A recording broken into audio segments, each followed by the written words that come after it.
Anda sedang menyaksikan live update mancanegara edisi hari ini, Senin 26 September 2022. Malam ini kami akan menyajikan berbagai informasi teraktual dan terkini mengenai peristiwa yang terjadi di mancanegara. Bersama saya Bima Maulana, inilah live update selengkapnya. Operasi militer khusus Rusia ke Ukraina terus bergulir hingga hari ke-214 pada Minggu 25 September 2022. Ada sederet peristiwa di antaranya Ukraina dan Rusia saling tuduh soal serangan yang mengenai warga sipil di Ukraina Selatan hingga parlemen Rusia memerintahkan pejabat regional segera tangani kemarahan publik soal mobilisasi parsial. Tampaknya konflik Rusia dan Ukraina belum ada tanda-tanda usai. Kedua negara terus saling membalas baik secara militer maupun non-militer. Terakhir, Ukraina dan Rusia saling menuduh terkait serangan terhadap warga sipil di Ukraina Selatan. Pihak militer Ukraina mengatakan pasukan Rusia telah meluncurkan lusinan serangan rudal dan serangan udara. Serangan itu disebutkan menyasar ke lokasi militer dan sipil dalam 24 jam terakhir. Rusia juga dilaporkan menggunakan pesawat tak berawak untuk menyerang pusat kota Odessa. Namun tidak ada korban dalam serangan itu. Terkait hal ini, pihak Rusia menepis semua tuduhan Ukraina. Rusia menegaskan tidak menyerang ke warga sipil. Dilaporkan pasukan Ukraina menjatuhkan bom di sebuah hotel di kota Kherson hingga menewaskan 2 orang. Dalam hari ke-214 ini, mobilisasi parsial yang diumumkan Presiden Putin pada Rabu 21 September kemarin memicu kontroversi di tengah masyarakat Rusia. Merespons hal ini, pihak parlemen Rusia angkat bicara. Dilaporkan 2 anggota parlemen senior Rusia memerintahkan pejabat regional segera menangani situasi dan menyelesaikan pemicu kemarahan publik. Tak hanya itu, Kepala Dewan Hak Asasi Manusia Kremlin, Valery Faddeev, mengatakan telah menulis surat kepada Menteri Pertahanan Rusia, Sergei Shoigu. Surat yang ditulis memuat permintaan agar Menhan Rusia segera menyelesaikan masalah mobilisasi. Dalam hari ke-214 ini juga, Menteri Luar Negeri Sergei Lavrov menanggapi kritikan soal referendum 4 wilayah Ukraina. Hal ini ia sampaikan saat jumpa pers setelah menghadiri sidang Majelis Umum PBB di New York, Amerika Serikat. 4 wilayah itu yakni Donetsk, Luhansk, Kherson, dan Zaporizhia. Menteri Luar Negeri Rusia dengan tegas mengatakan Rusia akan melindungi warga di setiap wilayah Ukraina yang dikuasai. Menteri Luar Negeri Rusia juga menjelaskan Rusia tentu saja akan menghormati aspirasi kehendak warga 4 wilayah itu. Ia menyebutkan warga selama bertahun-tahun menderita akibat pelanggaran rezim neonazi. Lavrov menegaskan pihaknya memberikan perlindungan penuh kepada setiap wilayah yang dikuasai Rusia. Sebagaimana diketahui, Rusia menggelar referendum di 4 wilayah pendudukan di Ukraina pada Jumat 23 September kemarin. Referendum dijadwalkan berlangsung selama 5 hari, yakni dari tanggal 23 hingga 27 September 2022. Sementara itu, Majelis Rendah Parlemen Rusia Duma direncanakan membahas rancangan undang-undang yang memasukkan bagian-bagian Ukraina yang diduduki Rusia ke dalam Undang-Undang Rusia pada 29 September mendatang.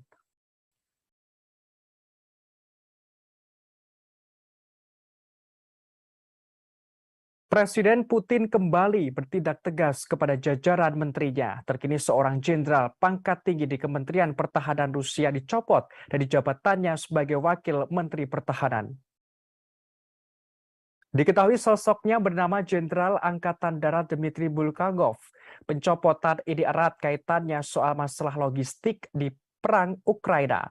Bulgakov sendiri diberikan tanggung jawab untuk mengurusi logistik, terlebih saat ini sedang gencar-gencarnya mobilisasi parsial. Namun terdapat masalah dalam urusan itu sehingga berakibat pada pencopotannya. Kementerian Pertahanan Rusia menerangkan jabatan Wakil Menteri Pertahanan ditempati oleh Kolonel Jenderal Mikhail Mizintsev. Dilaporkan, operasi militer dan keberhasilan tentara Ukraina baru-baru ini menunjukkan kelemahan logistik penting di tentara Rusia. Sejumlah analis percaya logistik merupakan mata rantai yang lemah di tentara Rusia, sehingga menyebabkan kesulitan sejak peluncuran serangan balasan ke Ukraina. Disebutkan tantangan logistik lain bagi militer Rusia juga ditemui saat mobilisasi parsial yang diumumkan pada Rabu 21 September. Ratusan ribu pasukan cadangan perlu dikumpulkan, diperlengkapi, dan dilatih sebelum ditempatkan di medan perang.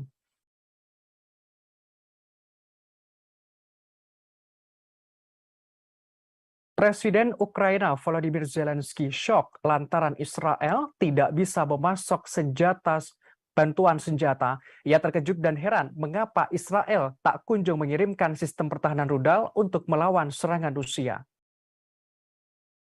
Menurut pengakuan Zelensky, sebenarnya Ukraina sudah lama meminta sistem pertahanan rudal Iron Dome Israel. Permintaan itu dilakukan setelah Rusia menginvasi Ukraina pada Februari 2022. Diketahui sistem pertahanan rudal Iron Dome itu pernah digunakan Israel untuk menangkis roket-roket serangan kelompok misil Palestina di Gaza.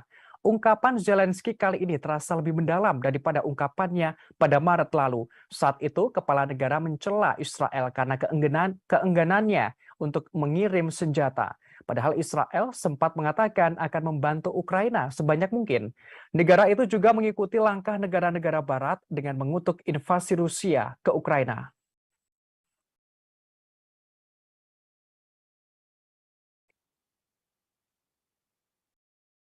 Mobilisasi parsial militer Rusia yang baru diumumkan oleh Presiden Rusia Vladimir Putin pada Rabu 21 September kemarin memicu kecaman dari publik, termasuk dari warga Rusia sendiri.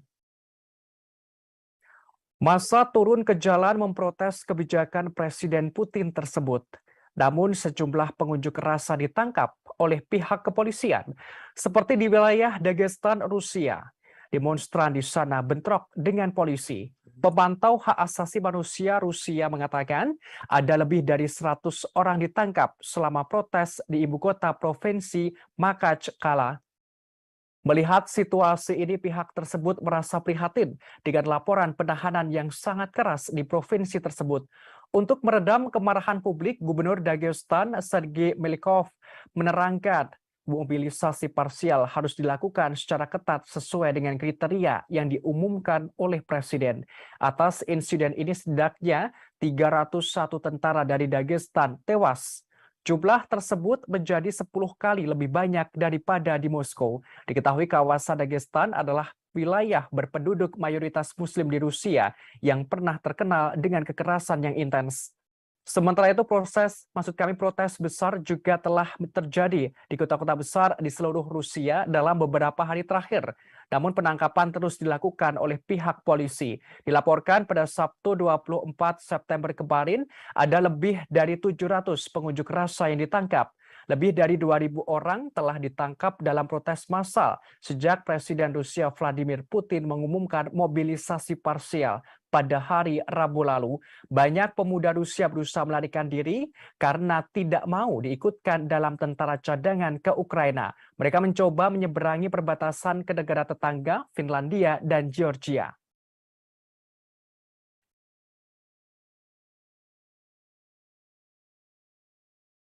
Pasukan Ukraina dikabarkan menyerang sebuah hotel yang menjadi tempat wartawan media Rusia Today penginap di kota Kherson pada Minggu 25 September kemarin. Rudal Ukraina menghancurkan ruangan tempat koresponden Rusia Today Murat Gezdiev dan juru kamera Mikhail Kondakov yang sedang tertidur.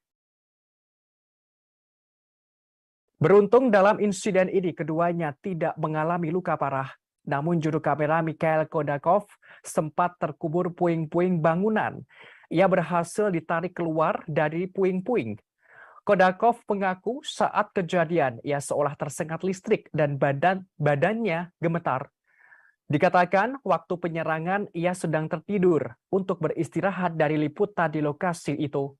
Akibat serangan ini bangunan hotel mengalami rusak berat dan atapnya runtuh. Sejumlah kendaraan yang diparkir di luar juga hancur, termasuk sebuah kendaraan atau mobil yang digunakan oleh jurnalis Rusia Today. Kondakov berujar selain 4 orang tim Rusia Today, ada 3 pekerja pusat migrasi dan 2 anggota staf hotel berada di dalam gedung saat kejadian.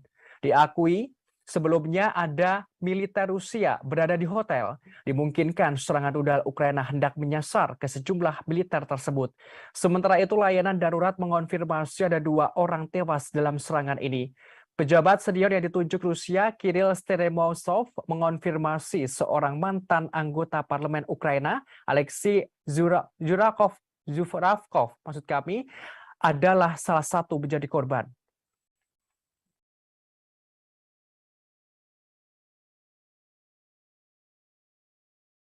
Amerika Serikat telah mengancam akan ada konsekuensi besar jika Rusia nekat menggunakan senjata nuklir di Ukraina.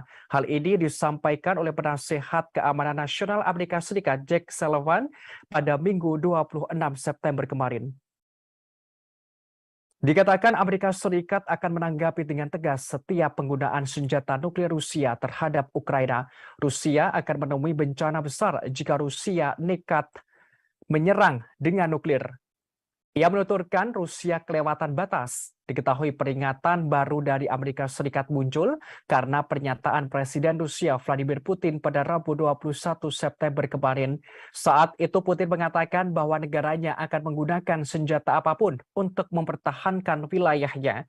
Selain itu Amerika Serikat, Sekutu Barat, dan Ukraina juga menentang dan menolak referendum 4 wilayah Ukraina. Mereka menilai referendum itu sebagai tipuan yang dirancang untuk membenarkan eskalasi perang. Bahkan disebutkan pelaksanaan itu untuk mendorong mobilisasi oleh Moskow setelah kekalahan di medan perang baru-baru ini.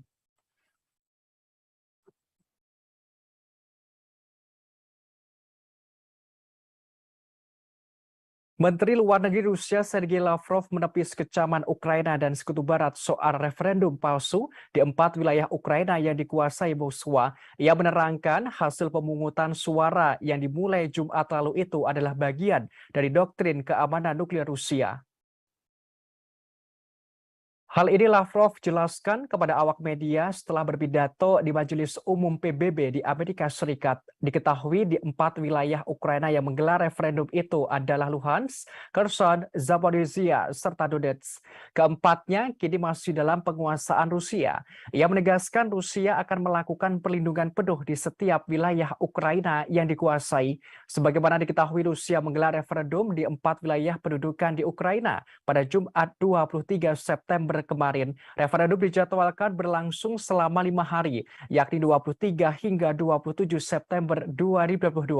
Sementara itu, dalam sidang PBB, mitra strategis Rusia mendesak konflik Rusia-Ukraina segera diakhiri. Hal ini karena konflik itu memperburuk krisis pangan, bahan bakar, dan keuangan global. Menteri Luar Negeri China, Wang Yi, mengatakan Beijing tidak ingin melihat krisis itu semakin meluas. Untuk itu pihaknya menyerukan perundingan.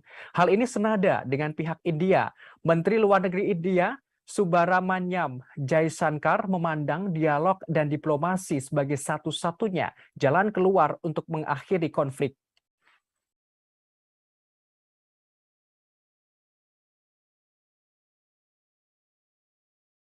Sebagaimana informasi terkini Tribuners beralih ke berita Cina, jagat media sosial digembarkan rumor kudeta militer di Cina. Isu itu menyebutkan Presiden Cina Xi Jinping telah digulingkan. Bahkan sang presiden berada di bawah tahanan rumah. Spekulasi ini kian santer setelah Xi Jinping dikabarkan hilang dari mata publik. Tidak ada pejabat dari Partai Komunis Cina yang berkuasa atau media pemerintah yang buka suara apapun tentang rumor tersebut.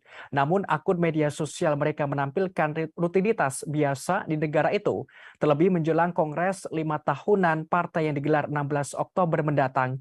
Diketahui sebelumnya Xi Jinping menghadiri pertemuan Organisasi Kerjasama Shanghai di Uzbekistan. Kunjungan ke luar negeri ini merupakan pertama kali Xi Jinping sejak merebaknya pandemi COVID-19. Namun setelah kunjungan itu ada kabar yang beredar bahwa sang presiden berada di bawah tahanan rumah. Terkait hal ini para ahli membantah semua rumor tersebut. Dikatakan ada kemungkinan kuat bahwa Xi Jinping berada di bawah karantina karena kebijakan ketat nol COVID-19 Cina. Seperti diketahui pemerintah Tiongkok mengamanatkan setiap individu yang memasuki Cina dari luar negeri untuk menjalani karantina.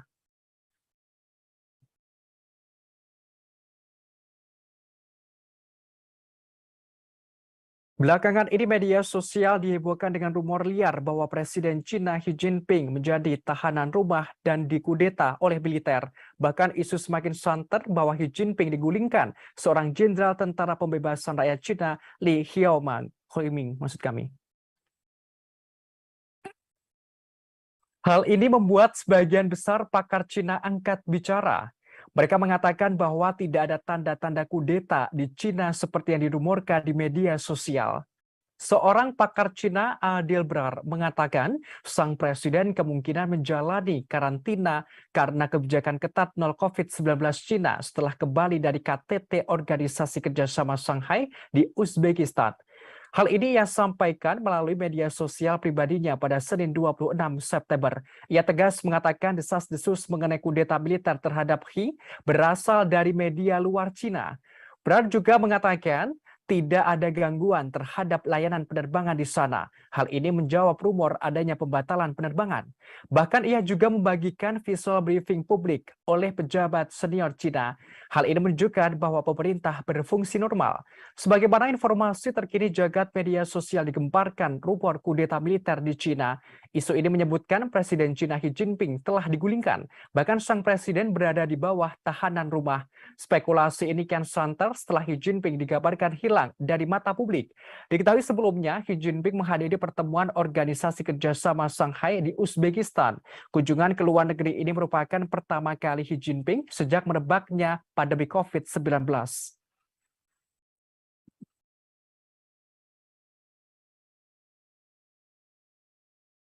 Presiden Cina Xi Jinping dirumorkan digulingkan oleh Jenderal Militer Li Xiaoming.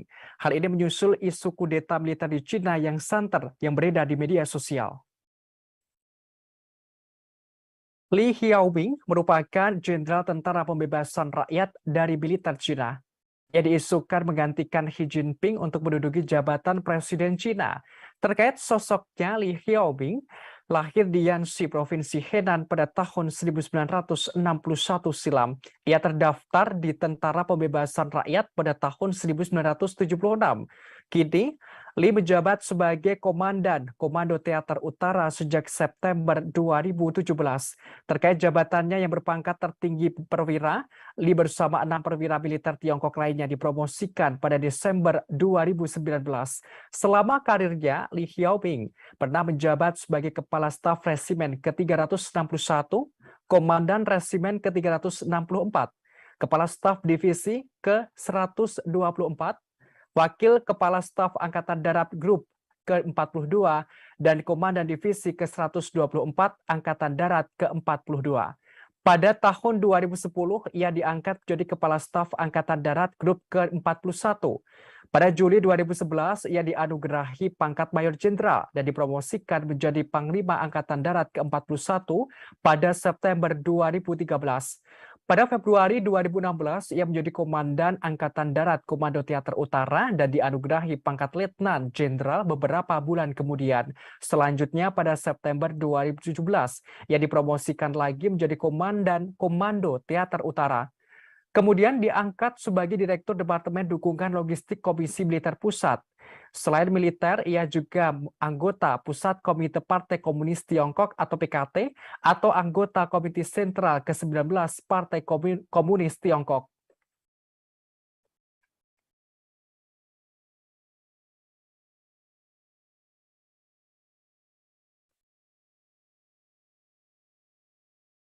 Berita selanjutnya dikabarkan dari Iran, Tribuners. Sepupu Mahsa Amini, Ervan Mortezai, membeberkan pengakuan soal kematian saudaranya itu. Ia mengatakan Mahsa Amini disiksa dan dihina sebelum meninggal. Hal ini karena Mahsa tidak memakai jilbab yang sesuai aturan yang berlaku di Iran. Mortezai lantas meminta masyarakat internasional untuk meminta pertanggungjawaban rezim Iran atas kematian Mahsa Amini. Sebagaimana diketahui, Mahsa Amini ditangkap polisi moral Iran di Teheran karena dianggap tidak menutupi kepalanya dengan benar pada 13 September lalu. Mortezai menyampaikan Mahsa Amini awalnya berbelanja di Teheran dengan sejumlah kerabat termasuk saudara laki-lakinya Askan. Namun, rombongan Mahsa Amini tiba-tiba diadang oleh polisi moral. Petugas tersebut menyebutkan jilbab yang dipakai massa tidak benar. Lantas Askan mencoba menjelaskan kepada mereka bahwa ia dan massa bukan orang asli Teheran. Askar memohon agar massa tidak dibawa ke kantor polisi moral. Namun petugas polisi menyemprotkan merica ke wajah Askan dan memaksa massa masuk ke dalam van dan membawanya ke kantor polisi moral. Mortezai menerangkan selama perjalanan itu massa disiksa dan dihina. Sampainya di kantor polisi, Massa Amini mulai kehilangan penglihatannya dan pingsan. Ia kemudian dilarikan ke rumah sakit hingga meninggal dunia. Ia menerangkan kejadian ini pun viral dan menjadi perbincangan publik. Namun pihak berwenang Iran kemudian menekan keluarga Massa Amini untuk tampil di TV Iran. Ada pula upaya untuk membungkam orang tua dan saudara laki-lakinya agar tidak berbicara. Sampai akhirnya Massa turun ke jalan memprotes pemerintah Iran. Menurutnya, kematian Massa menjadi pemicu gerakan protes di Iran dan Kurdistan. Massa adalah suara kemarahan rakyat Iran saat ini.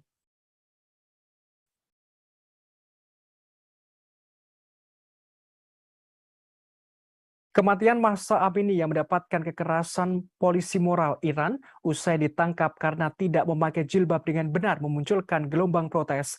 Aksi protes tidak hanya di dalam negeri tetapi juga luar negeri. Demonstrasi juga terjadi di London, Inggris, dan Paris, Prancis.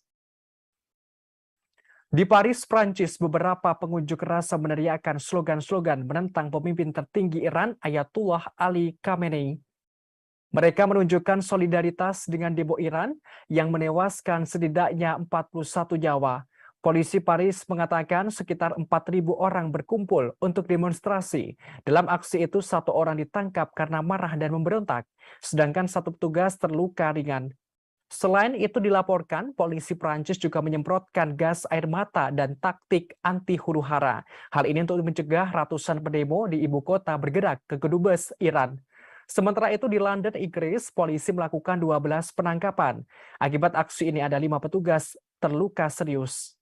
Saat itu para polisi berusaha menangkal para demonstran yang mencoba menerobos penghalang yang melindungi kedutaan besar Iran di Inggris.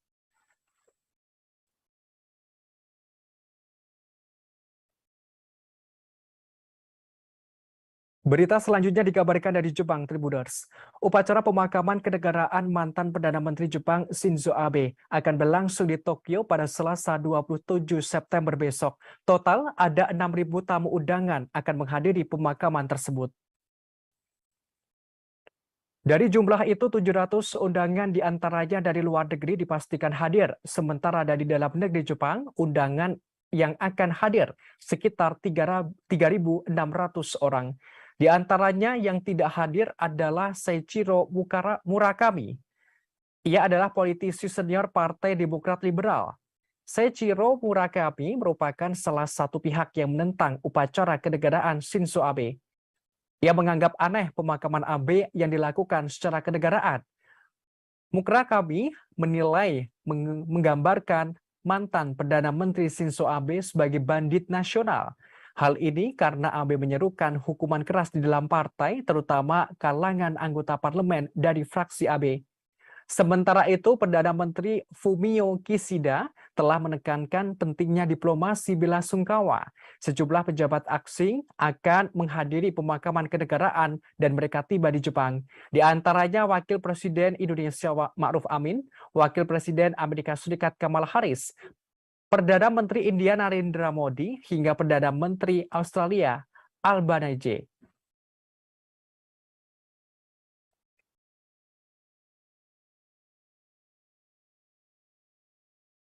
Upacara pemakaman kenegaraan untuk mantan Perdana Menteri Jepang Shinzo Abe pada Selasa 29 September besok masih mendapatkan kecaman publik Jepang.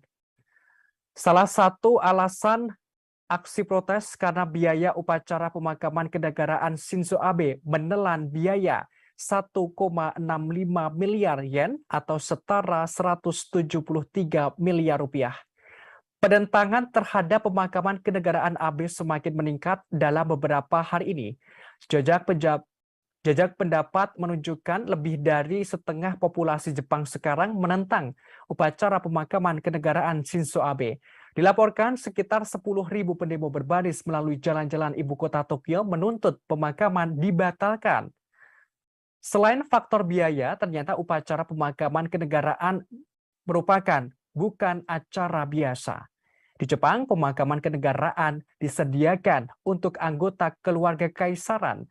Hanya sekali sejak Perang Dunia Kedua, seorang politisi diberi kehormatan ini, dan itu terjadi pada tahun 1967.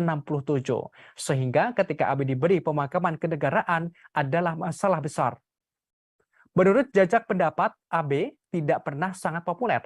Namun sedikit yang akan menyangkal bahwa ia membawa stabilitas dan keamanan negara.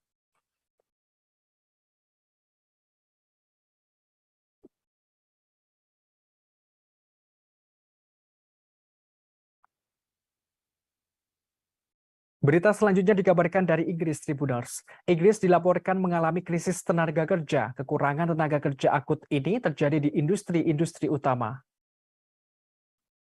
Mengenai hal ini, Perdana Menteri Inggris Liz Truss akan meluncurkan tinjauan besar-besaran terhadap sistem visa negara. Truss bakal menentang sejumlah rekan kabinet anti-imigrasi untuk memuluskan tinjauan itu. Langkah ini diambil untuk memungkinkan industri tertentu untuk mendatangkan lebih banyak tenaga kerja, seperti insinyur telekomunikasi dari luar negeri. Tinjauan yang akan dilakukan kemungkinan juga membahas pelonggaran persyaratan, termasuk syarat mengharuskan berbicara bahasa Inggris di beberapa sektor. Hal ini guna memungkinkan lebih banyak pekerja asing masuk ke negara itu. Truss mengatakan bahwa ia siap untuk mengambil keputusan yang tidak populer. Hal ini sebagai upaya pemerintah untuk merangsang pertumbuhan ekonomi. Disebutkan pula pemerintah Inggris akan mengangkat batas pekerja musiman dari luar negeri yang bekerja di pertanian. Sebagaimana diketahui, Truss merupakan Perdana Menteri Inggris yang baru. Ia menjabat pada awal bulan ini.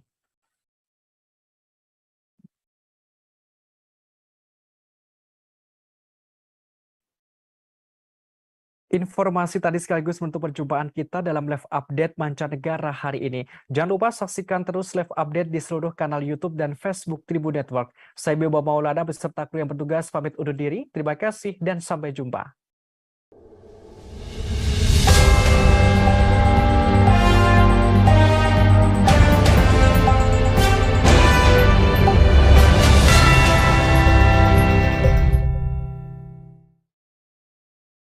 Jangan lupa like, subscribe, dan share ya!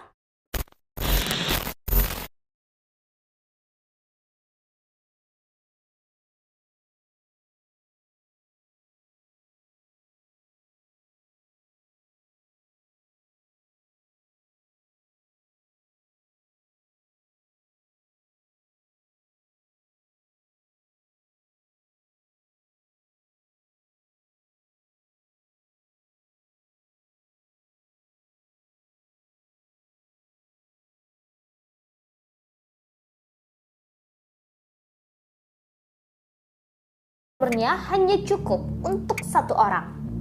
Sampai di atas, kami bisa melihat batu karang tinggi yang membentuk seperti pulau-pulau kecil. Dan seperti namanya, kami bisa menyaksikan telaga berbentuk bintang. Di bawah airnya terlihat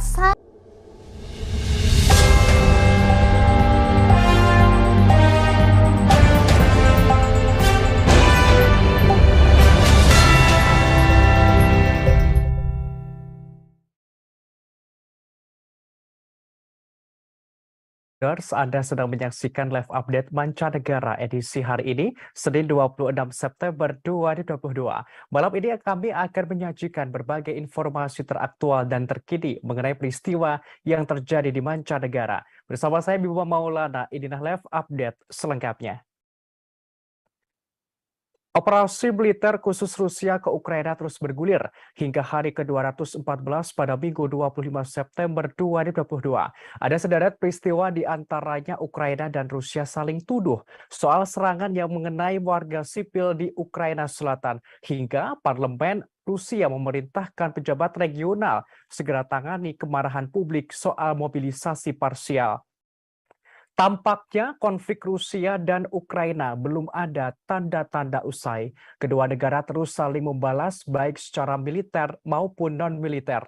Terakhir, Ukraina dan Rusia saling menuduh terkait serangan terhadap warga sipil di Ukraina Selatan. Pihak militer Ukraina mengatakan pasukan Rusia telah meluncurkan lusinan serangan rudal dan serangan udara.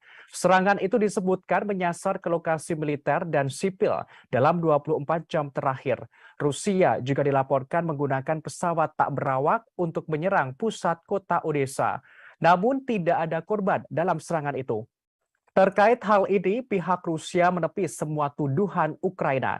Rusia menegaskan tidak menyerang ke warga sipil. Dilaporkan pasukan Ukraina menjatuhkan bom di sebuah hotel di kota Kherson hingga menewaskan 2 orang. Dalam hari ke-214 ini, mobilisasi parsial yang diumumkan Presiden Putin pada Rabu 21 September kemarin memicu kontroversi di tengah masyarakat Rusia. Merespons hal ini, pihak parlemen Rusia angkat bicara. Dilaporkan 2 anggota parlemen senior Rusia memerintahkan pejabat regional segera menangani situasi dan menyelesaikan pemicu kemarahan publik. Tak hanya itu, Kepala Dewan Hak Asasi Manusia Kremlin, Valery Faddeev, mengatakan telah menulis surat kepada Menteri Pertahanan Rusia, Sergei Shoigu. Surat yang ditulis memuat permintaan agar Menhan Rusia segera menyelesaikan masalah mobilisasi. Dalam hari ke-214 ini juga, Menteri Luar Negeri Sergei Lavrov menanggapi kritikan soal referendum 4 wilayah Ukraina. Hal ini ia sampaikan saat jumpa pers setelah menghadiri sidang Majelis Umum PBB di New York, Amerika Serikat. 4 wilayah itu yakni Donetsk, Luhansk, Kherson, dan Zaporizhia. Menteri Luar Negeri Rusia dengan tegas mengatakan Rusia akan melindungi warga di setiap wilayah Ukraina yang dikuasai. Menteri Luar Negeri Rusia juga menjelaskan Rusia tentu saja akan menghormati aspirasi kehendak warga 4 wilayah itu. Ia menyebutkan warga selama bertahun-tahun menderita akibat pelanggaran rezim neonazi. Lavrov menegaskan pihaknya memberikan perlindungan penuh kepada setiap wilayah yang dikuasai Rusia. Sebagaimana diketahui, Rusia menggelar referendum di 4 wilayah pendudukan di Ukraina pada Jumat 23 September kemarin. Referendum dijadwalkan berlangsung selama 5 hari, yakni dari tanggal 23 hingga 27 September 2022. Sementara itu, Majelis Rendah Parlemen Rusia Duma direncanakan membahas rancangan undang-undang yang memasukkan bagian-bagian Ukraina yang diduduki Rusia ke dalam undang-undang Rusia pada 29 September mendatang.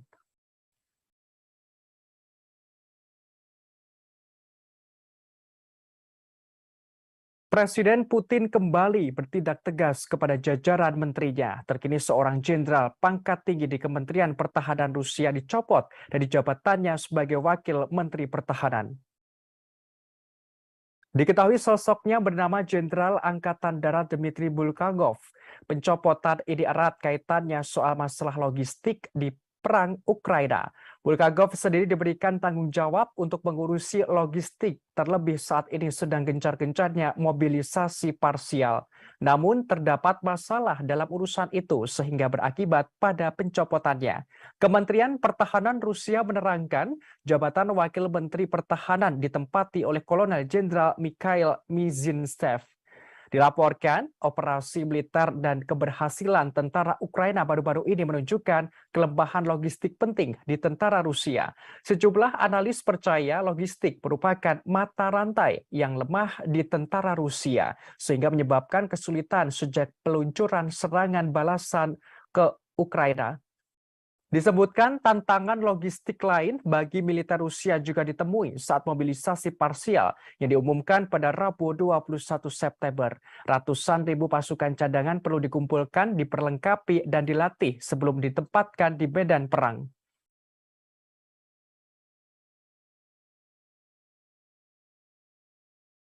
Presiden Ukraina Volodymyr Zelensky shock lantaran Israel tidak bisa memasok bantuan senjata. Ia terkejut dan heran mengapa Israel tak kunjung mengirimkan sistem pertahanan rudal untuk melawan serangan Rusia. Menurut pengakuan Zelensky, sebenarnya Ukraina sudah lama meminta sistem pertahanan rudal Iron Dome Israel. Permintaan itu dilakukan setelah Rusia menginvasi Ukraina pada Februari 2022. Diketahui sistem pertahanan rudal Iron Dome itu pernah digunakan Israel untuk menangkis roket-roket serangan kelompok misil Palestina di Gaza. Ungkapan Zelensky kali ini terasa lebih mendalam daripada ungkapannya pada Maret lalu. Saat itu, kepala negara mencela Israel karena keengganannya untuk mengirim senjata. Padahal Israel sempat mengatakan akan membantu Ukraina sebanyak mungkin. Negara itu juga mengikuti langkah negara-negara Barat dengan mengutuk invasi Rusia ke Ukraina.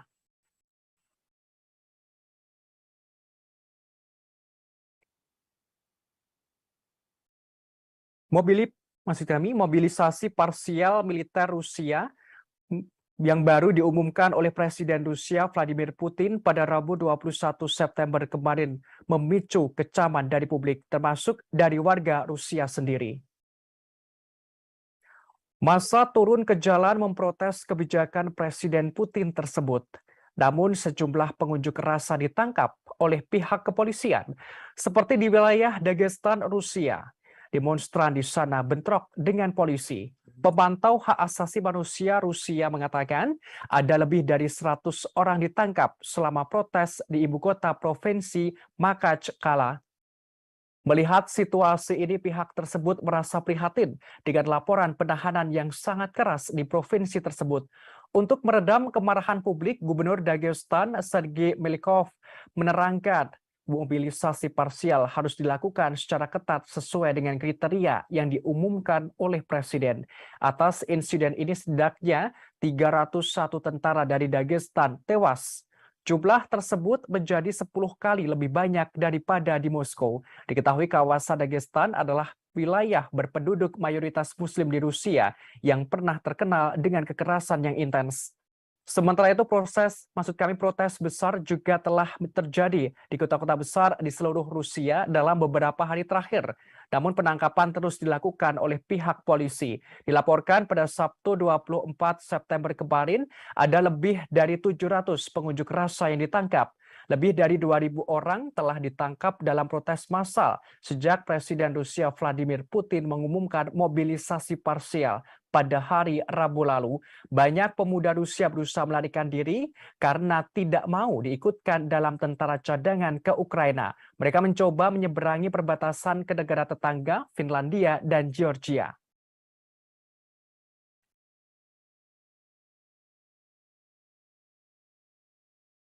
Pasukan Ukraina dikabarkan menyerang sebuah hotel yang menjadi tempat wartawan media Russia Today penginap di kota Kherson pada Minggu 25 September kemarin. Rudal Ukraina menghancurkan ruangan tempat koresponden Russia Today Murat Gezdiev dan juru kamera Mikhail Kondakov yang sedang tertidur.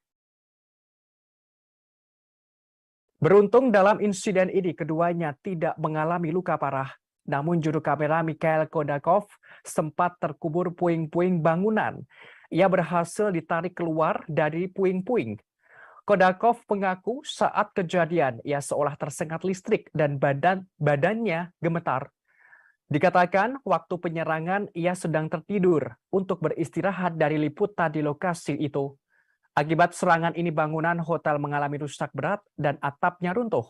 Sejumlah kendaraan yang diparkir di luar juga hancur, termasuk sebuah kendaraan atau mobil yang digunakan oleh jurnalis Russia Today. Kondakov berujar selain 4 orang tim Russia Today, ada 3 pekerja pusat migrasi dan 2 anggota staf hotel berada di dalam gedung saat kejadian. Diakui sebelumnya ada militer Rusia berada di hotel. Dimungkinkan serangan rudal Ukraina hendak menyasar ke sejumlah militer tersebut.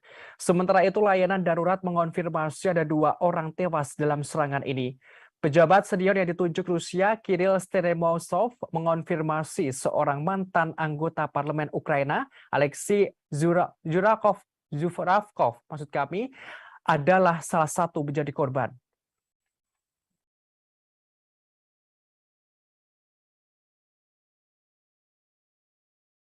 Amerika Serikat telah mengancam akan ada konsekuensi besar jika Rusia nekat menggunakan senjata nuklir di Ukraina. Hal ini disampaikan oleh Penasehat Keamanan Nasional Amerika Serikat Jake Sullivan pada Minggu 26 September kemarin. Dikatakan Amerika Serikat akan menanggapi dengan tegas setiap penggunaan senjata nuklir Rusia terhadap Ukraina. Rusia akan menemui bencana besar jika Rusia nekat menyerang dengan nuklir.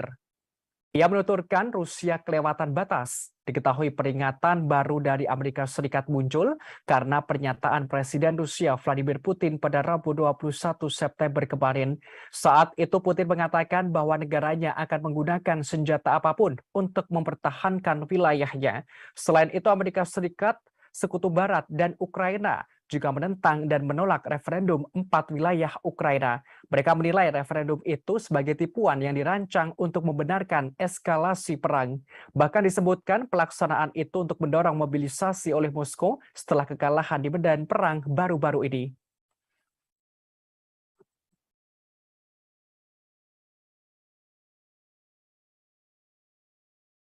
Menteri Luar Negeri Rusia Sergei Lavrov menepis kecaman Ukraina dan Sekutu Barat soal referendum palsu di 4 wilayah Ukraina yang dikuasai Moskwa. Ia menerangkan hasil pemungutan suara yang dimulai Jumat lalu itu adalah bagian dari doktrin keamanan nuklir Rusia.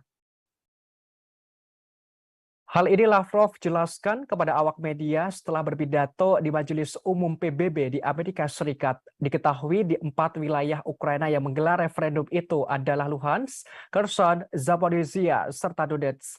Keempatnya kini masih dalam penguasaan Rusia.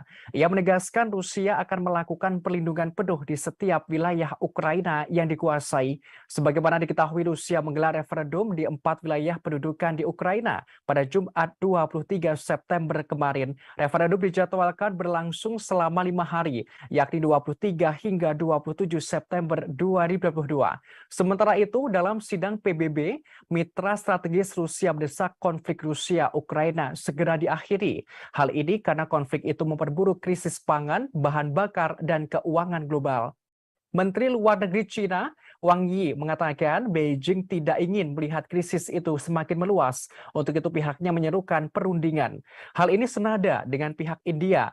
Menteri Luar Negeri India, Subrahmanyam Jaishankar, memandang dialog dan diplomasi sebagai satu-satunya jalan keluar untuk mengakhiri konflik.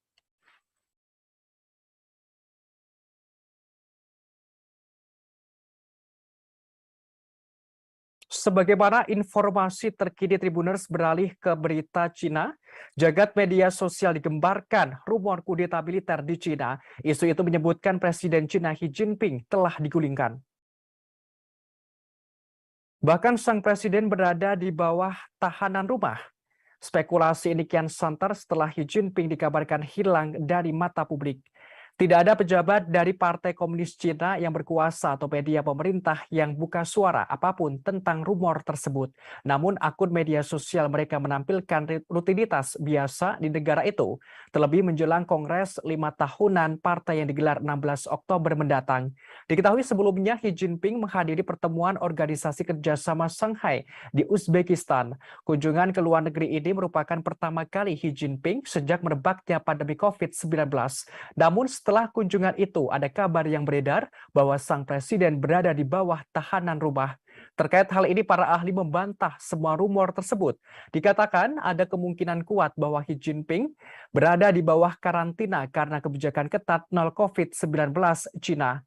Seperti diketahui, pemerintah Tiongkok mengamanatkan setiap individu yang memasuki Cina dari luar negeri untuk menjalani karantina.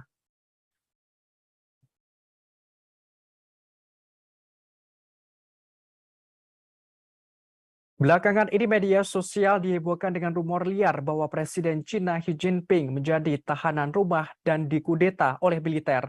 Bahkan isu semakin santer bahwa Xi Jinping digulingkan seorang jenderal tentara pembebasan rakyat Cina Li Xiaoming maksud kami. Hal ini membuat sebagian besar pakar Cina angkat bicara. Mereka mengatakan bahwa tidak ada tanda-tanda kudeta di Cina seperti yang dirumorkan di media sosial. Seorang pakar Cina, Adil Brar, mengatakan sang presiden kemungkinan menjalani karantina karena kebijakan ketat nol COVID-19 Cina setelah kembali dari KTT Organisasi Kerjasama Shanghai di Uzbekistan.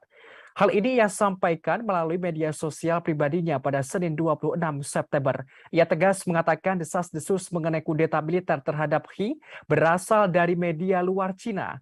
Brand juga mengatakan tidak ada gangguan terhadap layanan penerbangan di sana. Hal ini menjawab rumor adanya pembatalan penerbangan. Bahkan ia juga membagikan visual briefing publik oleh pejabat senior Cina. Hal ini menunjukkan bahwa pemerintah berfungsi normal. Sebagaimana informasi terkini jagat media sosial digemparkan rumor kudeta militer di Cina. Isu ini menyebutkan Presiden Cina Xi Jinping telah digulingkan. Bahkan sang presiden berada di bawah tahanan rumah. Spekulasi ini kian santer setelah Xi Jinping dikabarkan hilang dari mata publik. Diketahui sebelumnya, Xi Jinping menghadiri pertemuan Organisasi Kerjasama Shanghai di Uzbekistan. Kunjungan ke luar negeri ini merupakan pertama kali Xi Jinping sejak merebaknya pandemi COVID-19.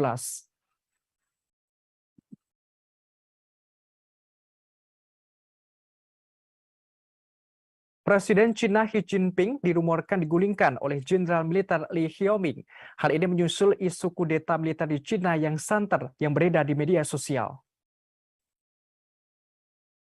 Li Xiaoming merupakan Jenderal Tentara Pembebasan Rakyat dari militer Cina. Ia diisukan menggantikan Xi Jinping untuk menduduki jabatan Presiden Cina. Terkait sosoknya, Li Xiaoming lahir di Yanxi, Provinsi Henan pada tahun 1961 silam. Ia terdaftar di Tentara Pembebasan Rakyat pada tahun 1976. Kini, Li menjabat sebagai Komandan Komando Teater Utara sejak September 2017.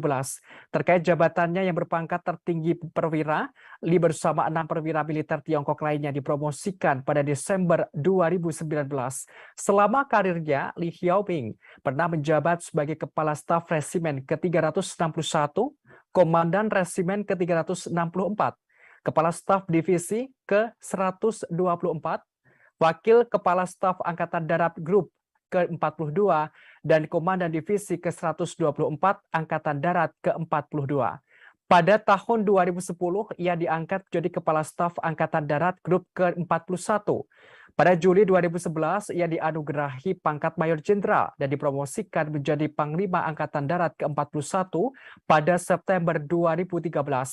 Pada Februari 2016, ia menjadi Komandan Angkatan Darat Komando Teater Utara dan dianugerahi pangkat Letnan Jenderal beberapa bulan kemudian. Selanjutnya pada September 2017, ia dipromosikan lagi menjadi Komandan Komando Teater Utara. Kemudian diangkat sebagai Direktur Departemen Dukungan Logistik Komisi Militer Pusat. Selain militer, ia juga anggota Pusat Komite Partai Komunis Tiongkok atau PKT atau anggota Komite Sentral ke-19 Partai Komunis Tiongkok.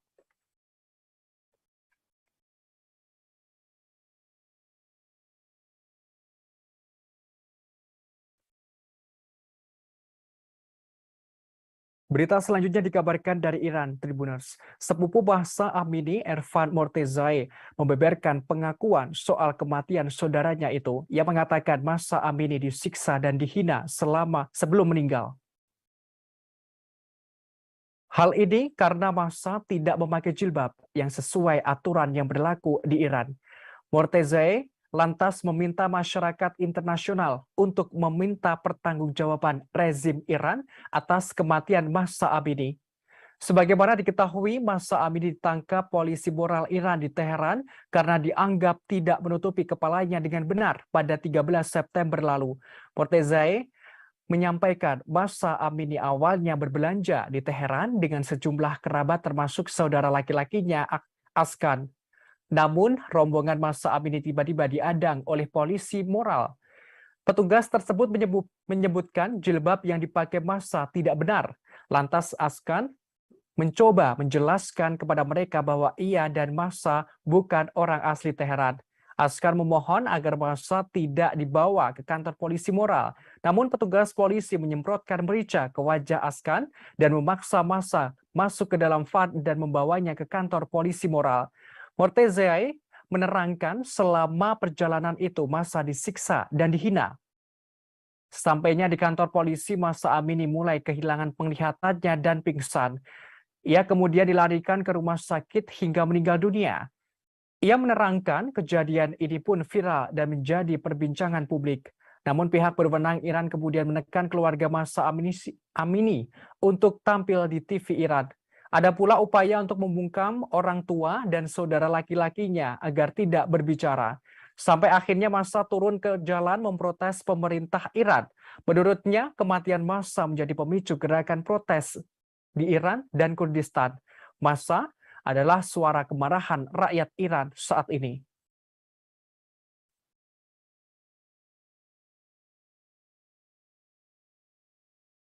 Kematian Mahsa Amini yang mendapatkan kekerasan polisi moral Iran usai ditangkap karena tidak memakai jilbab dengan benar memunculkan gelombang protes.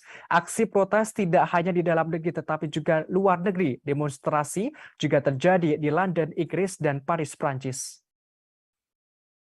Di Paris, Prancis, beberapa pengunjuk rasa meneriakkan slogan-slogan menentang pemimpin tertinggi Iran, Ayatullah Ali Khamenei. Mereka menunjukkan solidaritas dengan demo Iran yang menewaskan setidaknya 41 nyawa. Polisi Paris mengatakan sekitar 4.000 orang berkumpul untuk demonstrasi. Dalam aksi itu, 1 orang ditangkap karena marah dan memberontak, sedangkan 1 petugas terluka ringan. Selain itu dilaporkan, polisi Prancis juga menyemprotkan gas air mata dan taktik anti huru-hara. Hal ini untuk mencegah ratusan pendemo di ibu kota bergerak ke kedubes Iran. Sementara itu di London, Inggris, polisi melakukan 12 penangkapan. Akibat aksi ini ada 5 petugas terluka serius. Saat itu para polisi berusaha menangkal para demonstran yang mencoba menerobos penghalang yang melindungi kedutaan besar Iran di Inggris.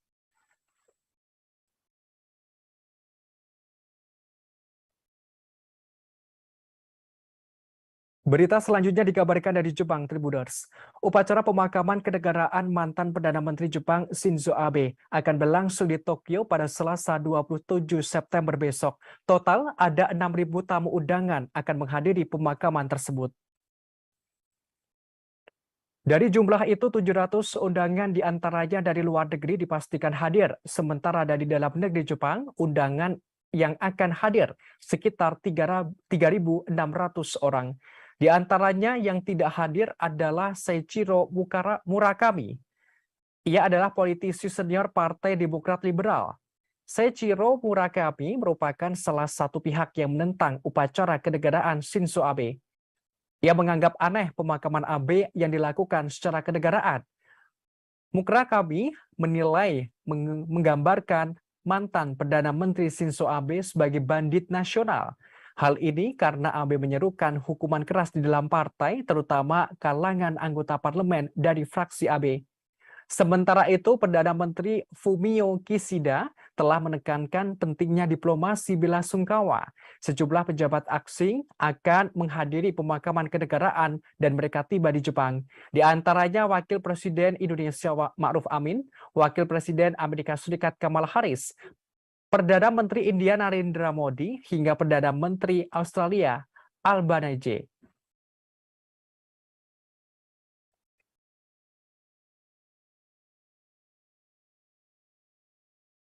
Upacara pemakaman kenegaraan untuk mantan Perdana Menteri Jepang Shinzo Abe pada Selasa 29 September besok masih mendapatkan kecaman publik Jepang. Salah satu alasan aksi protes karena biaya upacara pemakaman kenegaraan Shinzo Abe menelan biaya 1,65 miliar yen atau setara 173 miliar rupiah. Penentangan terhadap pemakaman kenegaraan Abe semakin meningkat dalam beberapa hari ini. Jajak pendapat menunjukkan lebih dari setengah populasi Jepang sekarang menentang upacara pemakaman kenegaraan Shinzo Abe. Dilaporkan sekitar 10.000 pendemo berbaris melalui jalan-jalan ibu kota Tokyo menuntut pemakaman dibatalkan. Selain faktor biaya, ternyata upacara pemakaman kenegaraan merupakan bukan acara biasa. Di Jepang, pemakaman kenegaraan disediakan untuk anggota keluarga kaisaran. Hanya sekali sejak Perang Dunia Kedua, seorang politisi diberi kehormatan ini, dan itu terjadi pada tahun 1967. Sehingga ketika Abe diberi pemakaman kenegaraan adalah masalah besar. Menurut jajak pendapat, Abe tidak pernah sangat populer. Namun sedikit yang akan menyangkal bahwa ia membawa stabilitas dan keamanan negara.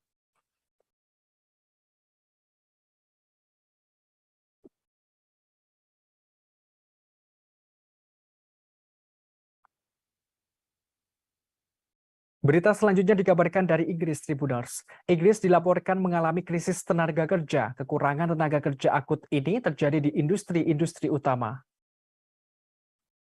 Mengenai hal ini, Perdana Menteri Inggris Liz Truss akan meluncurkan tinjauan besar-besaran terhadap sistem visa negara. Truss bakal menentang sejumlah rekan kabinet anti-imigrasi untuk memuluskan tinjauan itu. Langkah ini diambil untuk memungkinkan industri tertentu untuk mendatangkan lebih banyak tenaga kerja, seperti insinyur telekomunikasi dari luar negeri. Tinjauan yang akan dilakukan kemungkinan juga membahas pelonggaran persyaratan, termasuk syarat mengharuskan berbicara bahasa Inggris di beberapa sektor. Hal ini guna memungkinkan lebih banyak pekerja asing masuk ke negara itu. Truss mengatakan bahwa ia siap untuk mengambil keputusan yang tidak populer.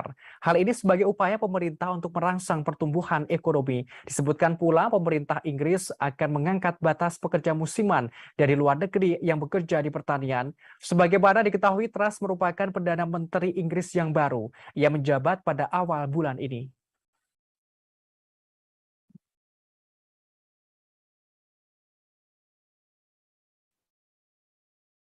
Informasi tadi sekaligus menutup perjumpaan kita dalam live update mancanegara hari ini. Jangan lupa saksikan terus live update di seluruh kanal YouTube dan Facebook Tribun Network. Saya Bima Maulana beserta kru yang bertugas pamit undur diri. Terima kasih dan sampai jumpa.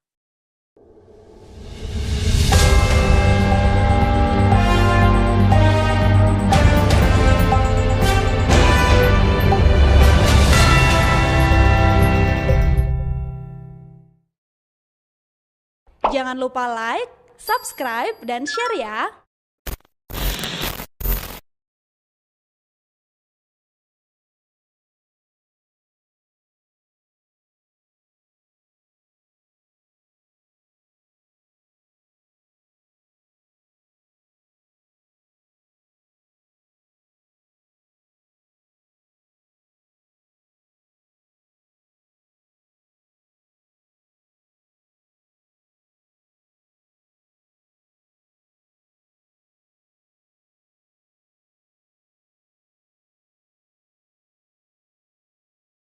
Sumbernya hanya cukup untuk satu orang.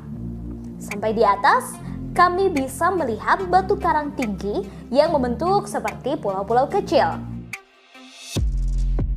Dan seperti namanya, kami bisa menyaksikan telaga berbentuk bintang. Di bawah airnya terlihat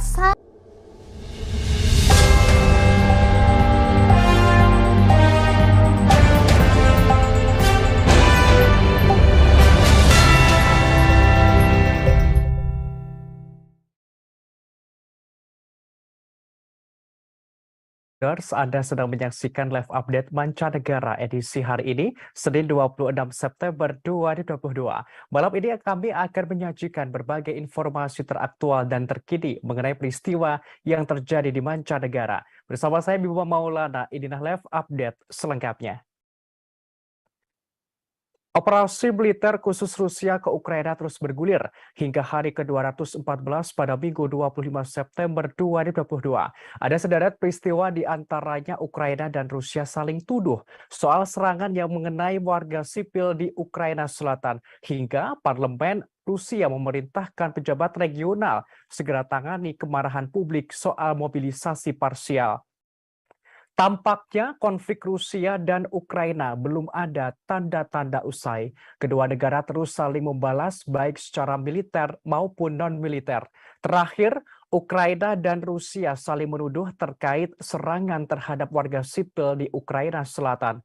Pihak militer Ukraina mengatakan pasukan Rusia telah meluncurkan lusinan serangan rudal dan serangan udara. Serangan itu disebutkan menyasar ke lokasi militer dan sipil dalam 24 jam terakhir. Rusia juga dilaporkan menggunakan pesawat tak berawak untuk menyerang pusat kota Odessa. Namun tidak ada korban dalam serangan itu. Terkait hal ini, pihak Rusia menepis semua tuduhan Ukraina. Rusia menegaskan tidak menyerang ke warga sipil. Dilaporkan pasukan Ukraina menjatuhkan bom di sebuah hotel di kota Kherson hingga menewaskan 2 orang. Dalam hari ke-214 ini, mobilisasi parsial yang diumumkan Presiden Putin pada Rabu 21 September kemarin memicu kontroversi di tengah masyarakat Rusia. Merespons hal ini, pihak parlemen Rusia angkat bicara. Dilaporkan dua anggota parlemen senior Rusia memerintahkan pejabat regional segera menangani situasi dan menyelesaikan pemicu kemarahan publik. Tak hanya itu, Kepala Dewan Hak Asasi Manusia Kremlin, Valery Faddeev, mengatakan telah menulis surat kepada Menteri Pertahanan Rusia, Sergei Shoigu. Surat yang ditulis memuat permintaan agar Menhan Rusia segera menyelesaikan masalah mobilisasi. Dalam hari ke-214 ini juga, Menteri Luar Negeri Sergei Lavrov menanggapi kritikan soal referendum 4 wilayah Ukraina. Hal ini ia sampaikan saat jumpa pers setelah menghadiri sidang Majelis Umum PBB di New York, Amerika Serikat. 4 wilayah itu yakni Donetsk, Luhansk, Kherson, dan Zaporizhia. Menteri Luar Negeri Rusia dengan tegas mengatakan Rusia akan melindungi warga di setiap wilayah Ukraina yang dikuasai. Menteri Luar Negeri Rusia juga menjelaskan Rusia tentu saja akan menghormati aspirasi kehendak warga 4 wilayah itu. Ia menyebutkan warga selama bertahun-tahun menderita akibat pelanggaran rezim neonazi. Lavrov menegaskan pihaknya memberikan perlindungan penuh kepada setiap wilayah yang dikuasai Rusia. Sebagaimana diketahui, Rusia menggelar referendum di 4 wilayah pendudukan di Ukraina pada Jumat 23 September kemarin. Referendum dijadwalkan berlangsung selama 5 hari, yakni dari tanggal 23 hingga 27 September 2022. Sementara itu, Majelis Rendah Parlemen Rusia Duma direncanakan membahas rancangan undang-undang yang memasukkan bagian-bagian Ukraina yang diduduki Rusia ke dalam undang-undang Rusia pada 29 September mendatang.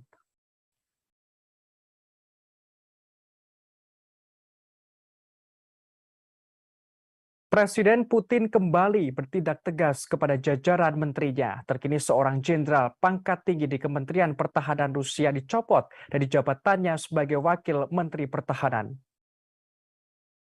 Diketahui sosoknya bernama Jenderal Angkatan Darat Dmitry Bulgakov. Pencopotan ini erat kaitannya soal masalah logistik di perang Ukraina. Bulgakov sendiri diberikan tanggung jawab untuk mengurusi logistik, terlebih saat ini sedang gencar-gencarnya mobilisasi parsial. Namun terdapat masalah dalam urusan itu sehingga berakibat pada pencopotannya. Kementerian Pertahanan Rusia menerangkan jabatan Wakil Menteri Pertahanan ditempati oleh Kolonel Jenderal Mikhail Mizintsev. Dilaporkan, operasi militer dan keberhasilan tentara Ukraina baru-baru ini menunjukkan kelemahan logistik penting di tentara Rusia. Sejumlah analis percaya logistik merupakan mata rantai yang lemah di tentara Rusia, sehingga menyebabkan kesulitan sejak peluncuran serangan balasan ke Ukraina. Disebutkan tantangan logistik lain bagi militer Rusia juga ditemui saat mobilisasi parsial yang diumumkan pada Rabu 21 September. Ratusan ribu pasukan cadangan perlu dikumpulkan, diperlengkapi, dan dilatih sebelum ditempatkan di medan perang.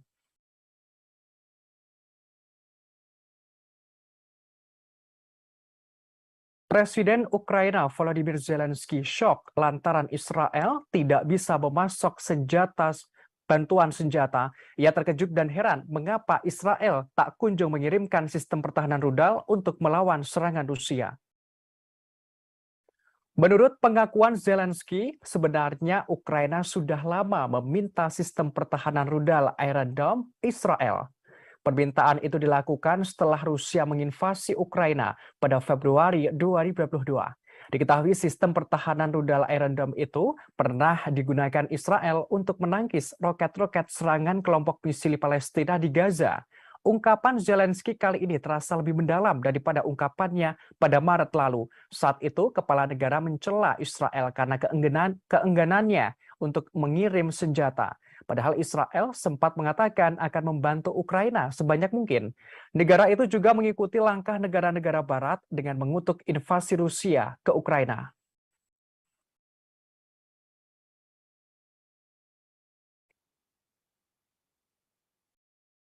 Mobilisasi parsial militer Rusia yang baru diumumkan oleh Presiden Rusia Vladimir Putin pada Rabu 21 September kemarin memicu kecaman dari publik, termasuk dari warga Rusia sendiri.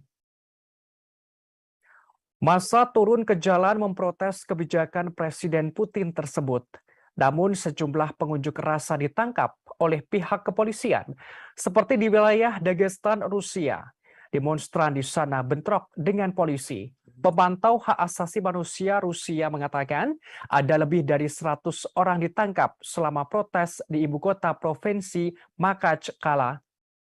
Melihat situasi ini, pihak tersebut merasa prihatin dengan laporan penahanan yang sangat keras di provinsi tersebut. Untuk meredam kemarahan publik, Gubernur Dagestan Sergei Melikov menerangkan mobilisasi parsial harus dilakukan secara ketat sesuai dengan kriteria yang diumumkan oleh Presiden. Atas insiden ini setidaknya 301 tentara dari Dagestan tewas. Jumlah tersebut menjadi 10 kali lebih banyak daripada di Moskow. Diketahui kawasan Dagestan adalah wilayah berpenduduk mayoritas Muslim di Rusia yang pernah terkenal dengan kekerasan yang intens. Sementara itu protes besar juga telah terjadi di kota-kota besar di seluruh Rusia dalam beberapa hari terakhir. Namun penangkapan terus dilakukan oleh pihak polisi. Dilaporkan pada Sabtu 24 September kemarin ada lebih dari 700 pengunjuk rasa yang ditangkap. Lebih dari 2.000 orang telah ditangkap dalam protes massal sejak Presiden Rusia Vladimir Putin mengumumkan mobilisasi parsial pada hari Rabu lalu. Banyak pemuda Rusia berusaha melarikan diri karena tidak mau diikutkan dalam tentara cadangan ke Ukraina. Mereka mencoba menyeberangi perbatasan ke negara tetangga, Finlandia dan Georgia.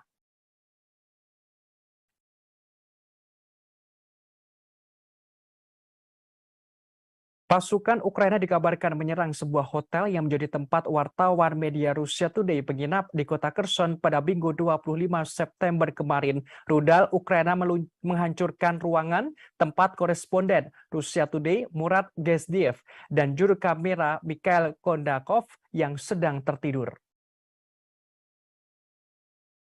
Beruntung dalam insiden ini keduanya tidak mengalami luka parah. Namun juru kamera Mikhail Kondakov sempat terkubur puing-puing bangunan. Ia berhasil ditarik keluar dari puing-puing. Kondakov mengaku saat kejadian ia seolah tersengat listrik dan badannya gemetar. Dikatakan waktu penyerangan ia sedang tertidur untuk beristirahat dari liputan di lokasi itu. Akibat serangan ini bangunan hotel mengalami rusak berat dan atapnya runtuh. Sejumlah kendaraan yang diparkir di luar juga hancur, termasuk sebuah kendaraan atau mobil yang digunakan oleh jurnalis Russia Today. Kondakov berujar selain 4 orang tim Russia Today, ada 3 pekerja pusat migrasi dan 2 anggota staf hotel berada di dalam gedung saat kejadian. Diakui sebelumnya ada militer Rusia berada di hotel. Dimungkinkan serangan rudal Ukraina hendak menyasar ke sejumlah militer tersebut. Sementara itu layanan darurat mengonfirmasi ada 2 orang tewas dalam serangan ini. Pejabat senior yang ditunjuk Rusia, Kirill Steremosov, mengonfirmasi seorang mantan anggota parlemen Ukraina, Alexei Zuravkov, adalah salah satu menjadi korban.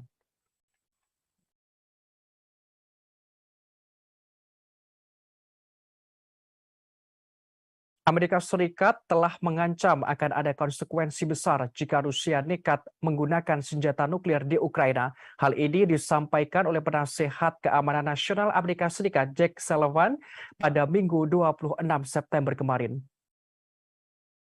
Dikatakan Amerika Serikat akan menanggapi dengan tegas setiap penggunaan senjata nuklir Rusia terhadap Ukraina. Rusia akan menemui bencana besar jika Rusia nekat menyerang dengan nuklir. Ia menuturkan Rusia kelewatan batas. Diketahui peringatan baru dari Amerika Serikat muncul karena pernyataan Presiden Rusia Vladimir Putin pada Rabu 21 September kemarin. Saat itu Putin mengatakan bahwa negaranya akan menggunakan senjata apapun untuk mempertahankan wilayahnya. Selain itu Amerika Serikat, Sekutu Barat, dan Ukraina juga menentang dan menolak referendum 4 wilayah Ukraina. Mereka menilai referendum itu sebagai tipuan yang dirancang untuk membenarkan eskalasi perang. Bahkan disebutkan pelaksanaan itu untuk mendorong mobilisasi oleh Moskow setelah kekalahan di medan perang baru-baru ini.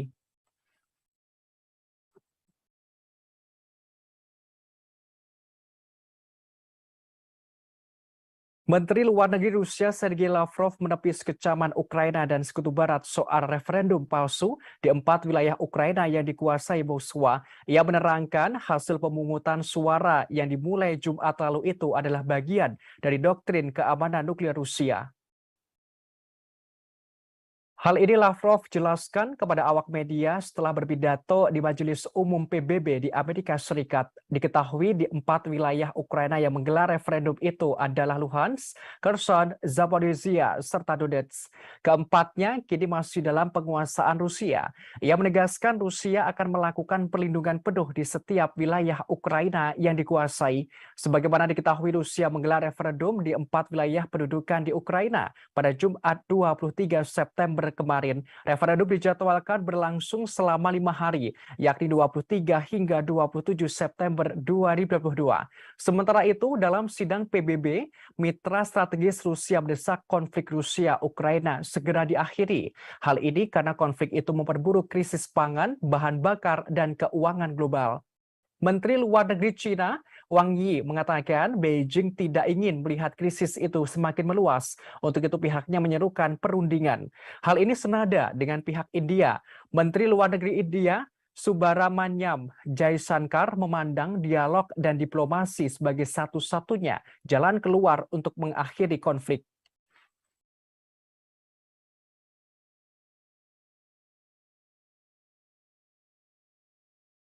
Sebagaimana informasi terkini Tribuners beralih ke berita Cina, jagat media sosial digembarkan rumor kudeta militer di Cina. Isu itu menyebutkan Presiden Cina Xi Jinping telah digulingkan. Bahkan sang presiden berada di bawah tahanan rumah. Spekulasi ini kian santer setelah Xi Jinping dikabarkan hilang dari mata publik. Tidak ada pejabat dari Partai Komunis Cina yang berkuasa atau media pemerintah yang buka suara apapun tentang rumor tersebut. Namun akun media sosial mereka menampilkan rutinitas biasa di negara itu, terlebih menjelang Kongres 5 tahunan partai yang digelar 16 Oktober mendatang. Diketahui sebelumnya Xi Jinping menghadiri pertemuan Organisasi Kerjasama Shanghai di Uzbekistan. Kunjungan ke luar negeri ini merupakan pertama kali Xi Jinping sejak merebaknya pandemi COVID-19. Namun setelah kunjungan itu, ada kabar yang beredar bahwa sang presiden berada di bawah tahanan rumah. Terkait hal ini, para ahli membantah semua rumor tersebut. Dikatakan ada kemungkinan kuat bahwa Xi Jinping berada di bawah karantina karena kebijakan ketat nol COVID-19 Cina. Seperti diketahui, pemerintah Tiongkok mengamanatkan setiap individu yang memasuki Cina dari luar negeri untuk menjalani karantina.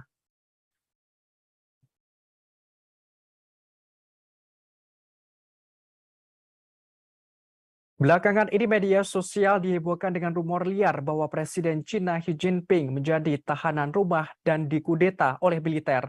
Bahkan isu semakin santer bahwa Xi Jinping digulingkan seorang jenderal tentara pembebasan rakyat Cina Li Xiaoming maksud kami. Hal ini membuat sebagian besar pakar Cina angkat bicara. Mereka mengatakan bahwa tidak ada tanda-tanda kudeta di Cina seperti yang dirumorkan di media sosial. Seorang pakar Cina, Adil Brar, mengatakan sang presiden kemungkinan menjalani karantina karena kebijakan ketat nol COVID-19 Cina setelah kembali dari KTT Organisasi Kerjasama Shanghai di Uzbekistan. Hal ini ia sampaikan melalui media sosial pribadinya pada Senin 26 September. Ia tegas mengatakan desas-desus mengenai kudeta militer terhadap Xi berasal dari media luar Cina. Brar juga mengatakan tidak ada gangguan terhadap layanan penerbangan di sana. Hal ini menjawab rumor adanya pembatalan penerbangan. Bahkan ia juga membagikan visual briefing publik oleh pejabat senior Cina. Hal ini menunjukkan bahwa pemerintah berfungsi normal. Sebagaimana informasi terkini jagat media sosial digemparkan rumor kudeta militer di Cina. Isu ini menyebutkan Presiden China Xi Jinping telah digulingkan, bahkan sang presiden berada di bawah tahanan rumah. Spekulasi ini kian santer setelah Xi Jinping dikabarkan hilang dari mata publik. Diketahui sebelumnya, Xi Jinping menghadiri pertemuan Organisasi Kerjasama Shanghai di Uzbekistan. Kunjungan ke luar negeri ini merupakan pertama kali Xi Jinping sejak merebaknya pandemi COVID-19.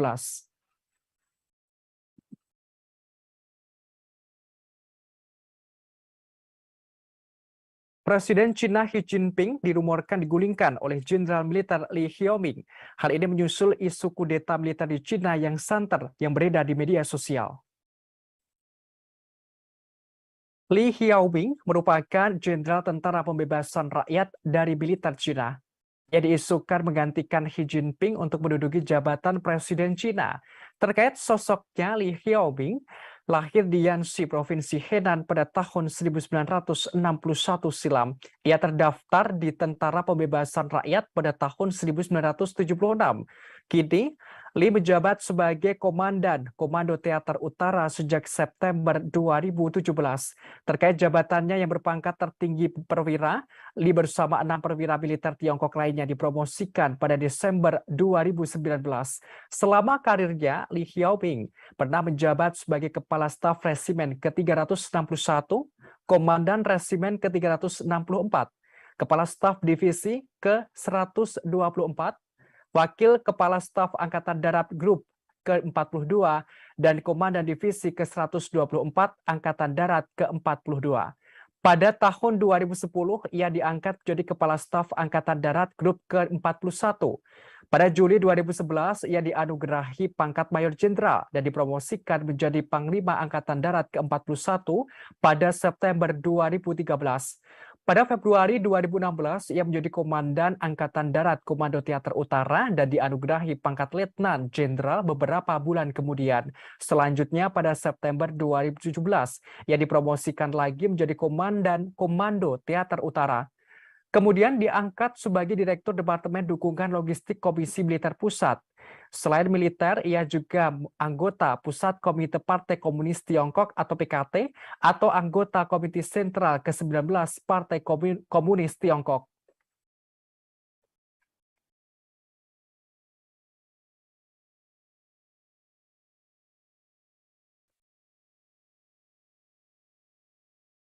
Berita selanjutnya dikabarkan dari Iran, Tribuners. Sepupu Mahsa Amini, Ervan Mortezai, membeberkan pengakuan soal kematian saudaranya itu. Ia mengatakan Mahsa Amini disiksa dan dihina sebelum meninggal. Hal ini karena Mahsa tidak memakai jilbab yang sesuai aturan yang berlaku di Iran. Mortezai lantas meminta masyarakat internasional untuk meminta pertanggungjawaban rezim Iran atas kematian Mahsa Amini. Sebagaimana diketahui, Mahsa Amini ditangkap polisi moral Iran di Teheran karena dianggap tidak menutupi kepalanya dengan benar pada 13 September lalu. Mortezai menyampaikan Mahsa Amini awalnya berbelanja di Teheran dengan sejumlah kerabat termasuk saudara laki-lakinya Askan. Namun, rombongan Mahsa Amini tiba-tiba diadang oleh polisi moral. Petugas tersebut menyebutkan jilbab yang dipakai Mahsa tidak benar. Lantas Askan mencoba menjelaskan kepada mereka bahwa ia dan Mahsa bukan orang asli Teheran. Askan memohon agar Mahsa tidak dibawa ke kantor polisi moral. Namun petugas polisi menyemprotkan merica ke wajah Askan dan memaksa Mahsa masuk ke dalam van dan membawanya ke kantor polisi moral. Mortezai menerangkan selama perjalanan itu Mahsa disiksa dan dihina. Sampainya di kantor polisi, Mahsa Amini mulai kehilangan penglihatannya dan pingsan. Ia kemudian dilarikan ke rumah sakit hingga meninggal dunia. Ia menerangkan kejadian ini pun viral dan menjadi perbincangan publik. Namun pihak berwenang Iran kemudian menekan keluarga Mahsa Amini untuk tampil di TV Iran. Ada pula upaya untuk membungkam orang tua dan saudara laki-lakinya agar tidak berbicara. Sampai akhirnya Mahsa turun ke jalan memprotes pemerintah Iran. Menurutnya, kematian Mahsa menjadi pemicu gerakan protes di Iran dan Kurdistan. Mahsa adalah suara kemarahan rakyat Iran saat ini.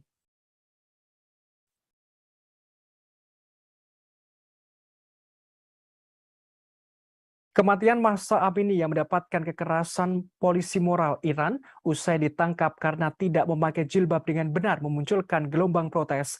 Aksi protes tidak hanya di dalam negeri tetapi juga luar negeri. Demonstrasi juga terjadi di London, Inggris, dan Paris, Prancis. Di Paris, Prancis, beberapa pengunjuk rasa meneriakkan slogan-slogan menentang pemimpin tertinggi Iran, Ayatollah Ali Khamenei. Mereka menunjukkan solidaritas dengan demo Iran yang menewaskan setidaknya 41 nyawa. Polisi Paris mengatakan sekitar 4.000 orang berkumpul untuk demonstrasi. Dalam aksi itu, satu orang ditangkap karena marah dan memberontak, sedangkan satu petugas terluka ringan.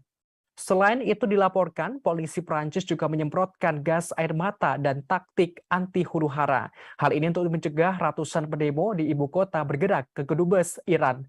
Sementara itu di London, Inggris, polisi melakukan 12 penangkapan. Akibat aksi ini ada 5 petugas terluka serius.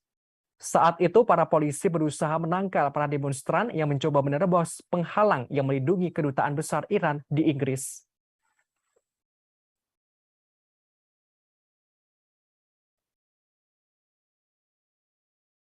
Berita selanjutnya dikabarkan dari Jepang, Tribuners. Upacara pemakaman kenegaraan mantan Perdana Menteri Jepang Shinzo Abe akan berlangsung di Tokyo pada Selasa 27 September besok. Total ada 6.000 tamu undangan akan menghadiri pemakaman tersebut. Dari jumlah itu, 700 undangan diantaranya dari luar negeri dipastikan hadir. Sementara dari dalam negeri Jepang, undangan yang akan hadir sekitar 3.600 orang. Di antaranya yang tidak hadir adalah Seiichiro Murakami. Ia adalah politisi senior Partai Demokrat Liberal. Seiichiro Murakami merupakan salah satu pihak yang menentang upacara kenegaraan Shinzo Abe. Ia menganggap aneh pemakaman Abe yang dilakukan secara kenegaraan. Murakami menilai menggambarkan mantan Perdana Menteri Shinzo Abe sebagai bandit nasional. Hal ini karena Abe menyerukan hukuman keras di dalam partai, terutama kalangan anggota parlemen dari fraksi Abe. Sementara itu, Perdana Menteri Fumio Kishida telah menekankan pentingnya diplomasi bela-sungkawa. Sejumlah pejabat asing akan menghadiri pemakaman kenegaraan dan mereka tiba di Jepang. Di antaranya Wakil Presiden Indonesia Ma'ruf Amin, Wakil Presiden Amerika Serikat Kamala Harris, Perdana Menteri India Narendra Modi, hingga Perdana Menteri Australia Albanese.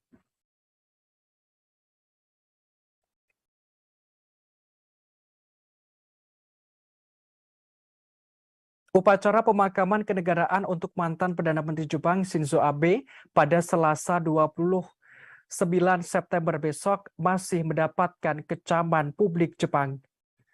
Salah satu alasan aksi protes karena biaya upacara pemakaman kenegaraan Shinzo Abe menelan biaya 1,65 miliar yen atau setara 173 miliar rupiah. Penentangan terhadap pemakaman kenegaraan Abe semakin meningkat dalam beberapa hari ini. Jajak pendapat menunjukkan lebih dari setengah populasi Jepang sekarang menentang upacara pemakaman kenegaraan Shinzo Abe.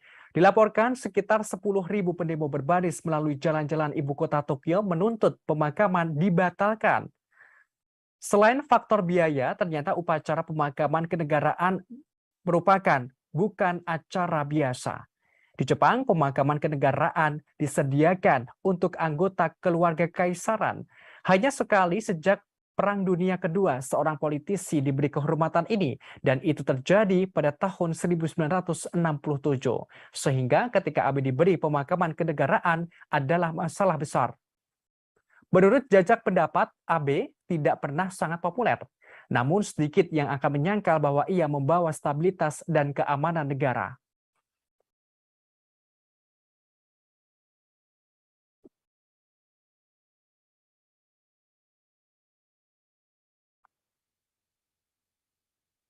Berita selanjutnya dikabarkan dari Inggris, Tribuners. Inggris dilaporkan mengalami krisis tenaga kerja. Kekurangan tenaga kerja akut ini terjadi di industri-industri utama.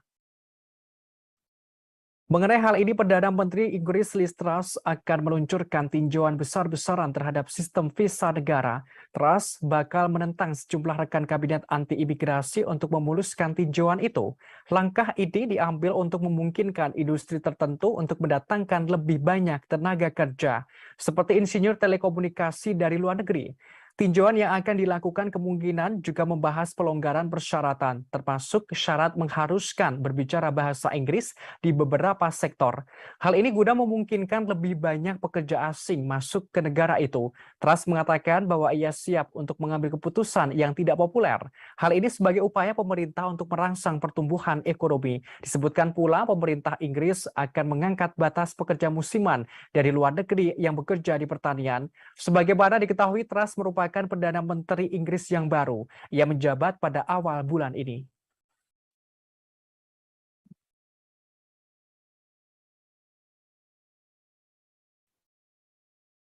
Informasi tadi sekaligus menutup perjumpaan kita dalam live update mancanegara hari ini. Jangan lupa saksikan terus live update di seluruh kanal YouTube dan Facebook Tribun Network. Saya Bima Maulana beserta kru yang bertugas pamit undur diri. Terima kasih dan sampai jumpa.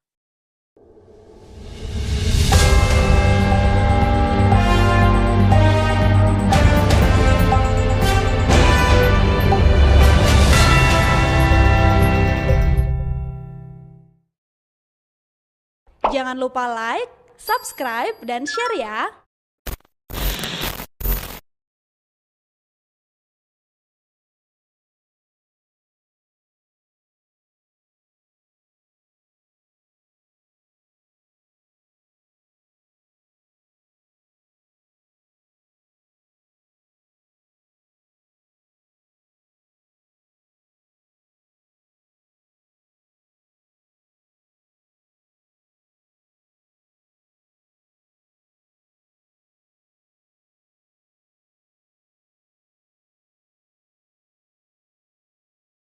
Sumbernya hanya cukup untuk satu orang. Sampai di atas, kami bisa melihat batu karang tinggi yang membentuk seperti pulau-pulau kecil. Dan seperti namanya, kami bisa menyaksikan telaga berbentuk bintang. Di bawah airnya terlihat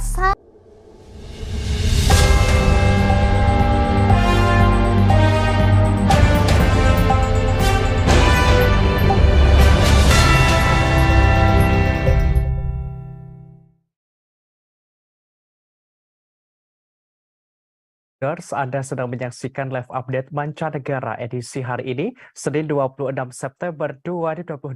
Malam ini kami akan menyajikan berbagai informasi teraktual dan terkini mengenai peristiwa yang terjadi di mancanegara. Bersama saya Bima Maulana, inilah live update selengkapnya.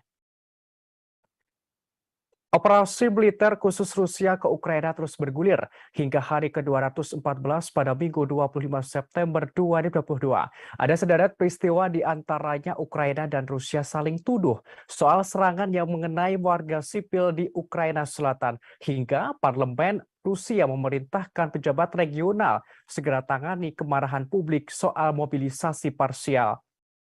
Tampaknya konflik Rusia dan Ukraina belum ada tanda-tanda usai. Kedua negara terus saling membalas baik secara militer maupun non-militer. Terakhir, Ukraina dan Rusia saling menuduh terkait serangan terhadap warga sipil di Ukraina Selatan. Pihak militer Ukraina mengatakan pasukan Rusia telah meluncurkan lusinan serangan rudal dan serangan udara. Serangan itu disebutkan menyasar ke lokasi militer dan sipil dalam 24 jam terakhir. Rusia juga dilaporkan menggunakan pesawat tak berawak untuk menyerang pusat kota Odessa. Namun tidak ada korban dalam serangan itu. Terkait hal ini, pihak Rusia menepis semua tuduhan Ukraina. Rusia menegaskan tidak menyerang ke warga sipil. Dilaporkan pasukan Ukraina menjatuhkan bom di sebuah hotel di kota Kherson hingga menewaskan 2 orang.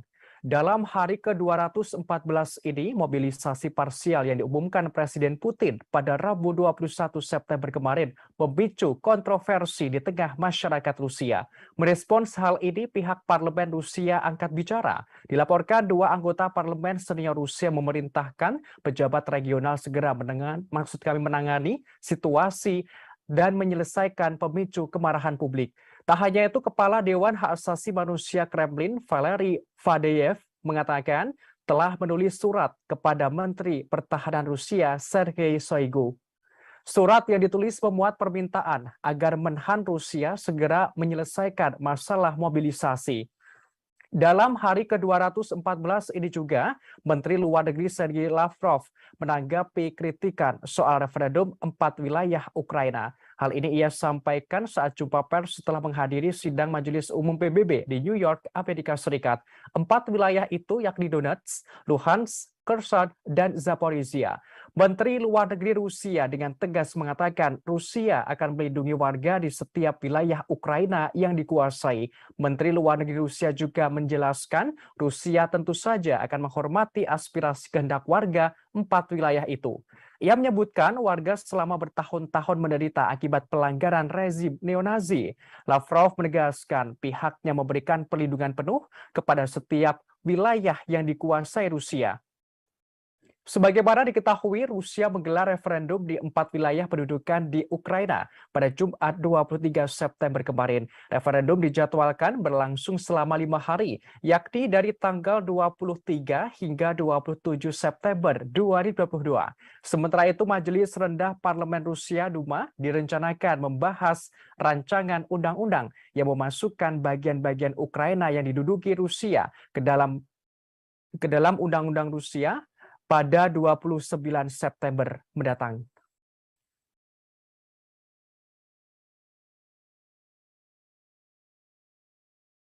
Presiden Putin kembali bertindak tegas kepada jajaran menterinya. Terkini seorang jenderal pangkat tinggi di Kementerian Pertahanan Rusia dicopot dari jabatannya sebagai Wakil Menteri Pertahanan. Diketahui sosoknya bernama Jenderal Angkatan Darat Dmitry Bulgakov. Pencopotan ini erat kaitannya soal masalah logistik di perang Ukraina.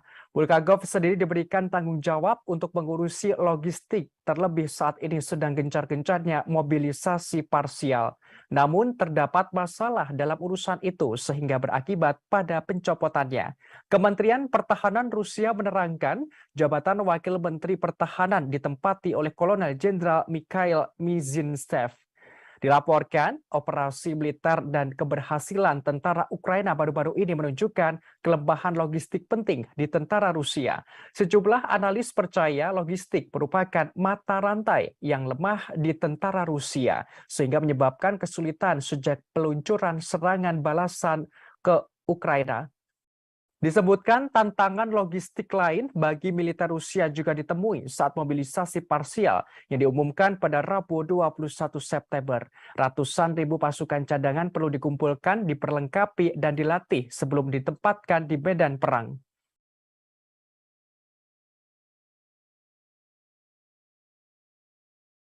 Presiden Ukraina Volodymyr Zelensky shock lantaran Israel tidak bisa memasok bantuan senjata. Ia terkejut dan heran mengapa Israel tak kunjung mengirimkan sistem pertahanan rudal untuk melawan serangan Rusia. Menurut pengakuan Zelensky, sebenarnya Ukraina sudah lama meminta sistem pertahanan rudal Iron Dome Israel. Permintaan itu dilakukan setelah Rusia menginvasi Ukraina pada Februari 2022. Diketahui sistem pertahanan rudal Iron Dome itu pernah digunakan Israel untuk menangkis roket-roket serangan kelompok misil Palestina di Gaza. Ungkapan Zelensky kali ini terasa lebih mendalam daripada ungkapannya pada Maret lalu. Saat itu, kepala negara mencela Israel karena keengganannya untuk mengirim senjata. Padahal Israel sempat mengatakan akan membantu Ukraina sebanyak mungkin. Negara itu juga mengikuti langkah negara-negara Barat dengan mengutuk invasi Rusia ke Ukraina.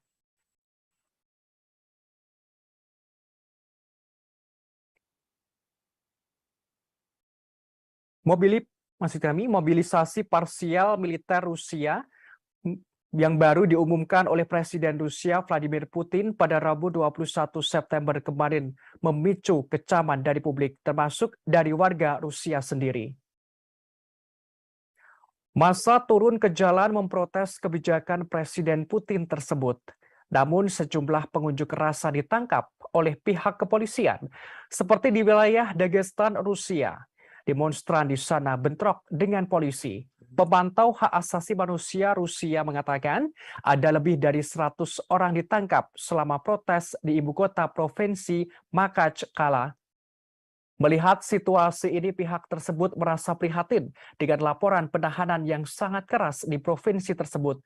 Untuk meredam kemarahan publik, Gubernur Dagestan Sergei Melikov menerangkan mobilisasi parsial harus dilakukan secara ketat sesuai dengan kriteria yang diumumkan oleh Presiden. Atas insiden ini setidaknya 301 tentara dari Dagestan tewas. Jumlah tersebut menjadi 10 kali lebih banyak daripada di Moskow. Diketahui kawasan Dagestan adalah wilayah berpenduduk mayoritas Muslim di Rusia yang pernah terkenal dengan kekerasan yang intens. Sementara itu protes besar juga telah terjadi di kota-kota besar di seluruh Rusia dalam beberapa hari terakhir. Namun penangkapan terus dilakukan oleh pihak polisi. Dilaporkan pada Sabtu 24 September kemarin ada lebih dari 700 pengunjuk rasa yang ditangkap. Lebih dari 2.000 orang telah ditangkap dalam protes massal sejak Presiden Rusia Vladimir Putin mengumumkan mobilisasi parsial pada hari Rabu lalu. Banyak pemuda Rusia berusaha melarikan diri karena tidak mau diikutkan dalam tentara cadangan ke Ukraina. Mereka mencoba menyeberangi perbatasan ke negara tetangga, Finlandia dan Georgia.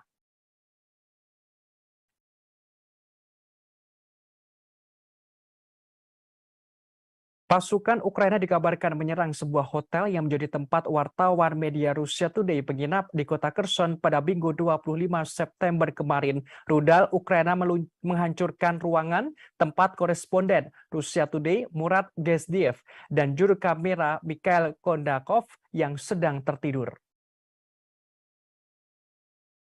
Beruntung dalam insiden ini keduanya tidak mengalami luka parah. Namun juru kamera Mikhail Kondakov sempat terkubur puing-puing bangunan. Ia berhasil ditarik keluar dari puing-puing. Kondakov mengaku saat kejadian ia seolah tersengat listrik dan badannya gemetar. Dikatakan waktu penyerangan ia sedang tertidur untuk beristirahat dari liputan di lokasi itu. Akibat serangan ini bangunan hotel mengalami rusak berat dan atapnya runtuh. Sejumlah kendaraan yang diparkir di luar juga hancur, termasuk sebuah kendaraan atau mobil yang digunakan oleh jurnalis Russia Today. Kondakov berujar selain 4 orang tim Russia Today, ada 3 pekerja pusat migrasi dan 2 anggota staf hotel berada di dalam gedung saat kejadian. Diakui sebelumnya ada militer Rusia berada di hotel. Dimungkinkan serangan rudal Ukraina hendak menyasar ke sejumlah militer tersebut. Sementara itu layanan darurat mengonfirmasi ada 2 orang tewas dalam serangan ini. Pejabat senior yang ditunjuk Rusia, Kirill Steremosov, mengonfirmasi seorang mantan anggota parlemen Ukraina, Alexei Zuravkov, adalah salah satu menjadi korban.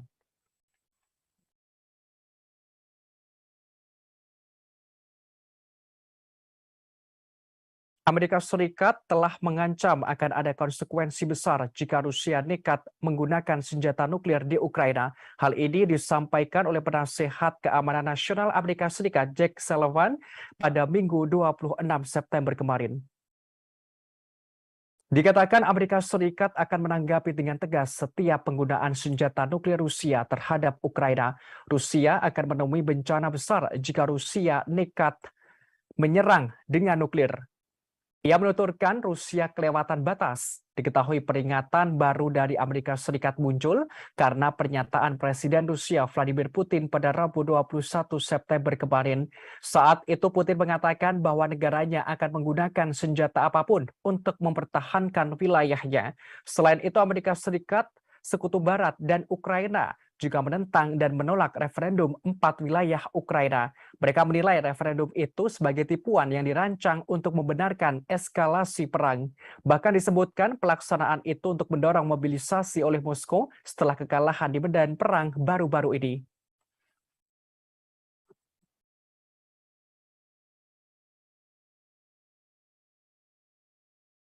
Menteri Luar Negeri Rusia Sergei Lavrov menepis kecaman Ukraina dan Sekutu Barat soal referendum palsu di 4 wilayah Ukraina yang dikuasai Moskwa. Ia menerangkan hasil pemungutan suara yang dimulai Jumat lalu itu adalah bagian dari doktrin keamanan nuklir Rusia. Hal ini Lavrov jelaskan kepada awak media setelah berpidato di Majelis Umum PBB di Amerika Serikat. Diketahui di 4 wilayah Ukraina yang menggelar referendum itu adalah Luhansk, Kherson, Zaporizhia, serta Donetsk. Keempatnya kini masih dalam penguasaan Rusia.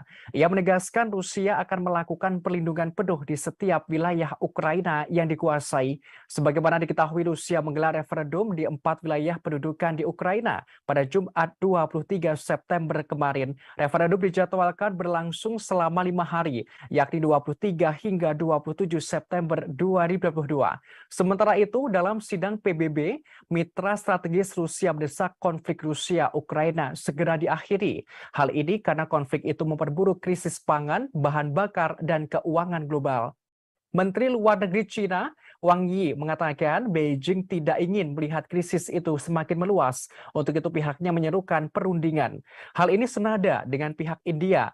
Menteri Luar Negeri India, Subrahmanyam Jaishankar, memandang dialog dan diplomasi sebagai satu-satunya jalan keluar untuk mengakhiri konflik.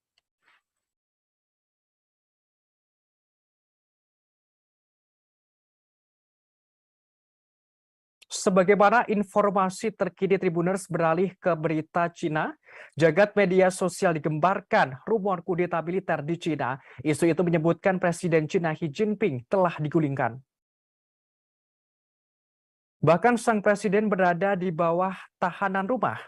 Spekulasi ini kian santer setelah Xi Jinping dikabarkan hilang dari mata publik. Tidak ada pejabat dari Partai Komunis Cina yang berkuasa atau media pemerintah yang buka suara apapun tentang rumor tersebut. Namun akun media sosial mereka menampilkan rutinitas biasa di negara itu, terlebih menjelang Kongres 5 tahunan partai yang digelar 16 Oktober mendatang. Diketahui sebelumnya Xi Jinping menghadiri pertemuan Organisasi Kerjasama Shanghai di Uzbekistan. Kunjungan ke luar negeri ini merupakan pertama kali Xi Jinping sejak merebaknya pandemi COVID-19. Namun setelah kunjungan itu, ada kabar yang beredar bahwa sang presiden berada di bawah tahanan rumah. Terkait hal ini, para ahli membantah semua rumor tersebut. Dikatakan ada kemungkinan kuat bahwa Xi Jinping berada di bawah karantina karena kebijakan ketat nol COVID-19 Cina. Seperti diketahui, pemerintah Tiongkok mengamanatkan setiap individu yang memasuki Cina dari luar negeri untuk menjalani karantina.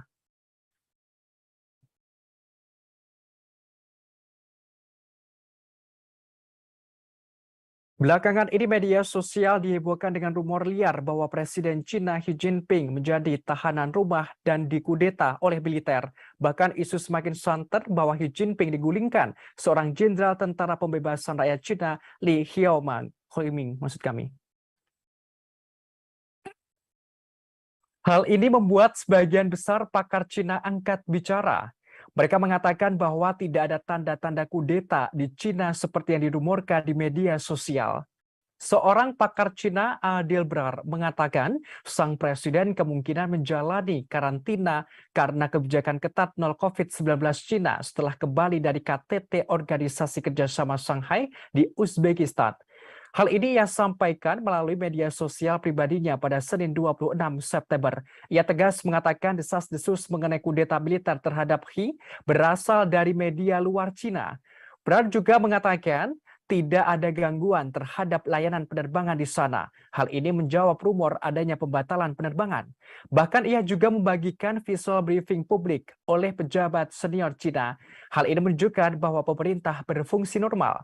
Sebagaimana informasi terkini jagat media sosial digemparkan rumor kudeta militer di Cina. Isu ini menyebutkan Presiden Cina Xi Jinping telah digulingkan. Bahkan sang presiden berada di bawah tahanan rumah. Spekulasi ini kian santer setelah Xi Jinping dikabarkan hilang dari mata publik. Diketahui sebelumnya, Xi Jinping menghadiri pertemuan Organisasi Kerjasama Shanghai di Uzbekistan. Kunjungan ke luar negeri ini merupakan pertama kali Xi Jinping sejak merebaknya pandemi COVID-19.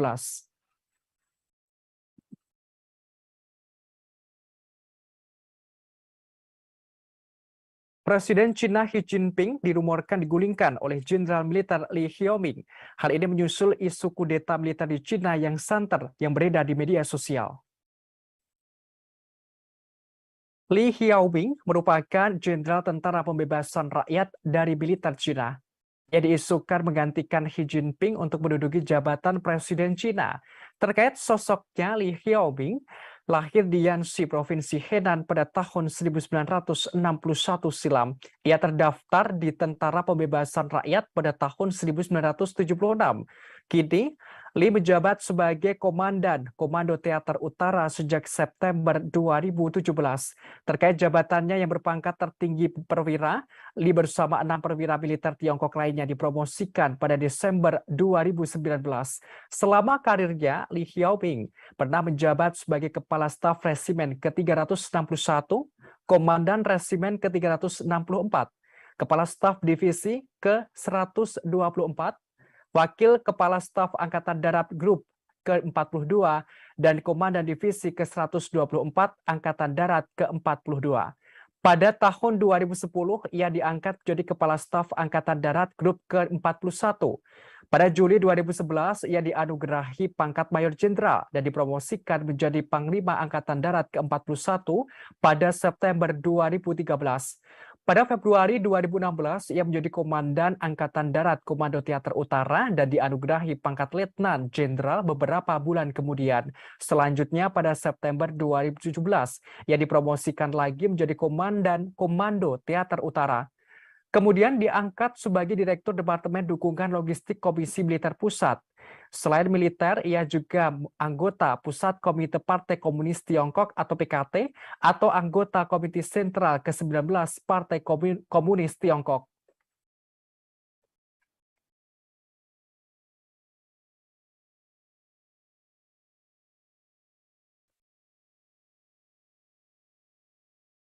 Berita selanjutnya dikabarkan dari Iran, Tribuners. Sepupu Mahsa Amini, Ervan Mortezai, membeberkan pengakuan soal kematian saudaranya itu. Ia mengatakan Mahsa Amini disiksa dan dihina sebelum meninggal.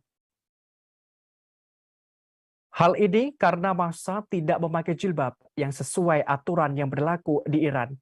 Mortezai lantas meminta masyarakat internasional untuk meminta pertanggungjawaban rezim Iran atas kematian Mahsa Amini. Sebagaimana diketahui, Mahsa Amini ditangkap polisi moral Iran di Teheran karena dianggap tidak menutupi kepalanya dengan benar pada 13 September lalu. Mortezai menyampaikan Mahsa Amini awalnya berbelanja di Teheran dengan sejumlah kerabat termasuk saudara laki-lakinya Askan. Namun, rombongan Mahsa Amini tiba-tiba diadang oleh polisi moral. Petugas tersebut menyebutkan jilbab yang dipakai Mahsa tidak benar.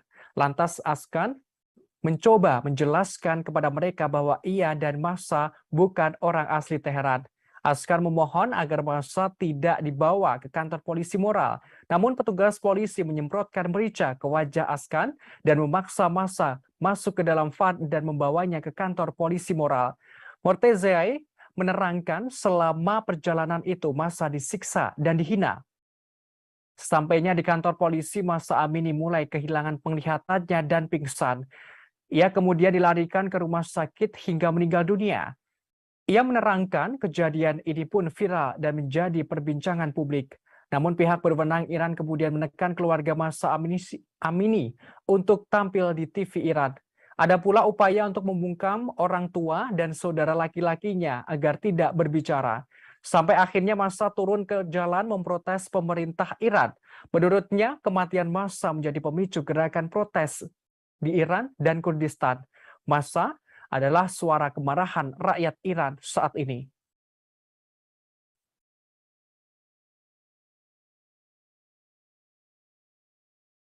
Kematian Mahsa Amini yang mendapatkan kekerasan polisi moral Iran usai ditangkap karena tidak memakai jilbab dengan benar memunculkan gelombang protes. Aksi protes tidak hanya di dalam negeri tetapi juga luar negeri. Demonstrasi juga terjadi di London, Inggris, dan Paris, Prancis. Di Paris, Prancis, beberapa pengunjuk rasa meneriakkan slogan-slogan menentang pemimpin tertinggi Iran, Ayatullah Ali Khamenei. Mereka menunjukkan solidaritas dengan demo Iran yang menewaskan setidaknya 41 nyawa. Polisi Paris mengatakan sekitar 4.000 orang berkumpul untuk demonstrasi. Dalam aksi itu, 1 orang ditangkap karena marah dan memberontak, sedangkan 1 petugas terluka ringan. Selain itu dilaporkan, polisi Prancis juga menyemprotkan gas air mata dan taktik anti huru-hara. Hal ini untuk mencegah ratusan pendemo di ibu kota bergerak ke kedubes Iran. Sementara itu di London, Inggris, polisi melakukan 12 penangkapan. Akibat aksi ini ada 5 petugas terluka serius.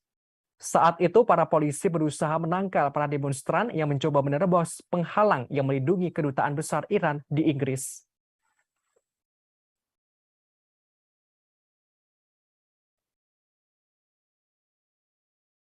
Berita selanjutnya dikabarkan dari Jepang, Tribuners. Upacara pemakaman kenegaraan mantan Perdana Menteri Jepang Shinzo Abe akan berlangsung di Tokyo pada Selasa 27 September besok. Total ada 6.000 tamu undangan akan menghadiri pemakaman tersebut. Dari jumlah itu, 700 undangan diantaranya dari luar negeri dipastikan hadir. Sementara dari dalam negeri Jepang, undangan yang akan hadir sekitar 3.600 orang. Di antaranya yang tidak hadir adalah Seiichiro Murakami. Ia adalah politisi senior Partai Demokrat Liberal. Seiichiro Murakami merupakan salah satu pihak yang menentang upacara kenegaraan Shinzo Abe. Ia menganggap aneh pemakaman Abe yang dilakukan secara kenegaraan. Murakami menilai menggambarkan mantan Perdana Menteri Shinzo Abe sebagai bandit nasional. Hal ini karena Abe menyerukan hukuman keras di dalam partai, terutama kalangan anggota parlemen dari fraksi Abe. Sementara itu, Perdana Menteri Fumio Kishida telah menekankan pentingnya diplomasi bela-sungkawa. Sejumlah pejabat asing akan menghadiri pemakaman kenegaraan dan mereka tiba di Jepang. Di antaranya Wakil Presiden Indonesia Ma'ruf Amin, Wakil Presiden Amerika Serikat Kamala Harris, Perdana Menteri India Narendra Modi, hingga Perdana Menteri Australia Albanese.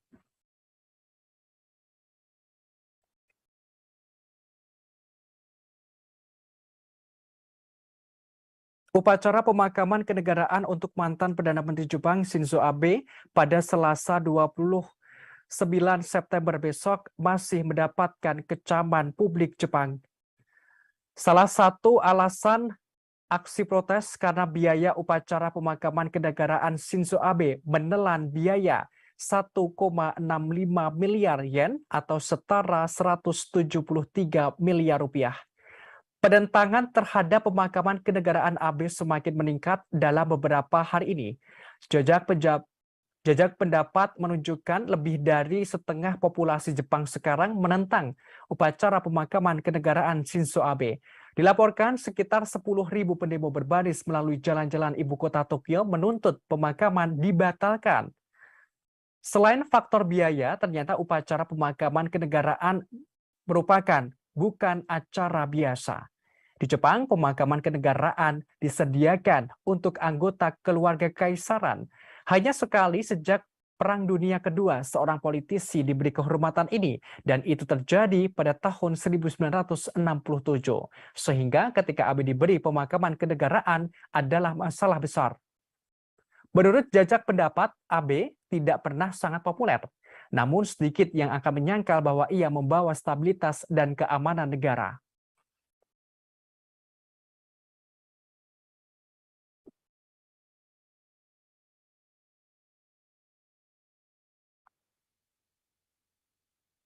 Berita selanjutnya dikabarkan dari Inggris, Tribuners. Inggris dilaporkan mengalami krisis tenaga kerja. Kekurangan tenaga kerja akut ini terjadi di industri-industri utama. Mengenai hal ini, Perdana Menteri Inggris Liz Truss akan meluncurkan tinjauan besar-besaran terhadap sistem visa negara. Truss bakal menentang sejumlah rekan kabinet anti-imigrasi untuk memuluskan tinjauan itu. Langkah ini diambil untuk memungkinkan industri tertentu untuk mendatangkan lebih banyak tenaga kerja, seperti insinyur telekomunikasi dari luar negeri. Tinjauan yang akan dilakukan kemungkinan juga membahas pelonggaran persyaratan, termasuk syarat mengharuskan berbicara bahasa Inggris di beberapa sektor. Hal ini guna memungkinkan lebih banyak pekerja asing masuk ke negara itu. Truss mengatakan bahwa ia siap untuk mengambil keputusan yang tidak populer. Hal ini sebagai upaya pemerintah untuk merangsang pertumbuhan ekonomi. Disebutkan pula pemerintah Inggris akan mengangkat batas pekerja musiman dari luar negeri yang bekerja di pertanian. Sebagaimana diketahui, Truss merupakan Perdana Menteri Inggris yang baru. Ia menjabat pada awal bulan ini.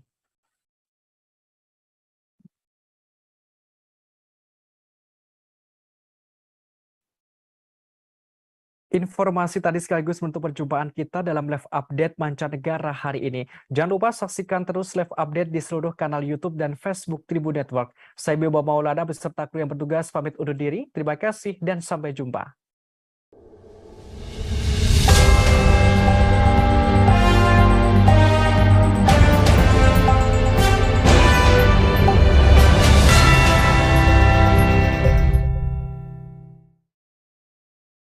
Jangan lupa like, subscribe, dan share ya!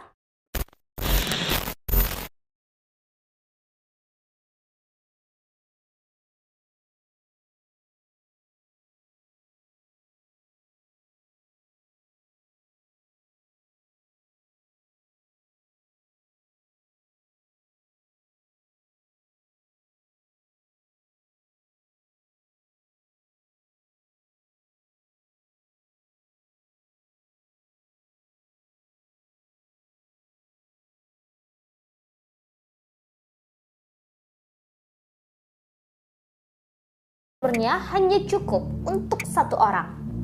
Sampai di atas, kami bisa melihat batu karang tinggi yang membentuk seperti pulau-pulau kecil. Dan seperti namanya, kami bisa menyaksikan telaga berbentuk bintang. Di bawah airnya terlihat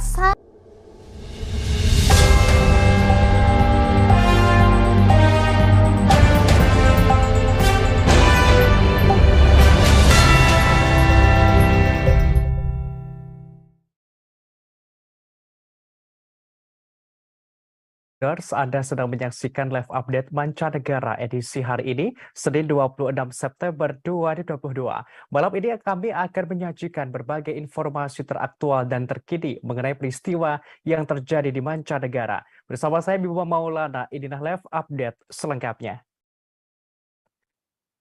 Operasi militer khusus Rusia ke Ukraina terus bergulir hingga hari ke-214 pada Minggu 25 September 2022.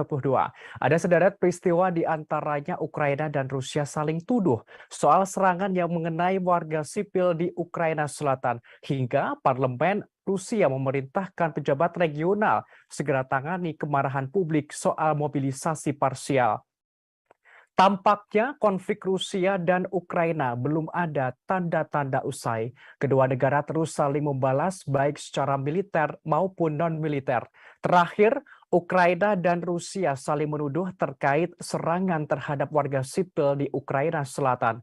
Pihak militer Ukraina mengatakan pasukan Rusia telah meluncurkan lusinan serangan rudal dan serangan udara.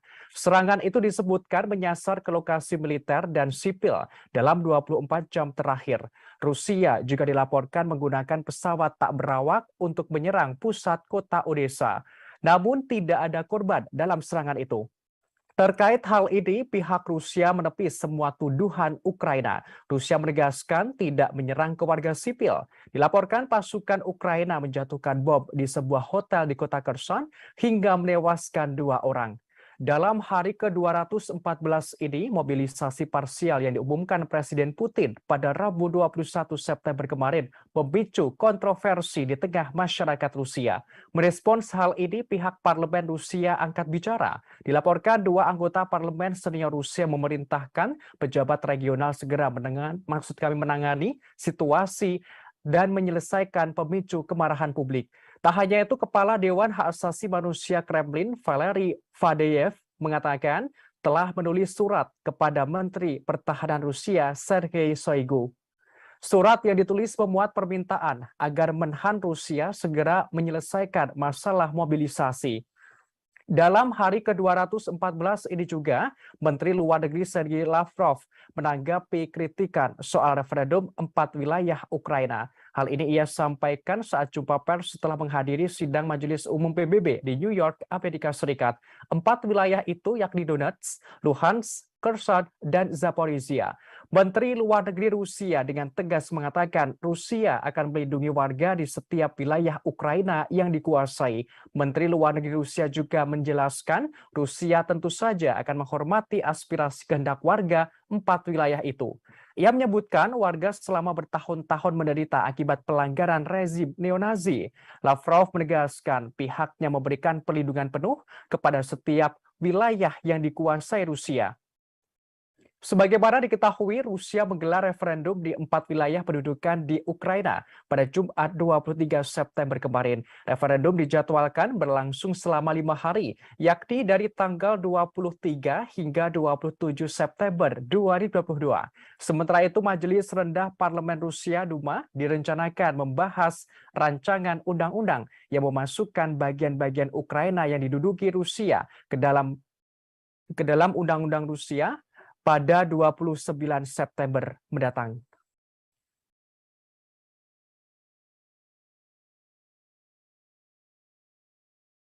Presiden Putin kembali bertindak tegas kepada jajaran menterinya. Terkini seorang jenderal pangkat tinggi di Kementerian Pertahanan Rusia dicopot dari jabatannya sebagai wakil Menteri Pertahanan. Diketahui sosoknya bernama Jenderal Angkatan Darat Dmitry Bulgakov.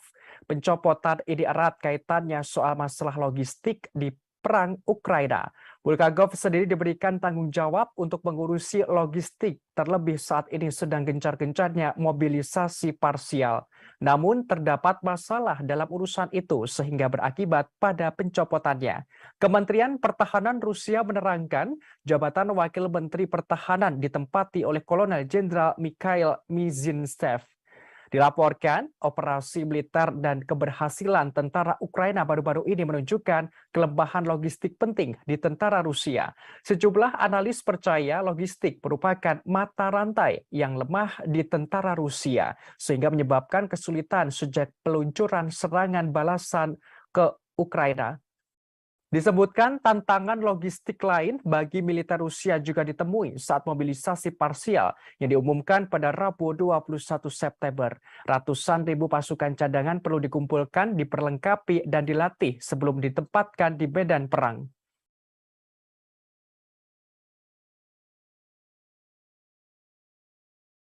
Presiden Ukraina Volodymyr Zelensky shock lantaran Israel tidak bisa memasok bantuan senjata. Ia terkejut dan heran mengapa Israel tak kunjung mengirimkan sistem pertahanan rudal untuk melawan serangan Rusia. Menurut pengakuan Zelensky, sebenarnya Ukraina sudah lama meminta sistem pertahanan rudal Iron Dome Israel. Permintaan itu dilakukan setelah Rusia menginvasi Ukraina pada Februari 2022. Diketahui sistem pertahanan rudal Iron Dome itu pernah digunakan Israel untuk menangkis roket-roket serangan kelompok misil Palestina di Gaza. Ungkapan Zelensky kali ini terasa lebih mendalam daripada ungkapannya pada Maret lalu. Saat itu, kepala negara mencela Israel karena keengganannya untuk mengirim senjata. Padahal Israel sempat mengatakan akan membantu Ukraina sebanyak mungkin. Negara itu juga mengikuti langkah negara-negara Barat dengan mengutuk invasi Rusia ke Ukraina.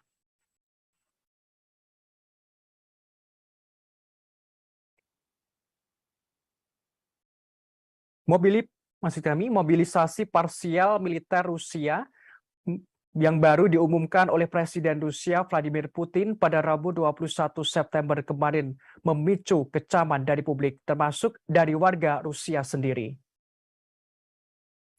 Massa turun ke jalan memprotes kebijakan Presiden Putin tersebut. Namun sejumlah pengunjuk rasa ditangkap oleh pihak kepolisian, seperti di wilayah Dagestan, Rusia. Demonstran di sana bentrok dengan polisi.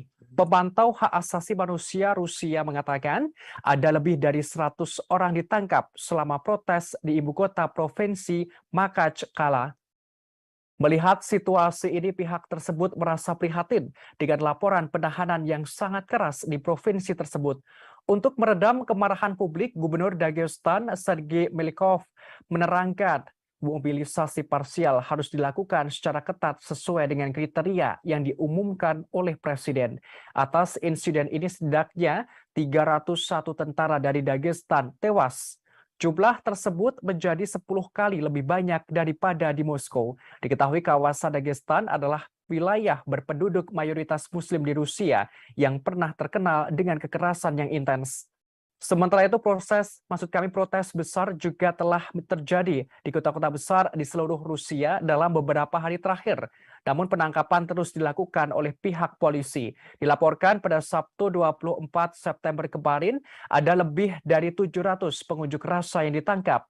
Lebih dari 2.000 orang telah ditangkap dalam protes massal sejak Presiden Rusia Vladimir Putin mengumumkan mobilisasi parsial pada hari Rabu lalu. Banyak pemuda Rusia berusaha melarikan diri karena tidak mau diikutkan dalam tentara cadangan ke Ukraina. Mereka mencoba menyeberangi perbatasan ke negara tetangga, Finlandia dan Georgia.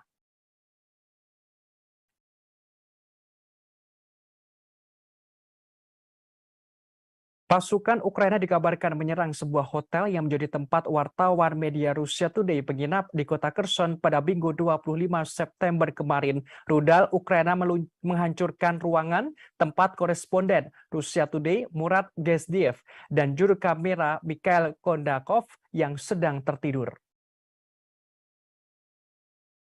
Beruntung dalam insiden ini keduanya tidak mengalami luka parah.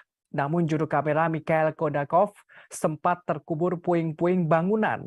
Ia berhasil ditarik keluar dari puing-puing. Kondakov mengaku saat kejadian ia seolah tersengat listrik dan badannya gemetar. Dikatakan waktu penyerangan ia sedang tertidur untuk beristirahat dari liputan di lokasi itu. Akibat serangan ini bangunan hotel mengalami rusak berat dan atapnya runtuh. Sejumlah kendaraan yang diparkir di luar juga hancur, termasuk sebuah kendaraan atau mobil yang digunakan oleh jurnalis Russia Today. Kondakov berujar selain 4 orang tim Russia Today, ada 3 pekerja pusat migrasi dan 2 anggota staf hotel berada di dalam gedung saat kejadian. Diakui sebelumnya ada militer Rusia berada di hotel. Dimungkinkan serangan rudal Ukraina hendak menyasar ke sejumlah militer tersebut. Sementara itu layanan darurat mengonfirmasi ada 2 orang tewas dalam serangan ini. Pejabat senior yang ditunjuk Rusia, Kirill Steremosov, mengonfirmasi seorang mantan anggota parlemen Ukraina, Alexei Zuravkov, adalah salah satu menjadi korban.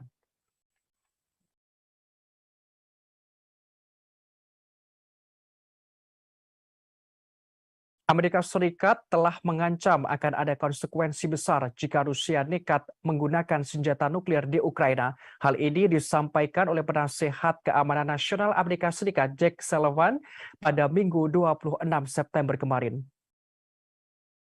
Dikatakan Amerika Serikat akan menanggapi dengan tegas setiap penggunaan senjata nuklir Rusia terhadap Ukraina. Rusia akan menemui bencana besar jika Rusia nekat menyerang dengan nuklir. Ia menuturkan Rusia kelewatan batas. Diketahui peringatan baru dari Amerika Serikat muncul karena pernyataan Presiden Rusia Vladimir Putin pada Rabu 21 September kemarin. Saat itu Putin mengatakan bahwa negaranya akan menggunakan senjata apapun untuk mempertahankan wilayahnya. Selain itu Amerika Serikat, Sekutu Barat, dan Ukraina juga menentang dan menolak referendum 4 wilayah Ukraina. Mereka menilai referendum itu sebagai tipuan yang dirancang untuk membenarkan eskalasi perang. Bahkan disebutkan pelaksanaan itu untuk mendorong mobilisasi oleh Moskow setelah kekalahan di medan perang baru-baru ini.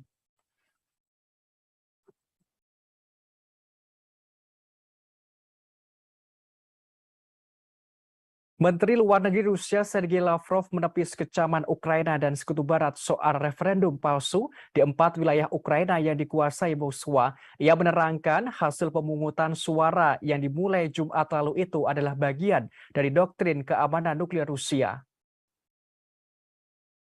Hal ini Lavrov jelaskan kepada awak media setelah berpidato di Majelis Umum PBB di Amerika Serikat. Diketahui di 4 wilayah Ukraina yang menggelar referendum itu adalah Luhansk, Kherson, Zaporizhia, serta Donetsk. Keempatnya kini masih dalam penguasaan Rusia. Ia menegaskan Rusia akan melakukan perlindungan penuh di setiap wilayah Ukraina yang dikuasai. Sebagaimana diketahui Rusia menggelar referendum di 4 wilayah pendudukan di Ukraina pada Jumat 23 September kemarin. Referendum dijadwalkan berlangsung selama 5 hari, yakni 23 hingga 27 September 2022. Sementara itu, dalam sidang PBB, mitra strategis Rusia mendesak konflik Rusia-Ukraina segera diakhiri. Hal ini karena konflik itu memperburuk krisis pangan, bahan bakar, dan keuangan global. Menteri Luar Negeri Cina Wang Yi mengatakan Beijing tidak ingin melihat krisis itu semakin meluas. Untuk itu pihaknya menyerukan perundingan. Hal ini senada dengan pihak India. Menteri Luar Negeri India Subrahmanyam Jaishankar memandang dialog dan diplomasi sebagai satu-satunya jalan keluar untuk mengakhiri konflik.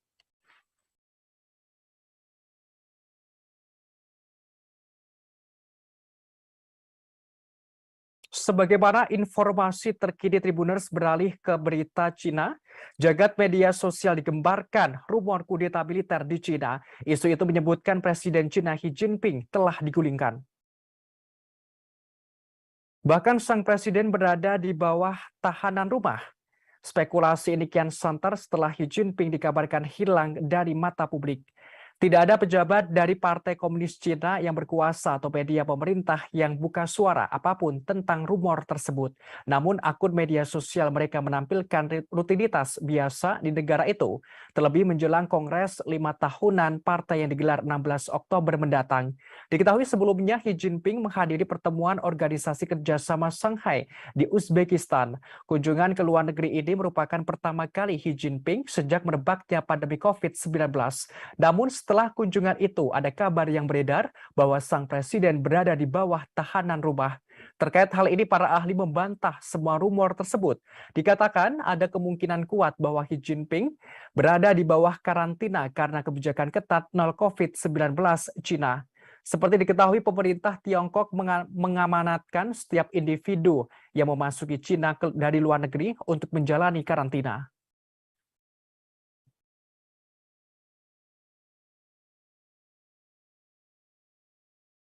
Belakangan ini media sosial dihebohkan dengan rumor liar bahwa Presiden Cina Xi Jinping menjadi tahanan rumah dan dikudeta oleh militer. Bahkan isu semakin santer bahwa Xi Jinping digulingkan seorang jenderal tentara pembebasan rakyat Cina Li Xiaoming maksud kami. Hal ini membuat sebagian besar pakar Cina angkat bicara. Mereka mengatakan bahwa tidak ada tanda-tanda kudeta di Cina seperti yang dirumorkan di media sosial. Seorang pakar Cina, Adil Brar, mengatakan sang presiden kemungkinan menjalani karantina karena kebijakan ketat nol COVID-19 Cina setelah kembali dari KTT Organisasi Kerjasama Shanghai di Uzbekistan. Hal ini ia sampaikan melalui media sosial pribadinya pada Senin 26 September. Ia tegas mengatakan desas-desus mengenai kudeta militer terhadap Xi berasal dari media luar Cina. Brar juga mengatakan tidak ada gangguan terhadap layanan penerbangan di sana. Hal ini menjawab rumor adanya pembatalan penerbangan. Bahkan ia juga membagikan visual briefing publik oleh pejabat senior Cina. Hal ini menunjukkan bahwa pemerintah berfungsi normal. Sebagaimana informasi terkini jagat media sosial digemparkan rumor kudeta militer di Cina. Isu ini menyebutkan Presiden Cina Xi Jinping telah digulingkan. Bahkan sang presiden berada di bawah tahanan rumah. Spekulasi ini kian santer setelah Xi Jinping dikabarkan hilang dari mata publik. Diketahui sebelumnya, Xi Jinping menghadiri pertemuan Organisasi Kerjasama Shanghai di Uzbekistan. Kunjungan ke luar negeri ini merupakan pertama kali Xi Jinping sejak merebaknya pandemi COVID-19.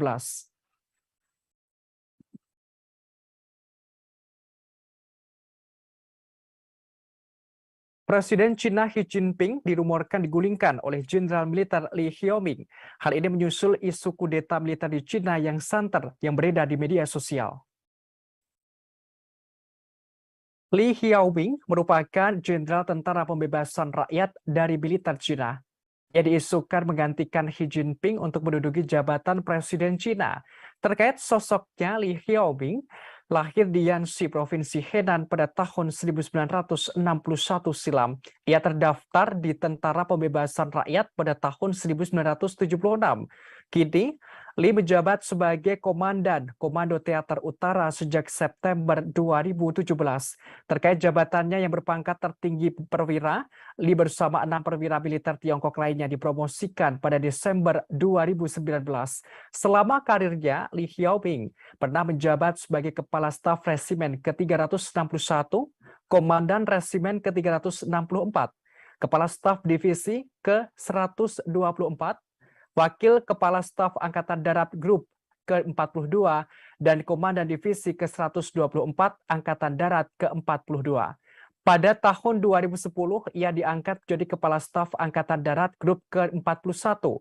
Pada Juli 2011, ia dianugerahi pangkat Mayor Jenderal dan dipromosikan menjadi Panglima Angkatan Darat ke-41 pada September 2013. Pada Februari 2016, ia menjadi Komandan Angkatan Darat Komando Teater Utara dan dianugerahi pangkat Letnan Jenderal beberapa bulan kemudian. Selanjutnya pada September 2017, ia dipromosikan lagi menjadi Komandan Komando Teater Utara. Kemudian diangkat sebagai Direktur Departemen Dukungan Logistik Komisi Militer Pusat.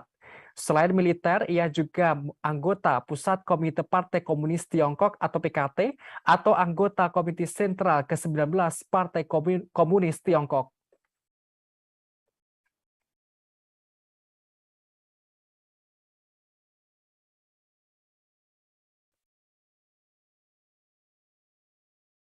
Berita selanjutnya dikabarkan dari Iran, Tribuners. Sepupu Mahsa Amini, Ervan Mortezai, membeberkan pengakuan soal kematian saudaranya itu. Ia mengatakan Mahsa Amini disiksa dan dihina sebelum meninggal. Hal ini karena Mahsa tidak memakai jilbab yang sesuai aturan yang berlaku di Iran. Mortezai lantas meminta masyarakat internasional untuk meminta pertanggungjawaban rezim Iran atas kematian Mahsa Amini. Sebagaimana diketahui, Mahsa Amini ditangkap polisi moral Iran di Teheran karena dianggap tidak menutupi kepalanya dengan benar pada 13 September lalu. Mortezai menyampaikan Mahsa Amini awalnya berbelanja di Teheran dengan sejumlah kerabat termasuk saudara laki-lakinya Askan. Namun, rombongan Mahsa Amini tiba-tiba diadang oleh polisi moral. Petugas tersebut menyebutkan jilbab yang dipakai Mahsa tidak benar. Lantas Askan mencoba menjelaskan kepada mereka bahwa ia dan Mahsa bukan orang asli Teheran. Askan memohon agar Mahsa tidak dibawa ke kantor polisi moral. Namun petugas polisi menyemprotkan merica ke wajah Askan dan memaksa Mahsa masuk ke dalam van dan membawanya ke kantor polisi moral. Mortezai menerangkan selama perjalanan itu Mahsa disiksa dan dihina. Sampainya di kantor polisi, Mahsa Amini mulai kehilangan penglihatannya dan pingsan. Ia kemudian dilarikan ke rumah sakit hingga meninggal dunia. Ia menerangkan kejadian ini pun viral dan menjadi perbincangan publik. Namun pihak berwenang Iran kemudian menekan keluarga Mahsa Amini untuk tampil di TV Iran. Ada pula upaya untuk membungkam orang tua dan saudara laki-lakinya agar tidak berbicara. Sampai akhirnya Mahsa turun ke jalan memprotes pemerintah Iran. Menurutnya, kematian Mahsa menjadi pemicu gerakan protes di Iran dan Kurdistan. Mahsa adalah suara kemarahan rakyat Iran saat ini.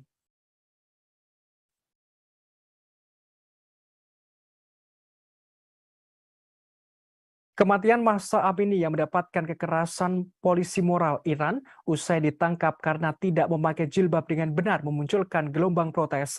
Aksi protes tidak hanya di dalam negeri tetapi juga luar negeri. Demonstrasi juga terjadi di London, Inggris, dan Paris, Prancis. Di Paris, Prancis, beberapa pengunjuk rasa meneriakkan slogan-slogan menentang pemimpin tertinggi Iran, Ayatullah Ali Khamenei. Mereka menunjukkan solidaritas dengan demo Iran yang menewaskan setidaknya 41 nyawa.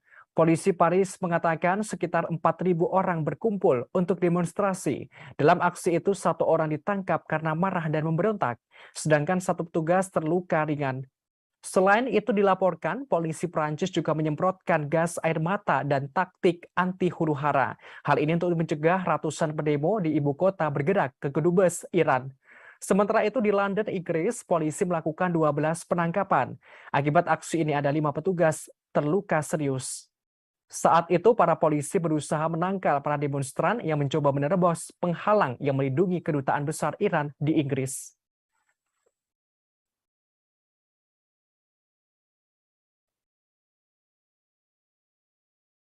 Berita selanjutnya dikabarkan dari Jepang, Tribuners. Upacara pemakaman kenegaraan mantan Perdana Menteri Jepang Shinzo Abe akan berlangsung di Tokyo pada Selasa 27 September besok. Total ada 6.000 tamu undangan akan menghadiri pemakaman tersebut. Dari jumlah itu, 700 undangan diantaranya dari luar negeri dipastikan hadir. Sementara dari dalam negeri Jepang, undangan yang akan hadir, sekitar 3.600 orang. Di antaranya yang tidak hadir adalah Seiichiro Murakami. Ia adalah politisi senior Partai Demokrat Liberal. Seiichiro Murakami merupakan salah satu pihak yang menentang upacara kenegaraan Shinzo Abe. Ia menganggap aneh pemakaman Abe yang dilakukan secara kenegaraan. Murakami menilai menggambarkan mantan Perdana Menteri Shinzo Abe sebagai bandit nasional. Hal ini karena Abe menyerukan hukuman keras di dalam partai, terutama kalangan anggota parlemen dari fraksi Abe. Sementara itu, Perdana Menteri Fumio Kishida telah menekankan pentingnya diplomasi bela sungkawa. Sejumlah pejabat asing akan menghadiri pemakaman kenegaraan dan mereka tiba di Jepang. Di antaranya Wakil Presiden Indonesia Ma'ruf Amin, Wakil Presiden Amerika Serikat Kamala Harris, Perdana Menteri India Narendra Modi, hingga Perdana Menteri Australia Albanese.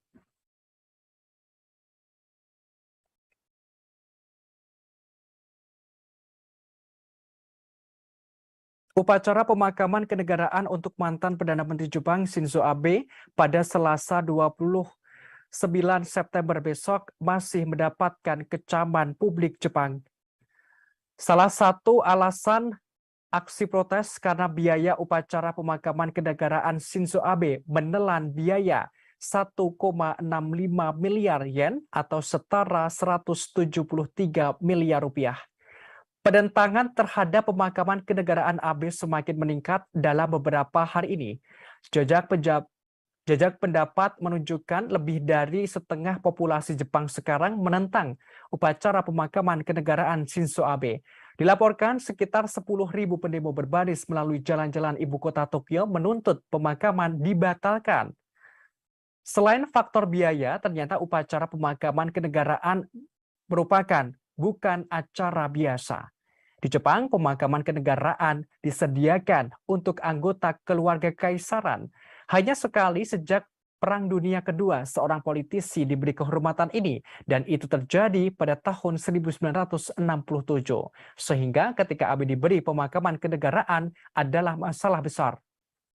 Menurut jajak pendapat, Abe tidak pernah sangat populer. Namun sedikit yang akan menyangkal bahwa ia membawa stabilitas dan keamanan negara.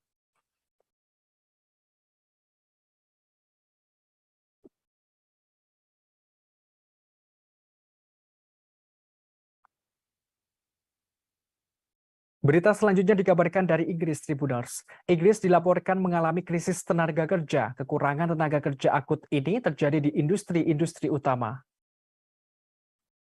Mengenai hal ini, Perdana Menteri Inggris Liz Truss akan meluncurkan tinjauan besar-besaran terhadap sistem visa negara. Truss bakal menentang sejumlah rekan kabinet anti-imigrasi untuk memuluskan tinjauan itu. Langkah ini diambil untuk memungkinkan industri tertentu untuk mendatangkan lebih banyak tenaga kerja, seperti insinyur telekomunikasi dari luar negeri. Tinjauan yang akan dilakukan kemungkinan juga membahas pelonggaran persyaratan, termasuk syarat mengharuskan berbicara bahasa Inggris di beberapa sektor. Hal ini guna memungkinkan lebih banyak pekerja asing masuk ke negara itu. Truss mengatakan bahwa ia siap untuk mengambil keputusan yang tidak populer. Hal ini sebagai upaya pemerintah untuk merangsang pertumbuhan ekonomi. Disebutkan pula pemerintah Inggris akan mengangkat batas pekerja musiman dari luar negeri yang bekerja di pertanian. Sebagaimana diketahui, Truss merupakan Perdana Menteri Inggris yang baru. Ia menjabat pada awal bulan ini.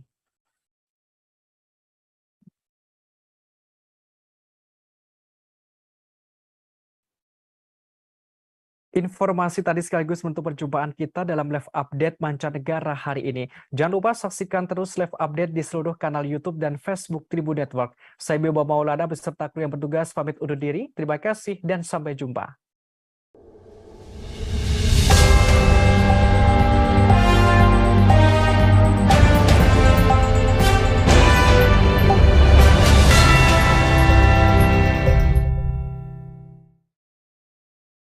Jangan lupa like, subscribe, dan share ya!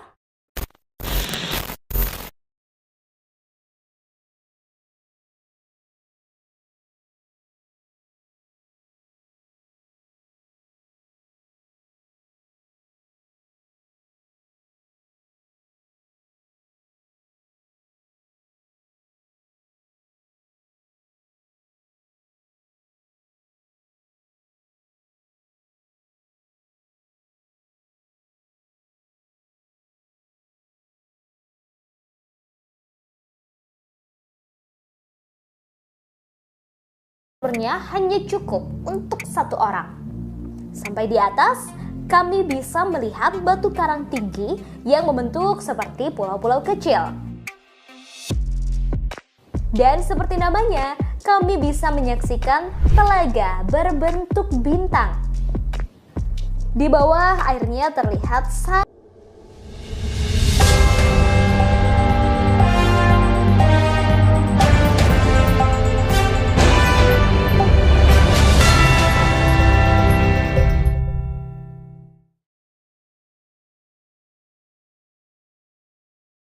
Anda sedang menyaksikan live update mancanegara edisi hari ini, Senin 26 September 2022. Malam ini kami akan menyajikan berbagai informasi teraktual dan terkini mengenai peristiwa yang terjadi di mancanegara. Bersama saya Bima Maulana, inilah live update selengkapnya. Operasi militer khusus Rusia ke Ukraina terus bergulir hingga hari ke-214 pada Minggu 25 September 2022. Ada sederet peristiwa di antaranya Ukraina dan Rusia saling tuduh soal serangan yang mengenai warga sipil di Ukraina Selatan hingga parlemen Rusia memerintahkan pejabat regional segera tangani kemarahan publik soal mobilisasi parsial. Tampaknya konflik Rusia dan Ukraina belum ada tanda-tanda usai. Kedua negara terus saling membalas baik secara militer maupun non-militer. Terakhir, Ukraina dan Rusia saling menuduh terkait serangan terhadap warga sipil di Ukraina Selatan. Pihak militer Ukraina mengatakan pasukan Rusia telah meluncurkan lusinan serangan rudal dan serangan udara. Serangan itu disebutkan menyasar ke lokasi militer dan sipil dalam 24 jam terakhir. Rusia juga dilaporkan menggunakan pesawat tak berawak untuk menyerang pusat kota Odessa. Namun tidak ada korban dalam serangan itu. Terkait hal ini, pihak Rusia menepis semua tuduhan Ukraina. Rusia menegaskan tidak menyerang ke warga sipil. Dilaporkan pasukan Ukraina menjatuhkan bom di sebuah hotel di kota Kherson hingga menewaskan 2 orang. Dalam hari ke-214 ini, mobilisasi parsial yang diumumkan Presiden Putin pada Rabu 21 September kemarin memicu kontroversi di tengah masyarakat Rusia. Merespons hal ini, pihak parlemen Rusia angkat bicara. Dilaporkan 2 anggota parlemen senior Rusia memerintahkan pejabat regional segera menangani situasi dan menyelesaikan pemicu kemarahan publik. Tak hanya itu, Kepala Dewan Hak Asasi Manusia Kremlin, Valery Faddeev, mengatakan telah menulis surat kepada Menteri Pertahanan Rusia, Sergei Shoigu. Surat yang ditulis memuat permintaan agar Menhan Rusia segera menyelesaikan masalah mobilisasi. Dalam hari ke-214 ini juga, Menteri Luar Negeri Sergei Lavrov menanggapi kritikan soal referendum 4 wilayah Ukraina. Hal ini ia sampaikan saat jumpa pers setelah menghadiri sidang Majelis Umum PBB di New York, Amerika Serikat. 4 wilayah itu yakni Donetsk, Luhansk, Kherson, dan Zaporizhia. Menteri Luar Negeri Rusia dengan tegas mengatakan Rusia akan melindungi warga di setiap wilayah Ukraina yang dikuasai. Menteri Luar Negeri Rusia juga menjelaskan Rusia tentu saja akan menghormati aspirasi kehendak warga 4 wilayah itu. Ia menyebutkan warga selama bertahun-tahun menderita akibat pelanggaran rezim neonazi. Lavrov menegaskan pihaknya memberikan perlindungan penuh kepada setiap wilayah yang dikuasai Rusia. Sebagaimana diketahui, Rusia menggelar referendum di 4 wilayah pendudukan di Ukraina pada Jumat 23 September kemarin. Referendum dijadwalkan berlangsung selama 5 hari, yakni dari tanggal 23 hingga 27 September 2022. Sementara itu, Majelis Rendah Parlemen Rusia Duma direncanakan membahas rancangan undang-undang yang memasukkan bagian-bagian Ukraina yang diduduki Rusia ke dalam Undang-Undang Rusia pada 29 September mendatang.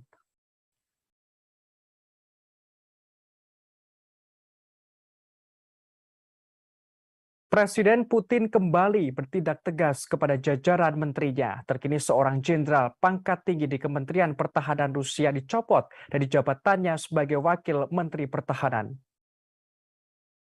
Diketahui sosoknya bernama Jenderal Angkatan Darat Dmitry Bulgakov. Pencopotan ini erat kaitannya soal masalah logistik di perang Ukraina. Bulgakov sendiri diberikan tanggung jawab untuk mengurusi logistik, terlebih saat ini sedang gencar-gencarnya mobilisasi parsial. Namun terdapat masalah dalam urusan itu sehingga berakibat pada pencopotannya. Kementerian Pertahanan Rusia menerangkan jabatan Wakil Menteri Pertahanan ditempati oleh Kolonel Jenderal Mikhail Mizintsev. Dilaporkan, operasi militer dan keberhasilan tentara Ukraina baru-baru ini menunjukkan kelemahan logistik penting di tentara Rusia. Sejumlah analis percaya logistik merupakan mata rantai yang lemah di tentara Rusia, sehingga menyebabkan kesulitan sejak peluncuran serangan balasan ke Ukraina. Disebutkan tantangan logistik lain bagi militer Rusia juga ditemui saat mobilisasi parsial yang diumumkan pada Rabu 21 September. Ratusan ribu pasukan cadangan perlu dikumpulkan, diperlengkapi, dan dilatih sebelum ditempatkan di medan perang.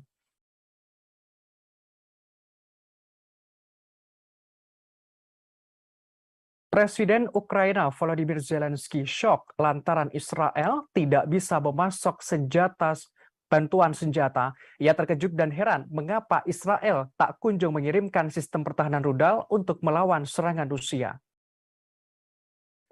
Menurut pengakuan Zelensky, sebenarnya Ukraina sudah lama meminta sistem pertahanan rudal Iron Dome Israel.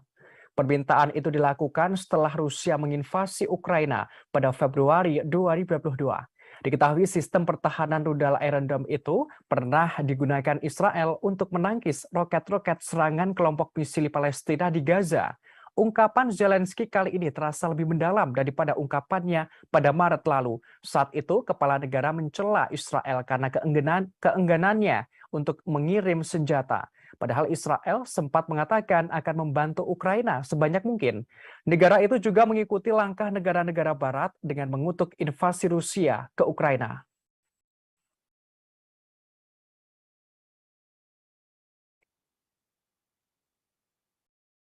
Mobilisasi parsial militer Rusia yang baru diumumkan oleh Presiden Rusia Vladimir Putin pada Rabu 21 September kemarin memicu kecaman dari publik, termasuk dari warga Rusia sendiri. Massa turun ke jalan memprotes kebijakan Presiden Putin tersebut. Namun sejumlah pengunjuk rasa ditangkap oleh pihak kepolisian, seperti di wilayah Dagestan, Rusia. Demonstran di sana bentrok dengan polisi. Pemantau hak asasi manusia Rusia mengatakan ada lebih dari 100 orang ditangkap selama protes di ibu kota provinsi Makhachkala. Melihat situasi ini, pihak tersebut merasa prihatin dengan laporan penahanan yang sangat keras di provinsi tersebut. Untuk meredam kemarahan publik, Gubernur Dagestan Sergei Melikov menerangkan mobilisasi parsial harus dilakukan secara ketat sesuai dengan kriteria yang diumumkan oleh Presiden. Atas insiden ini setidaknya 301 tentara dari Dagestan tewas. Jumlah tersebut menjadi 10 kali lebih banyak daripada di Moskow. Diketahui kawasan Dagestan adalah wilayah berpenduduk mayoritas Muslim di Rusia yang pernah terkenal dengan kekerasan yang intens. Sementara itu protes besar juga telah terjadi di kota-kota besar di seluruh Rusia dalam beberapa hari terakhir. Namun penangkapan terus dilakukan oleh pihak polisi. Dilaporkan pada Sabtu 24 September kemarin ada lebih dari 700 pengunjuk rasa yang ditangkap. Lebih dari 2.000 orang telah ditangkap dalam protes massal sejak Presiden Rusia Vladimir Putin mengumumkan mobilisasi parsial pada hari Rabu lalu. Banyak pemuda Rusia berusaha melarikan diri karena tidak mau diikutkan dalam tentara cadangan ke Ukraina. Mereka mencoba menyeberangi perbatasan ke negara tetangga Finlandia dan Georgia.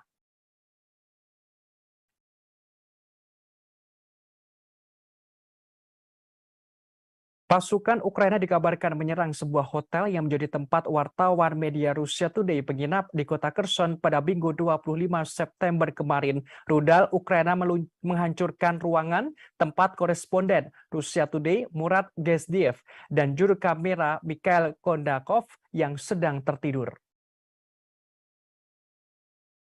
Beruntung dalam insiden ini keduanya tidak mengalami luka parah. Namun juru kamera Mikhail Kondakov sempat terkubur puing-puing bangunan.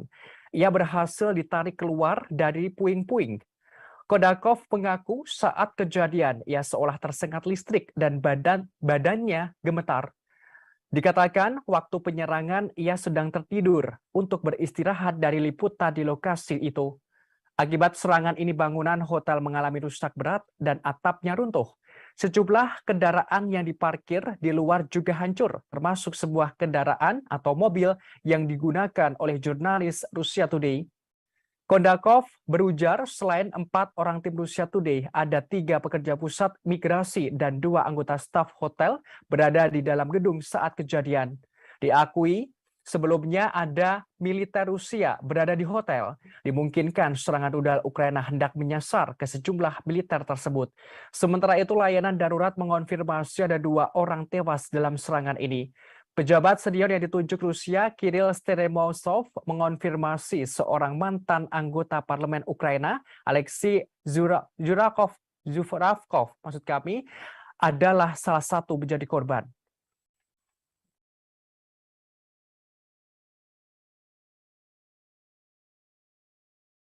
Amerika Serikat telah mengancam akan ada konsekuensi besar jika Rusia nekat menggunakan senjata nuklir di Ukraina. Hal ini disampaikan oleh Penasehat Keamanan Nasional Amerika Serikat Jake Sullivan pada Minggu 26 September kemarin. Dikatakan Amerika Serikat akan menanggapi dengan tegas setiap penggunaan senjata nuklir Rusia terhadap Ukraina. Rusia akan menemui bencana besar jika Rusia nekat menyerang dengan nuklir. Ia menuturkan Rusia kelewatan batas. Diketahui peringatan baru dari Amerika Serikat muncul karena pernyataan Presiden Rusia Vladimir Putin pada Rabu 21 September kemarin. Saat itu Putin mengatakan bahwa negaranya akan menggunakan senjata apapun untuk mempertahankan wilayahnya. Selain itu Amerika Serikat, Sekutu Barat, dan Ukraina juga menentang dan menolak referendum 4 wilayah Ukraina. Mereka menilai referendum itu sebagai tipuan yang dirancang untuk membenarkan eskalasi perang. Bahkan disebutkan pelaksanaan itu untuk mendorong mobilisasi oleh Moskow setelah kekalahan di medan perang baru-baru ini.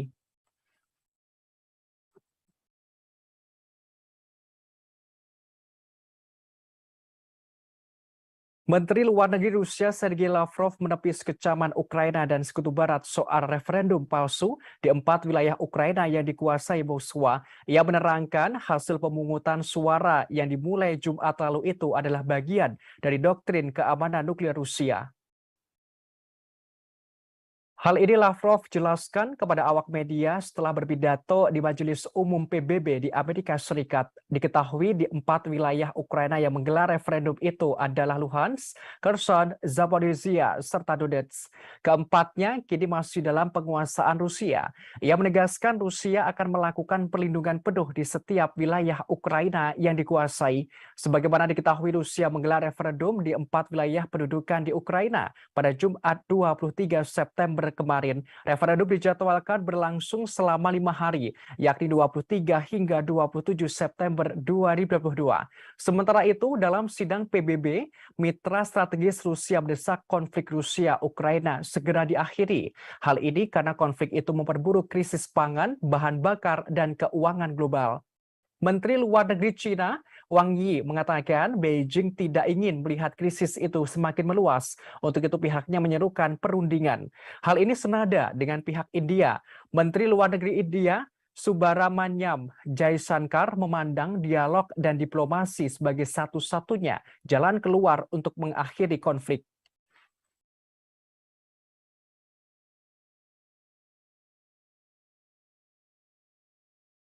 Sebagaimana informasi terkini Tribuners beralih ke berita Cina, jagat media sosial digembarkan rumor kudeta militer di Cina. Isu itu menyebutkan Presiden Cina Xi Jinping telah digulingkan. Bahkan sang presiden berada di bawah tahanan rumah. Spekulasi ini kian santer setelah Xi Jinping dikabarkan hilang dari mata publik. Tidak ada pejabat dari Partai Komunis Cina yang berkuasa atau media pemerintah yang buka suara apapun tentang rumor tersebut. Namun akun media sosial mereka menampilkan rutinitas biasa di negara itu, terlebih menjelang Kongres 5 tahunan partai yang digelar 16 Oktober mendatang. Diketahui sebelumnya Xi Jinping menghadiri pertemuan Organisasi Kerjasama Shanghai di Uzbekistan. Kunjungan ke luar negeri ini merupakan pertama kali Xi Jinping sejak merebaknya pandemi COVID-19. Namun setelah kunjungan itu ada kabar yang beredar bahwa sang presiden berada di bawah tahanan rumah. Terkait hal ini para ahli membantah semua rumor tersebut. Dikatakan ada kemungkinan kuat bahwa Xi Jinping berada di bawah karantina karena kebijakan ketat nol COVID-19 Cina. Seperti diketahui pemerintah Tiongkok mengamanatkan setiap individu yang memasuki Cina dari luar negeri untuk menjalani karantina.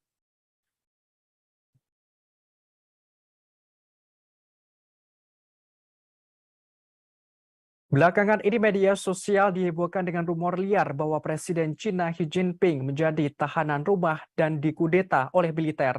Bahkan isu semakin santer bahwa Xi Jinping digulingkan seorang jenderal tentara pembebasan rakyat Cina Li Xiaoming maksud kami.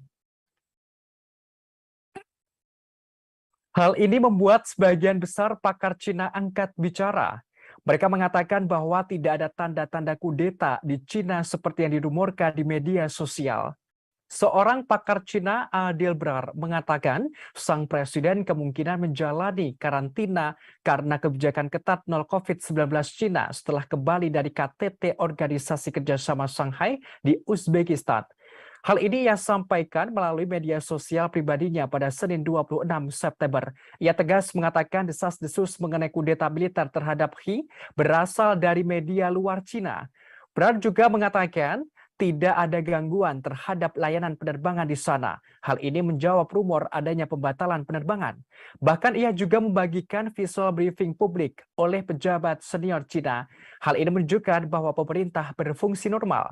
Sebagaimana informasi terkini jagat media sosial digemparkan rumor kudeta militer di Cina. Isu ini menyebutkan Presiden Cina Xi Jinping telah digulingkan. Bahkan sang presiden berada di bawah tahanan rumah. Spekulasi ini kian santer setelah Xi Jinping dikabarkan hilang dari mata publik. Diketahui sebelumnya, Xi Jinping menghadiri pertemuan Organisasi Kerjasama Shanghai di Uzbekistan. Kunjungan ke luar negeri ini merupakan pertama kali Xi Jinping sejak merebaknya pandemi COVID-19.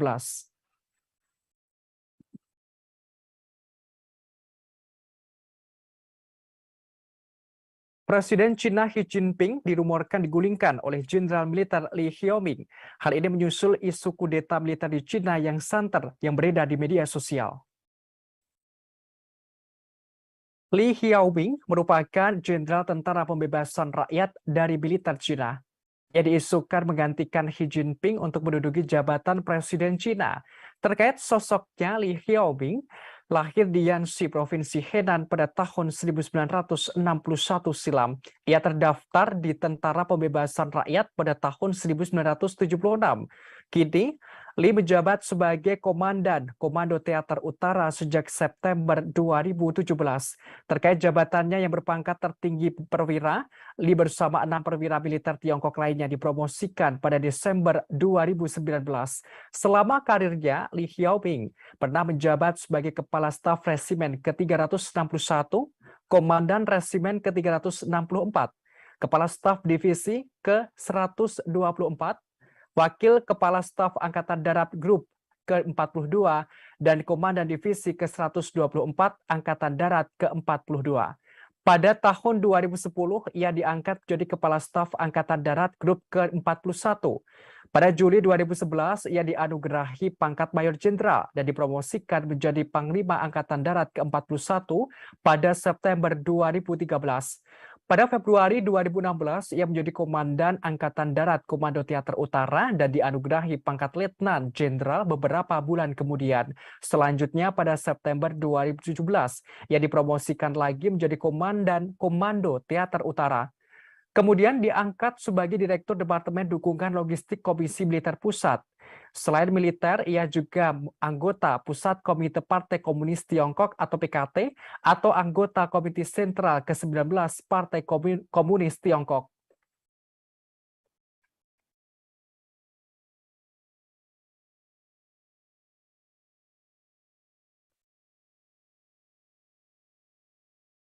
Berita selanjutnya dikabarkan dari Iran, Tribuners. Sepupu Mahsa Amini, Ervan Mortezai, membeberkan pengakuan soal kematian saudaranya itu. Ia mengatakan Mahsa Amini disiksa dan dihina sebelum meninggal. Hal ini karena Mahsa tidak memakai jilbab yang sesuai aturan yang berlaku di Iran. Mortezai lantas meminta masyarakat internasional untuk meminta pertanggungjawaban rezim Iran atas kematian Mahsa Amini. Sebagaimana diketahui, Mahsa Amini ditangkap polisi moral Iran di Teheran karena dianggap tidak menutupi kepalanya dengan benar pada 13 September lalu. Mortezai menyampaikan Mahsa Amini awalnya berbelanja di Teheran dengan sejumlah kerabat termasuk saudara laki-lakinya Askan. Namun, rombongan Mahsa Amini tiba-tiba diadang oleh polisi moral. Petugas tersebut menyebutkan jilbab yang dipakai Mahsa tidak benar. Lantas Askan mencoba menjelaskan kepada mereka bahwa ia dan Mahsa bukan orang asli Teheran. Askan memohon agar Mahsa tidak dibawa ke kantor polisi moral. Namun petugas polisi menyemprotkan merica ke wajah Askan dan memaksa Mahsa masuk ke dalam van dan membawanya ke kantor polisi moral. Mortezai menerangkan selama perjalanan itu Mahsa disiksa dan dihina. Sampainya di kantor polisi, Mahsa Amini mulai kehilangan penglihatannya dan pingsan. Ia kemudian dilarikan ke rumah sakit hingga meninggal dunia. Ia menerangkan kejadian ini pun viral dan menjadi perbincangan publik. Namun pihak berwenang Iran kemudian menekan keluarga Mahsa Amini untuk tampil di TV Iran.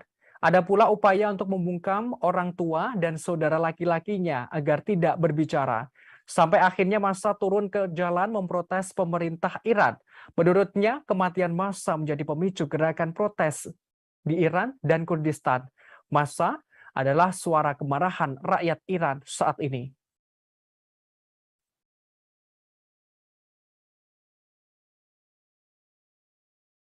Kematian Mahsa Amini yang mendapatkan kekerasan polisi moral Iran usai ditangkap karena tidak memakai jilbab dengan benar memunculkan gelombang protes. Aksi protes tidak hanya di dalam negeri tetapi juga luar negeri. Demonstrasi juga terjadi di London, Inggris, dan Paris, Prancis. Di Paris, Prancis, beberapa pengunjuk rasa meneriakkan slogan-slogan menentang pemimpin tertinggi Iran, Ayatullah Ali Khamenei. Mereka menunjukkan solidaritas dengan demo Iran yang menewaskan setidaknya 41 nyawa. Polisi Paris mengatakan sekitar 4.000 orang berkumpul untuk demonstrasi. Dalam aksi itu, 1 orang ditangkap karena marah dan memberontak, sedangkan 1 petugas terluka ringan. Selain itu dilaporkan, polisi Prancis juga menyemprotkan gas air mata dan taktik anti huru-hara. Hal ini untuk mencegah ratusan pendemo di ibu kota bergerak ke Kedubes Iran. Sementara itu di London, Inggris, polisi melakukan 12 penangkapan. Akibat aksi ini ada 5 petugas terluka serius. Saat itu para polisi berusaha menangkal para demonstran yang mencoba menerobos penghalang yang melindungi kedutaan besar Iran di Inggris.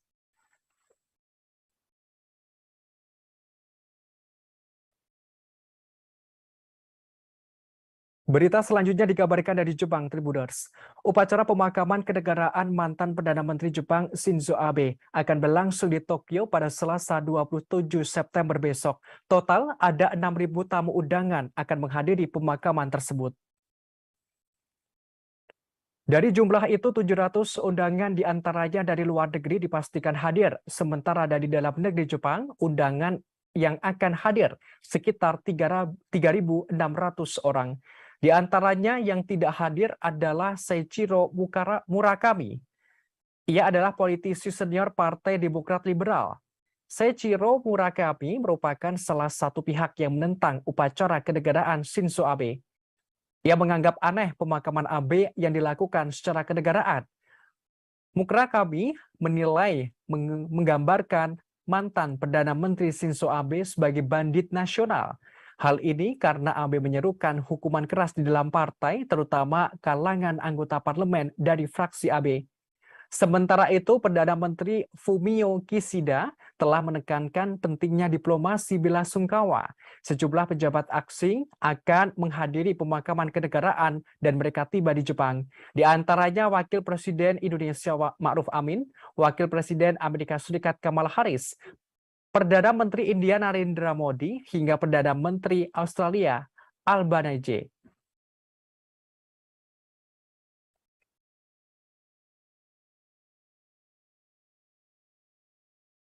Upacara pemakaman kenegaraan untuk mantan Perdana Menteri Jepang Shinzo Abe pada Selasa 29 September besok masih mendapatkan kecaman publik Jepang.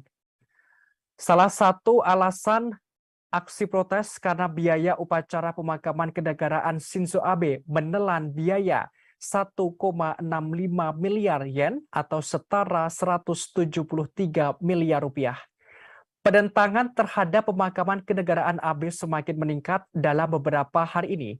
Jajak pendapat menunjukkan lebih dari setengah populasi Jepang sekarang menentang upacara pemakaman kenegaraan Shinzo Abe. Dilaporkan sekitar 10.000 pendemo berbaris melalui jalan-jalan ibu kota Tokyo menuntut pemakaman dibatalkan. Selain faktor biaya, ternyata upacara pemakaman kenegaraan merupakan bukan acara biasa. Di Jepang, pemakaman kenegaraan disediakan untuk anggota keluarga kaisaran. Hanya sekali sejak Perang Dunia Kedua, seorang politisi diberi kehormatan ini, dan itu terjadi pada tahun 1967. Sehingga ketika Abe diberi pemakaman kenegaraan adalah masalah besar. Menurut jajak pendapat, Abe tidak pernah sangat populer. Namun sedikit yang akan menyangkal bahwa ia membawa stabilitas dan keamanan negara.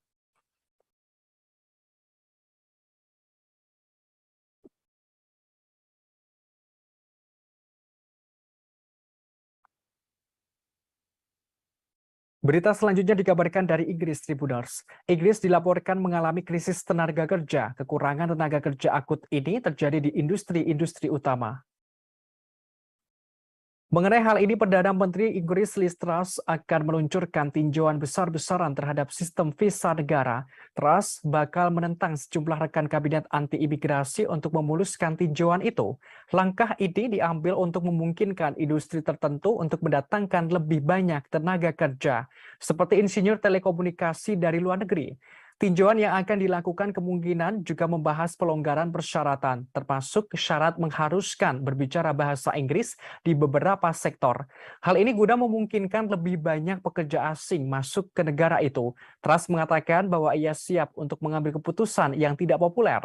Hal ini sebagai upaya pemerintah untuk merangsang pertumbuhan ekonomi. Disebutkan pula pemerintah Inggris akan mengangkat batas pekerja musiman dari luar negeri yang bekerja di pertanian. Sebagaimana diketahui, Truss merupakan Perdana Menteri Inggris yang baru. Ia menjabat pada awal bulan ini.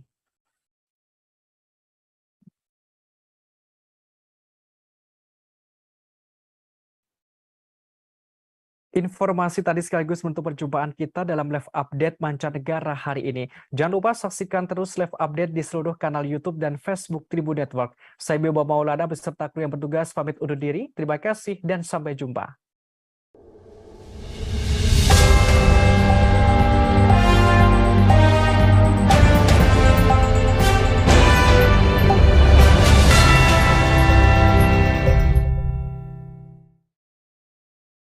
Jangan lupa like, subscribe, dan share ya!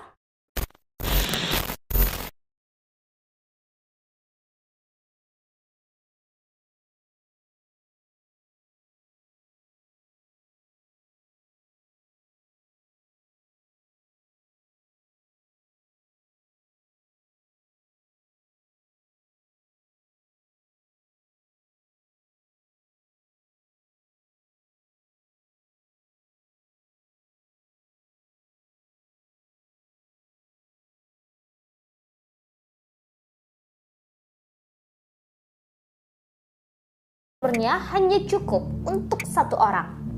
Sampai di atas, kami bisa melihat batu karang tinggi yang membentuk seperti pulau-pulau kecil.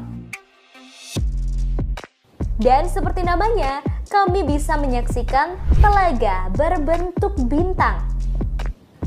Di bawah airnya terlihat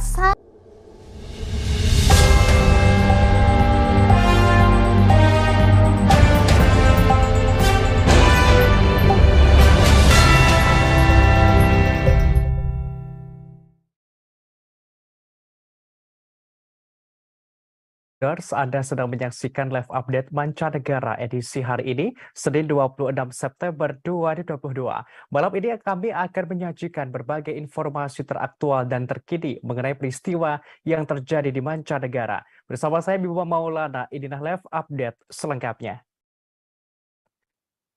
Operasi militer khusus Rusia ke Ukraina terus bergulir hingga hari ke-214 pada Minggu 25 September 2022.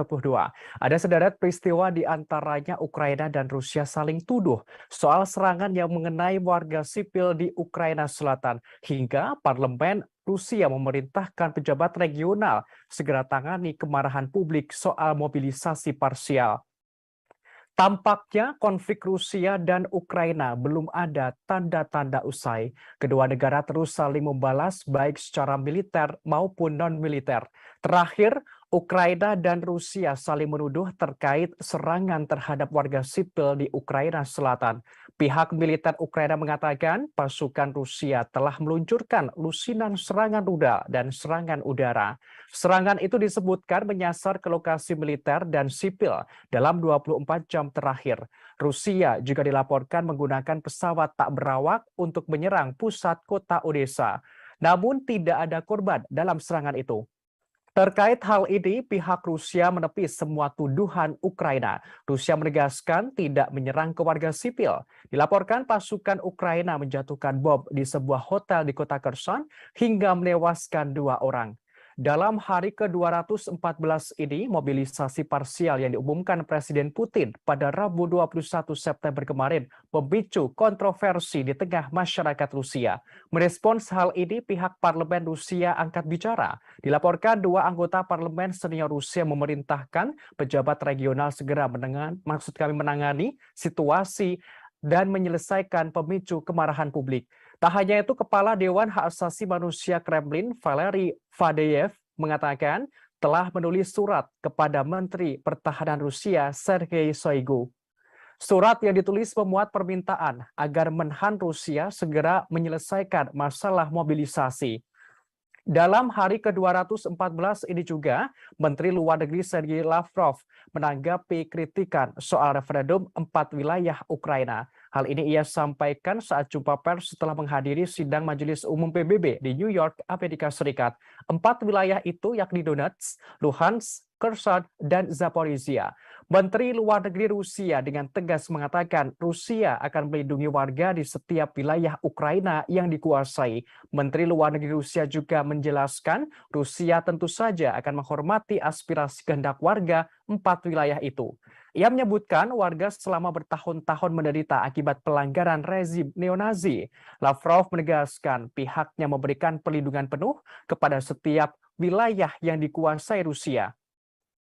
Sebagaimana diketahui, Rusia menggelar referendum di 4 wilayah pendudukan di Ukraina pada Jumat 23 September kemarin. Referendum dijadwalkan berlangsung selama 5 hari, yakni dari tanggal 23 hingga 27 September 2022.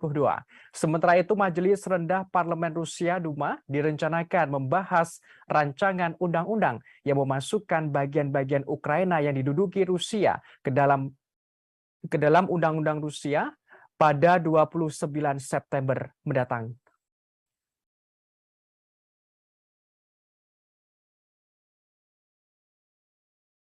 Presiden Putin kembali bertindak tegas kepada jajaran menterinya. Terkini seorang jenderal pangkat tinggi di Kementerian Pertahanan Rusia dicopot dari jabatannya sebagai Wakil Menteri Pertahanan. Diketahui sosoknya bernama Jenderal Angkatan Darat Dmitry Bulgakov. Pencopotan ini erat kaitannya soal masalah logistik di perang Ukraina. Bulgakov sendiri diberikan tanggung jawab untuk mengurusi logistik, terlebih saat ini sedang gencar-gencarnya mobilisasi parsial. Namun terdapat masalah dalam urusan itu sehingga berakibat pada pencopotannya. Kementerian Pertahanan Rusia menerangkan jabatan Wakil Menteri Pertahanan ditempati oleh Kolonel Jenderal Mikhail Mizintsev. Dilaporkan, operasi militer dan keberhasilan tentara Ukraina baru-baru ini menunjukkan kelemahan logistik penting di tentara Rusia. Sejumlah analis percaya logistik merupakan mata rantai yang lemah di tentara Rusia, sehingga menyebabkan kesulitan sejak peluncuran serangan balasan ke Ukraina. Disebutkan tantangan logistik lain bagi militer Rusia juga ditemui saat mobilisasi parsial yang diumumkan pada Rabu 21 September. Ratusan ribu pasukan cadangan perlu dikumpulkan, diperlengkapi, dan dilatih sebelum ditempatkan di medan perang.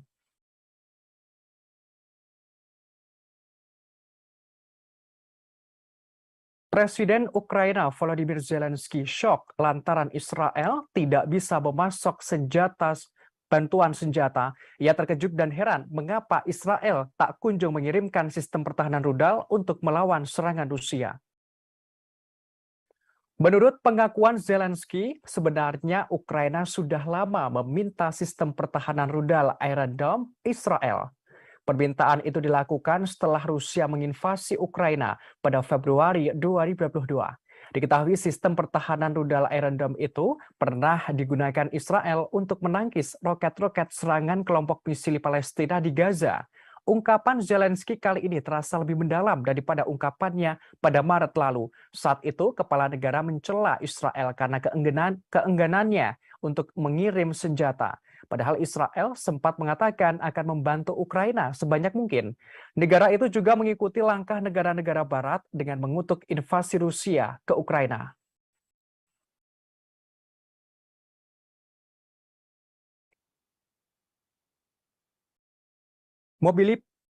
Mobilisasi parsial militer Rusia yang baru diumumkan oleh Presiden Rusia Vladimir Putin pada Rabu 21 September kemarin memicu kecaman dari publik, termasuk dari warga Rusia sendiri. Massa turun ke jalan memprotes kebijakan Presiden Putin tersebut. Namun sejumlah pengunjuk rasa ditangkap oleh pihak kepolisian, seperti di wilayah Dagestan, Rusia. Demonstran di sana bentrok dengan polisi. Pemantau hak asasi manusia Rusia mengatakan ada lebih dari 100 orang ditangkap selama protes di ibu kota provinsi Makhachkala. Melihat situasi ini, pihak tersebut merasa prihatin dengan laporan penahanan yang sangat keras di provinsi tersebut. Untuk meredam kemarahan publik, Gubernur Dagestan Sergei Melikov menerangkan mobilisasi parsial harus dilakukan secara ketat sesuai dengan kriteria yang diumumkan oleh Presiden. Atas insiden ini setidaknya 301 tentara dari Dagestan tewas. Jumlah tersebut menjadi 10 kali lebih banyak daripada di Moskow. Diketahui kawasan Dagestan adalah wilayah berpenduduk mayoritas Muslim di Rusia yang pernah terkenal dengan kekerasan yang intens. Sementara itu protes besar juga telah terjadi di kota-kota besar di seluruh Rusia dalam beberapa hari terakhir. Namun penangkapan terus dilakukan oleh pihak polisi. Dilaporkan pada Sabtu 24 September kemarin ada lebih dari 700 pengunjuk rasa yang ditangkap. Lebih dari 2.000 orang telah ditangkap dalam protes massal sejak Presiden Rusia Vladimir Putin mengumumkan mobilisasi parsial pada hari Rabu lalu. Banyak pemuda Rusia berusaha melarikan diri karena tidak mau diikutkan dalam tentara cadangan ke Ukraina. Mereka mencoba menyeberangi perbatasan ke negara tetangga Finlandia dan Georgia.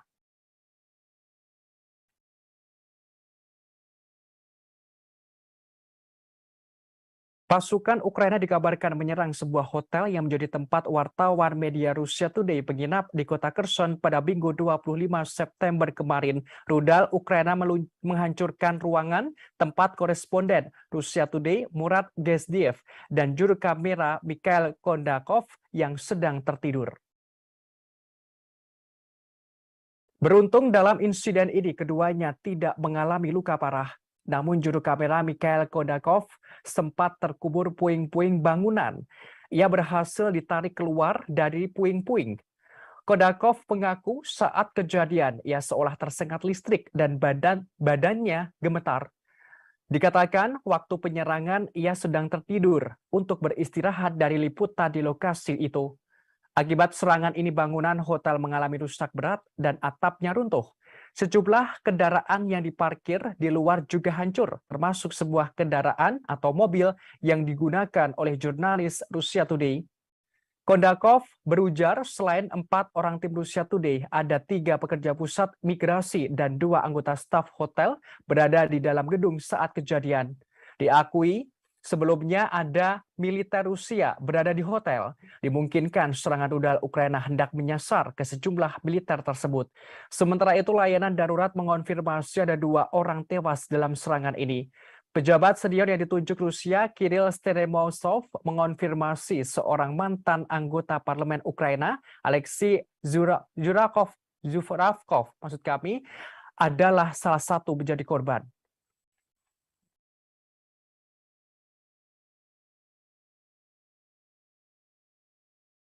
Amerika Serikat telah mengancam akan ada konsekuensi besar jika Rusia nekat menggunakan senjata nuklir di Ukraina. Hal ini disampaikan oleh Penasehat Keamanan Nasional Amerika Serikat Jake Sullivan pada Minggu 26 September kemarin.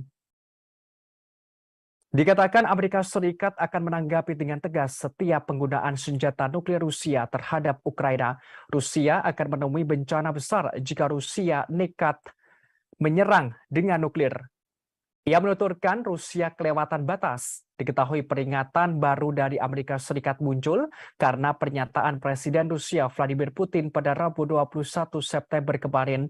Saat itu Putin mengatakan bahwa negaranya akan menggunakan senjata apapun untuk mempertahankan wilayahnya. Selain itu Amerika Serikat, Sekutu Barat, dan Ukraina juga menentang dan menolak referendum 4 wilayah Ukraina. Mereka menilai referendum itu sebagai tipuan yang dirancang untuk membenarkan eskalasi perang. Bahkan disebutkan pelaksanaan itu untuk mendorong mobilisasi oleh Moskow setelah kekalahan di medan perang baru-baru ini.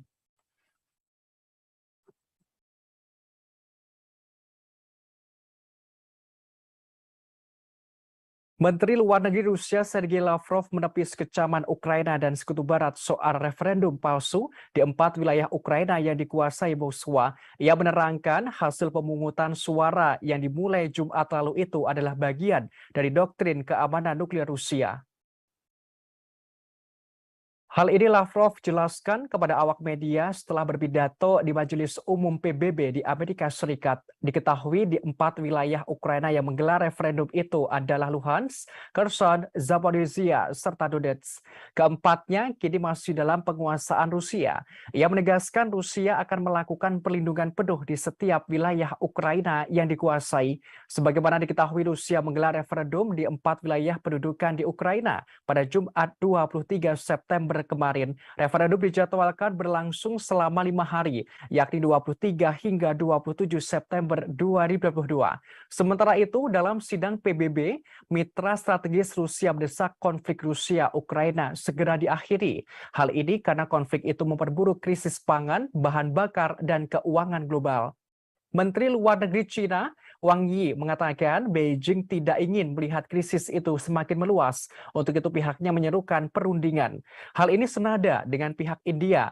Menteri Luar Negeri India, Subrahmanyam Jaishankar, memandang dialog dan diplomasi sebagai satu-satunya jalan keluar untuk mengakhiri konflik.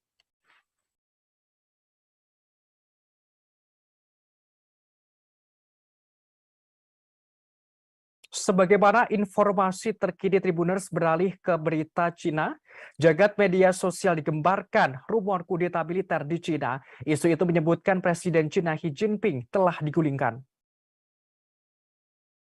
Bahkan sang presiden berada di bawah tahanan rumah. Spekulasi ini kian santer setelah Xi Jinping dikabarkan hilang dari mata publik. Tidak ada pejabat dari Partai Komunis Cina yang berkuasa atau media pemerintah yang buka suara apapun tentang rumor tersebut. Namun akun media sosial mereka menampilkan rutinitas biasa di negara itu, terlebih menjelang Kongres 5 tahunan partai yang digelar 16 Oktober mendatang. Diketahui sebelumnya Xi Jinping menghadiri pertemuan Organisasi Kerjasama Shanghai di Uzbekistan. Kunjungan ke luar negeri ini merupakan pertama kali Xi Jinping sejak merebaknya pandemi COVID-19. Namun setelah kunjungan itu, ada kabar yang beredar bahwa sang presiden berada di bawah tahanan rumah. Terkait hal ini, para ahli membantah semua rumor tersebut. Dikatakan ada kemungkinan kuat bahwa Xi Jinping berada di bawah karantina karena kebijakan ketat nol COVID-19 Cina. Seperti diketahui, pemerintah Tiongkok mengamanatkan setiap individu yang memasuki Cina dari luar negeri untuk menjalani karantina.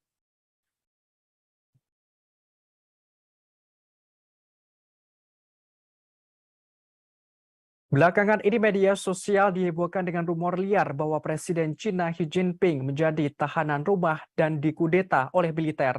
Bahkan isu semakin santer bahwa Xi Jinping digulingkan seorang jenderal tentara pembebasan rakyat Cina Li Xiaoming maksud kami. Hal ini membuat sebagian besar pakar Cina angkat bicara. Mereka mengatakan bahwa tidak ada tanda-tanda kudeta di Cina seperti yang dirumorkan di media sosial. Seorang pakar Cina, Adil Brar, mengatakan sang presiden kemungkinan menjalani karantina karena kebijakan ketat nol COVID-19 Cina setelah kembali dari KTT Organisasi Kerjasama Shanghai di Uzbekistan. Hal ini ia sampaikan melalui media sosial pribadinya pada Senin 26 September. Ia tegas mengatakan desas-desus mengenai kudeta militer terhadap Xi berasal dari media luar Cina. Brar juga mengatakan tidak ada gangguan terhadap layanan penerbangan di sana. Hal ini menjawab rumor adanya pembatalan penerbangan. Bahkan ia juga membagikan visual briefing publik oleh pejabat senior Cina. Hal ini menunjukkan bahwa pemerintah berfungsi normal. Sebagaimana informasi terkini jagat media sosial digemparkan rumor kudeta militer di Cina. Isu ini menyebutkan Presiden Cina Xi Jinping telah digulingkan. Bahkan sang presiden berada di bawah tahanan rumah. Spekulasi ini kian santer setelah Xi Jinping dikabarkan hilang dari mata publik. Diketahui sebelumnya, Xi Jinping menghadiri pertemuan Organisasi Kerjasama Shanghai di Uzbekistan. Kunjungan ke luar negeri ini merupakan pertama kali Xi Jinping sejak merebaknya pandemi COVID-19.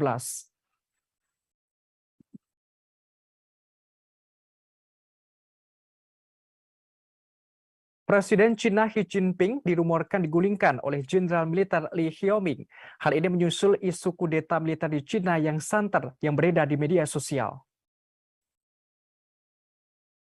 Li Xiaoming merupakan jenderal tentara pembebasan rakyat dari militer Cina. Ia diisukan menggantikan Xi Jinping untuk menduduki jabatan Presiden Cina. Terkait sosoknya, Li Xiaoming lahir di Yanxi, Provinsi Henan pada tahun 1961 silam. Ia terdaftar di Tentara Pembebasan Rakyat pada tahun 1976. Kini, Li menjabat sebagai Komandan Komando Teater Utara sejak September 2017. Terkait jabatannya yang berpangkat tertinggi perwira, Li bersama 6 perwira militer Tiongkok lainnya dipromosikan pada Desember 2019. Selama karirnya, Li Xiaoming pernah menjabat sebagai Kepala Staf Resimen ke-361, Komandan Resimen ke-364, Kepala Staf Divisi ke-124, Wakil Kepala Staf Angkatan Darat Grup ke-42, dan Komandan Divisi ke-124 Angkatan Darat ke-42. Pada tahun 2010, ia diangkat jadi Kepala Staf Angkatan Darat Grup ke-41. Pada Juli 2011, ia dianugerahi pangkat Mayor Jenderal dan dipromosikan menjadi Panglima Angkatan Darat ke-41 pada September 2013. Pada Februari 2016, ia menjadi Komandan Angkatan Darat Komando Teater Utara dan dianugerahi pangkat Letnan Jenderal beberapa bulan kemudian. Mortezai membeberkan pengakuan soal kematian saudaranya itu. Ia mengatakan Mahsa Amini disiksa dan dihina sebelum meninggal. Hal ini karena Mahsa tidak memakai jilbab yang sesuai aturan yang berlaku di Iran. Mortezai lantas meminta masyarakat internasional untuk meminta pertanggungjawaban rezim Iran atas kematian Mahsa Amini. Sebagaimana diketahui, Mahsa Amini ditangkap polisi moral Iran di Teheran karena dianggap tidak menutupi kepalanya dengan benar pada 13 September lalu. Mortezai menyampaikan Mahsa Amini awalnya berbelanja di Teheran dengan sejumlah kerabat termasuk saudara laki-lakinya Askan. Namun, rombongan Mahsa Amini tiba-tiba diadang oleh polisi moral. Petugas tersebut menyebutkan jilbab yang dipakai Mahsa tidak benar. Lantas Askan mencoba menjelaskan kepada mereka bahwa ia dan Mahsa bukan orang asli Teheran. Askan memohon agar Mahsa tidak dibawa ke kantor polisi moral. Namun petugas polisi menyemprotkan merica ke wajah Askan dan memaksa Mahsa masuk ke dalam van dan membawanya ke kantor polisi moral. Mortezai menerangkan selama perjalanan itu Mahsa disiksa dan dihina. Sampainya di kantor polisi, Mahsa Amini mulai kehilangan penglihatannya dan pingsan. Ia kemudian dilarikan ke rumah sakit hingga meninggal dunia. Ia menerangkan kejadian ini pun viral dan menjadi perbincangan publik. Namun pihak berwenang Iran kemudian menekan keluarga Mahsa Amini untuk tampil di TV Iran. Ada pula upaya untuk membungkam orang tua dan saudara laki-lakinya agar tidak berbicara. Sampai akhirnya Mahsa turun ke jalan memprotes pemerintah Iran. Menurutnya, kematian Mahsa menjadi pemicu gerakan protes di Iran dan Kurdistan. Mahsa adalah suara kemarahan rakyat Iran saat ini.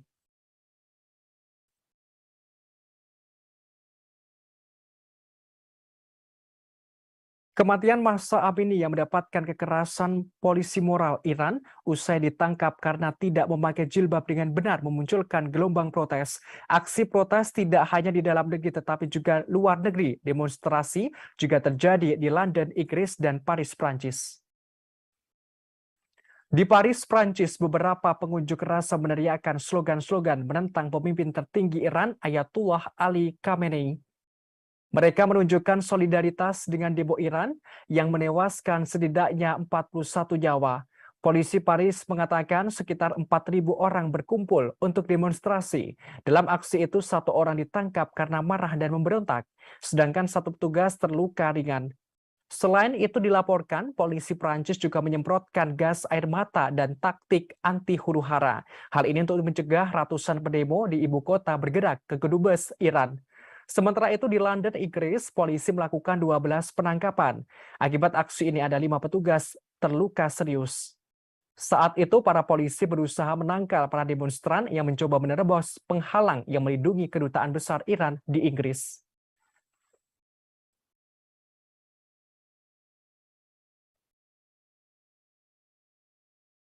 Berita selanjutnya dikabarkan dari Jepang, Tribuners. Upacara pemakaman kenegaraan mantan Perdana Menteri Jepang Shinzo Abe akan berlangsung di Tokyo pada Selasa 27 September besok. Total ada 6.000 tamu undangan akan menghadiri pemakaman tersebut.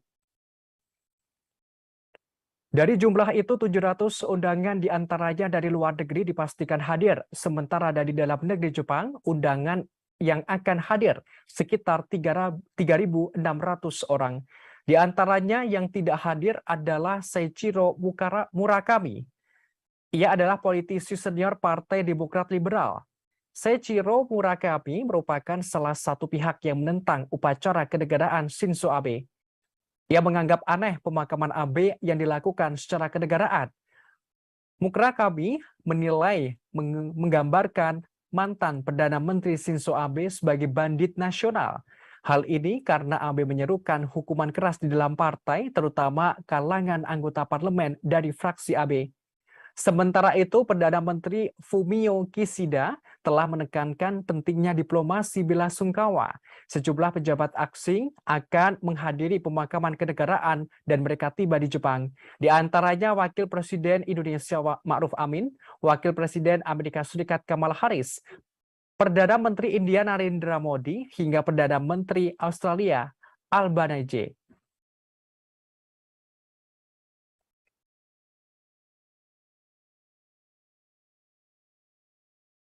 Upacara pemakaman kenegaraan untuk mantan Perdana Menteri Jepang Shinzo Abe pada Selasa 29 September besok masih mendapatkan kecaman publik Jepang.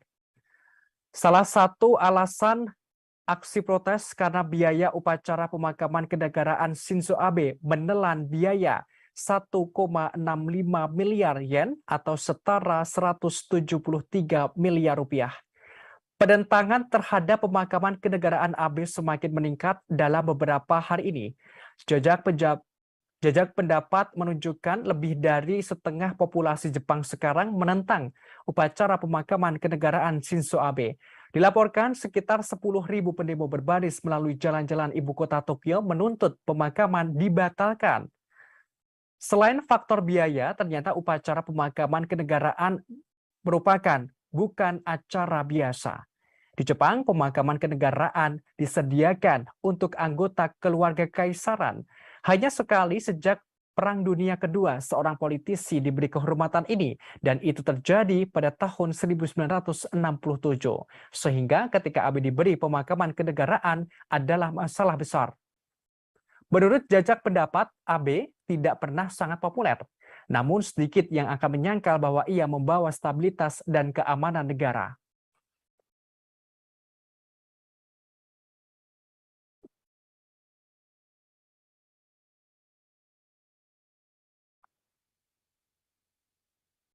Berita selanjutnya dikabarkan dari Inggris Tribuners. Inggris dilaporkan mengalami krisis tenaga kerja. Kekurangan tenaga kerja akut ini terjadi di industri-industri utama. Mengenai hal ini, Perdana Menteri Inggris Liz Truss akan meluncurkan tinjauan besar-besaran terhadap sistem visa negara. Truss bakal menentang sejumlah rekan kabinet anti-imigrasi untuk memuluskan tinjauan itu. Langkah ini diambil untuk memungkinkan industri tertentu untuk mendatangkan lebih banyak tenaga kerja, seperti insinyur telekomunikasi dari luar negeri. Tinjauan yang akan dilakukan kemungkinan juga membahas pelonggaran persyaratan, termasuk syarat mengharuskan berbicara bahasa Inggris di beberapa sektor. Hal ini guna memungkinkan lebih banyak pekerja asing masuk ke negara itu. Truss mengatakan bahwa ia siap untuk mengambil keputusan yang tidak populer. Hal ini sebagai upaya pemerintah untuk merangsang pertumbuhan ekonomi. Disebutkan pula pemerintah Inggris akan mengangkat batas pekerja musiman dari luar negeri yang bekerja di pertanian. Sebagaimana diketahui, Truss merupakan Perdana Menteri Inggris yang baru. Ia menjabat pada awal bulan ini.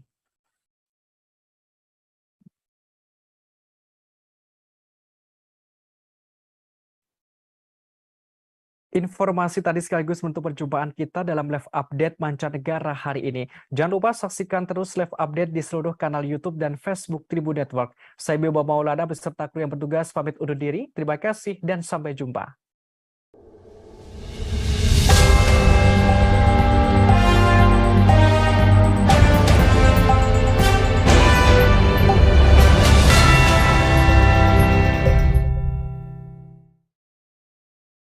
Jangan lupa like, subscribe, dan share ya!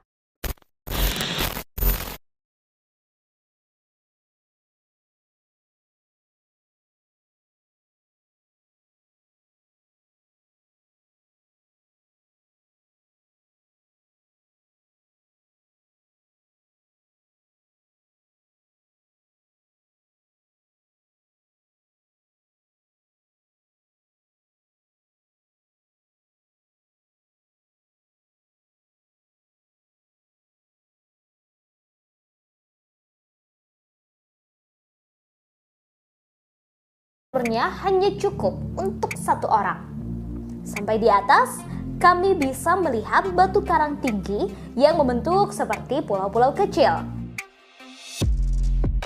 Dan seperti namanya, kami bisa menyaksikan telaga berbentuk bintang. Di bawah airnya terlihat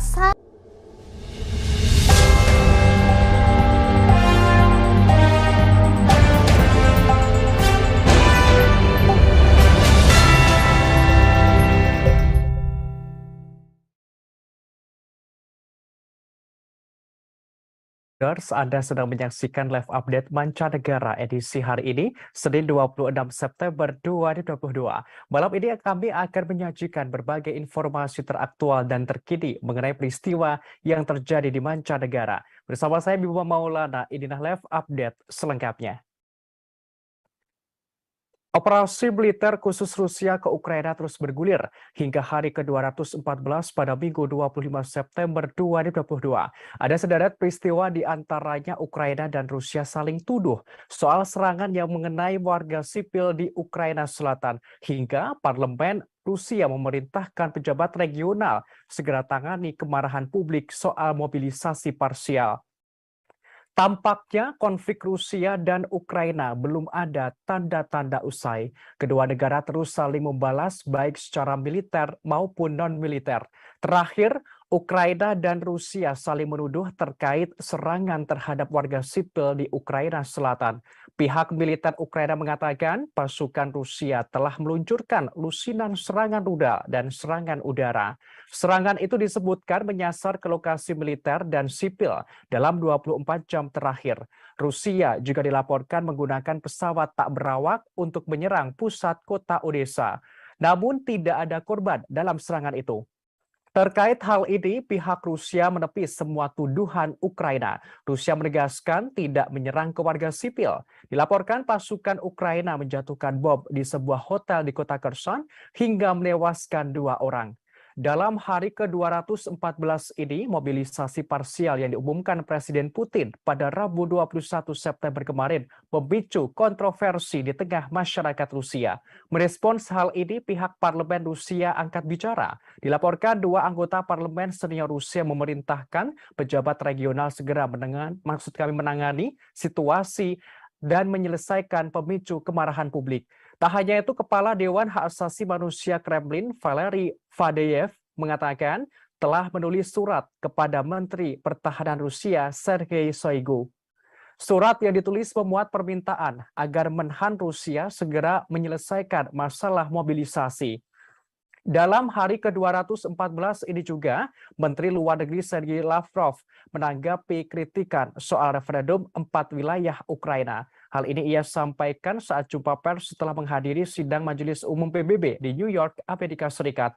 4 wilayah itu yakni Donetsk, Luhansk, Kherson, dan Zaporizhia. Menteri Luar Negeri Rusia dengan tegas mengatakan Rusia akan melindungi warga di setiap wilayah Ukraina yang dikuasai. Menteri Luar Negeri Rusia juga menjelaskan Rusia tentu saja akan menghormati aspirasi kehendak warga 4 wilayah itu. Ia menyebutkan warga selama bertahun-tahun menderita akibat pelanggaran rezim neonazi. Lavrov menegaskan pihaknya memberikan perlindungan penuh kepada setiap wilayah yang dikuasai Rusia. Sebagaimana diketahui, Rusia menggelar referendum di 4 wilayah pendudukan di Ukraina pada Jumat 23 September kemarin. Referendum dijadwalkan berlangsung selama 5 hari, yakni dari tanggal 23 hingga 27 September 2022. Sementara itu, Majelis Rendah Parlemen Rusia Duma direncanakan membahas rancangan undang-undang yang memasukkan bagian-bagian Ukraina yang diduduki Rusia ke dalam Undang-Undang Rusia pada 29 September mendatang.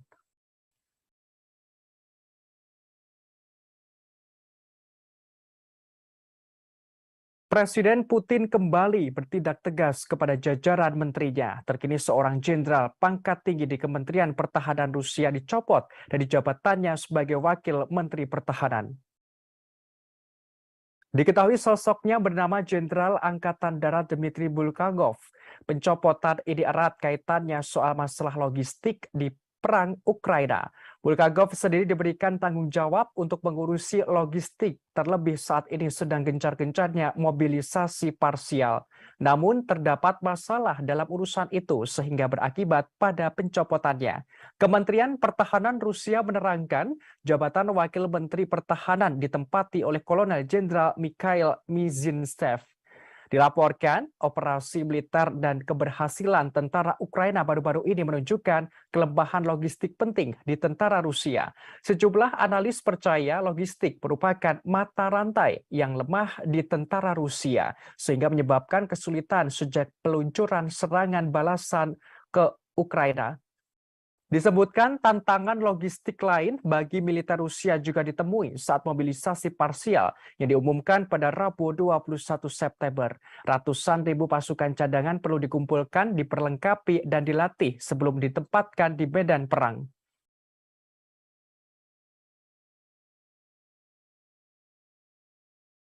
Presiden Ukraina Volodymyr Zelensky shock lantaran Israel tidak bisa memasok bantuan senjata. Ia terkejut dan heran mengapa Israel tak kunjung mengirimkan sistem pertahanan rudal untuk melawan serangan Rusia.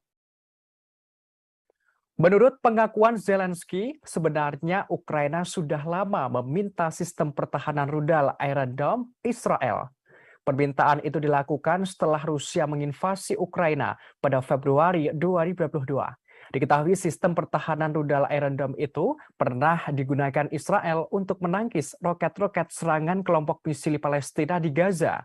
Ungkapan Zelensky kali ini terasa lebih mendalam daripada ungkapannya pada Maret lalu. Saat itu, kepala negara mencela Israel karena keengganannya untuk mengirim senjata. Padahal Israel sempat mengatakan akan membantu Ukraina sebanyak mungkin. Negara itu juga mengikuti langkah negara-negara Barat dengan mengutuk invasi Rusia ke Ukraina.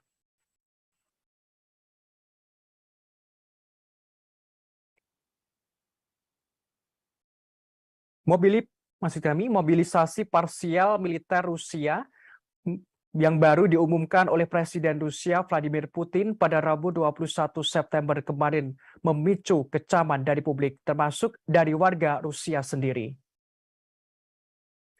Massa turun ke jalan memprotes kebijakan Presiden Putin tersebut. Namun sejumlah pengunjuk rasa ditangkap oleh pihak kepolisian, seperti di wilayah Dagestan, Rusia. Demonstran di sana bentrok dengan polisi. Pemantau hak asasi manusia Rusia mengatakan ada lebih dari 100 orang ditangkap selama protes di ibu kota provinsi Makhachkala. Melihat situasi ini, pihak tersebut merasa prihatin dengan laporan penahanan yang sangat keras di provinsi tersebut. Untuk meredam kemarahan publik, Gubernur Dagestan Sergei Melikov menerangkan mobilisasi parsial harus dilakukan secara ketat sesuai dengan kriteria yang diumumkan oleh Presiden. Atas insiden ini setidaknya 301 tentara dari Dagestan tewas. Jumlah tersebut menjadi 10 kali lebih banyak daripada di Moskow. Diketahui kawasan Dagestan adalah wilayah berpenduduk mayoritas Muslim di Rusia yang pernah terkenal dengan kekerasan yang intens. Sementara itu protes besar juga telah terjadi di kota-kota besar di seluruh Rusia dalam beberapa hari terakhir. Namun penangkapan terus dilakukan oleh pihak polisi. Dilaporkan pada Sabtu 24 September kemarin ada lebih dari 700 pengunjuk rasa yang ditangkap. Lebih dari 2.000 orang telah ditangkap dalam protes massal sejak Presiden Rusia Vladimir Putin mengumumkan mobilisasi parsial pada hari Rabu lalu. Banyak pemuda Rusia berusaha melarikan diri karena tidak mau diikutkan dalam tentara cadangan ke Ukraina. Mereka mencoba menyeberangi perbatasan ke negara tetangga, Finlandia dan Georgia.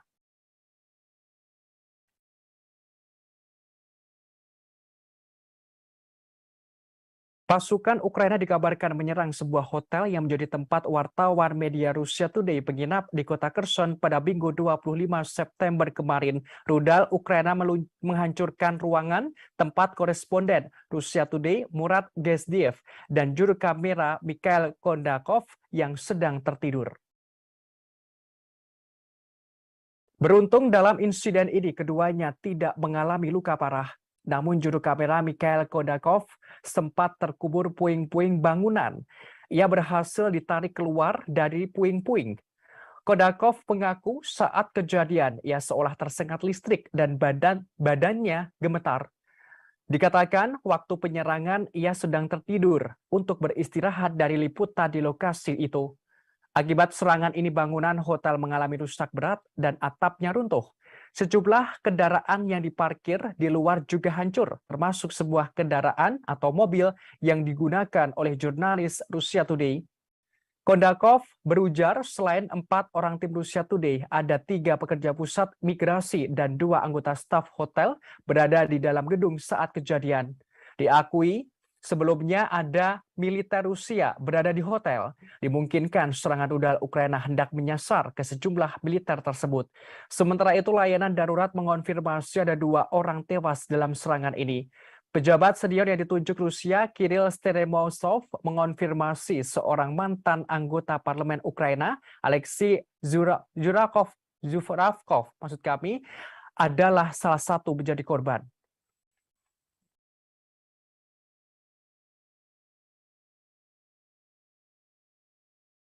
Amerika Serikat telah mengancam akan ada konsekuensi besar jika Rusia nekat menggunakan senjata nuklir di Ukraina. Hal ini disampaikan oleh Penasehat Keamanan Nasional Amerika Serikat Jake Sullivan pada Minggu 26 September kemarin. Dikatakan Amerika Serikat akan menanggapi dengan tegas setiap penggunaan senjata nuklir Rusia terhadap Ukraina. Rusia akan menemui bencana besar jika Rusia nekat menyerang dengan nuklir. Ia menuturkan Rusia kelewatan batas. Diketahui peringatan baru dari Amerika Serikat muncul karena pernyataan Presiden Rusia Vladimir Putin pada Rabu 21 September kemarin. Saat itu Putin mengatakan bahwa negaranya akan menggunakan senjata apapun untuk mempertahankan wilayahnya. Selain itu Amerika Serikat, Sekutu Barat, dan Ukraina juga menentang dan menolak referendum 4 wilayah Ukraina. Mereka menilai referendum itu sebagai tipuan yang dirancang untuk membenarkan eskalasi perang. Bahkan disebutkan pelaksanaan itu untuk mendorong mobilisasi oleh Moskow setelah kekalahan di medan perang baru-baru ini.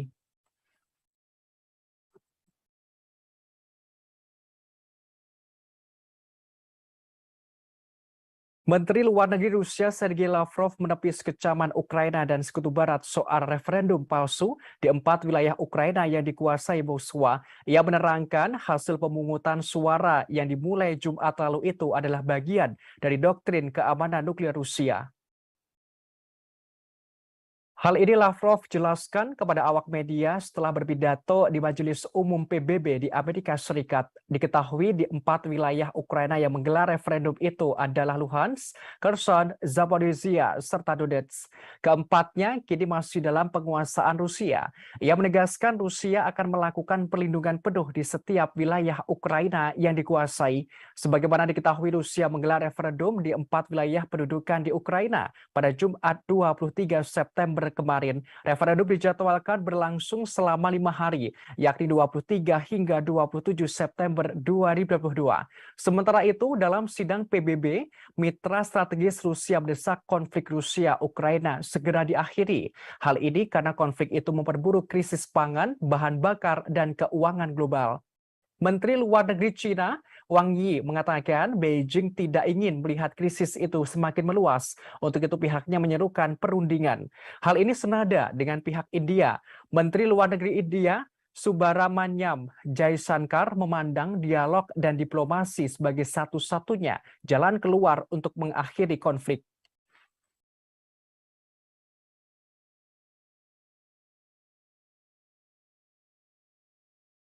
Sebagaimana informasi terkini Tribuners beralih ke berita Cina, jagat media sosial digembarkan rumor kudeta militer di Cina. Isu itu menyebutkan Presiden Cina Xi Jinping telah digulingkan.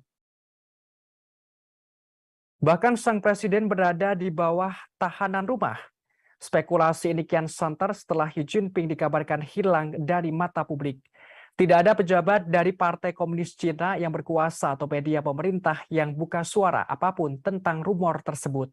Namun akun media sosial mereka menampilkan rutinitas biasa di negara itu, terlebih menjelang Kongres 5 tahunan partai yang digelar 16 Oktober mendatang. Diketahui sebelumnya Xi Jinping menghadiri pertemuan Organisasi Kerjasama Shanghai di Uzbekistan. Kunjungan ke luar negeri ini merupakan pertama kali Xi Jinping sejak merebaknya pandemi COVID-19. Namun setelah kunjungan itu, ada kabar yang beredar bahwa sang presiden berada di bawah tahanan rumah. Terkait hal ini, para ahli membantah semua rumor tersebut. Dikatakan ada kemungkinan kuat bahwa Xi Jinping berada di bawah karantina karena kebijakan ketat nol COVID-19 Cina. Seperti diketahui, pemerintah Tiongkok mengamanatkan setiap individu yang memasuki Cina dari luar negeri untuk menjalani karantina.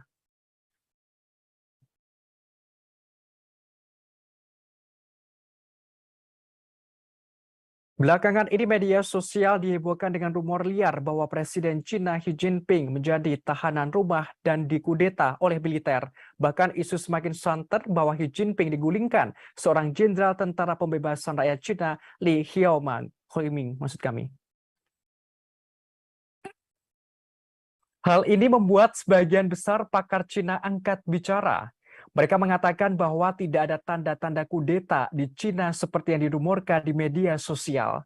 Seorang pakar Cina, Adilbrar, mengatakan sang presiden kemungkinan menjalani karantina karena kebijakan ketat nol COVID-19 Cina setelah kembali dari KTT Organisasi Kerjasama Shanghai di Uzbekistan.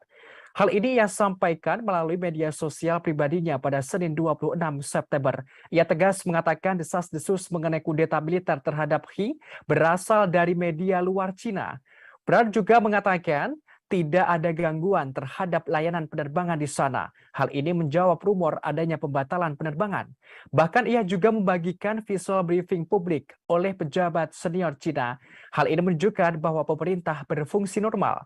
Sebagaimana informasi terkini jagat media sosial digemparkan rumor kudeta militer di Cina. Isu ini menyebutkan Presiden Cina Xi Jinping telah digulingkan. Bahkan sang presiden berada di bawah tahanan rumah. Spekulasi ini kian santer setelah Xi Jinping dikabarkan hilang dari mata publik.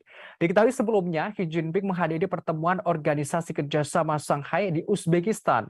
Kunjungan ke luar negeri ini merupakan pertama kali Xi Jinping sejak merebaknya pandemi COVID-19.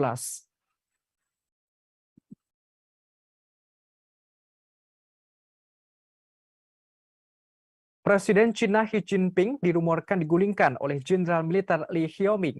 Hal ini menyusul isu kudeta militer di Cina yang santer yang beredar di media sosial.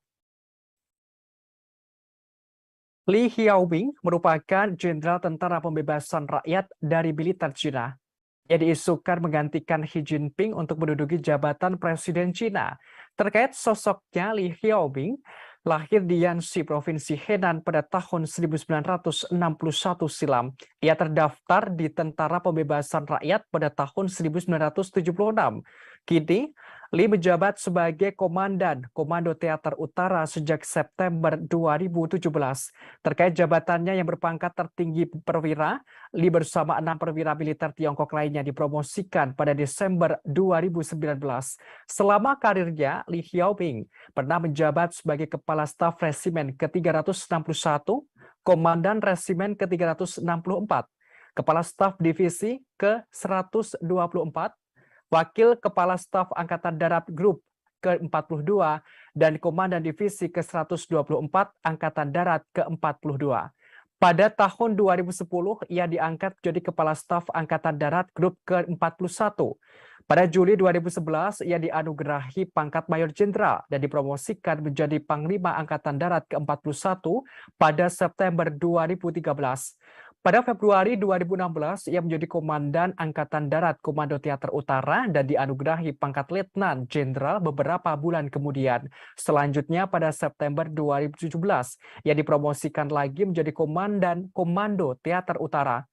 Kemudian diangkat sebagai Direktur Departemen Dukungan Logistik Komisi Militer Pusat.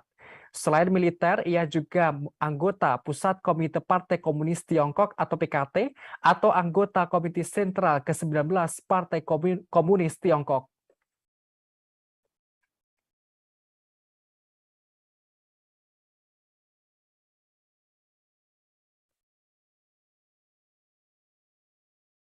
Berita selanjutnya dikabarkan dari Iran, Tribuners. Sepupu Mahsa Amini, Ervan Mortezai, membeberkan pengakuan soal kematian saudaranya itu. Ia mengatakan Mahsa Amini disiksa dan dihina sebelum meninggal.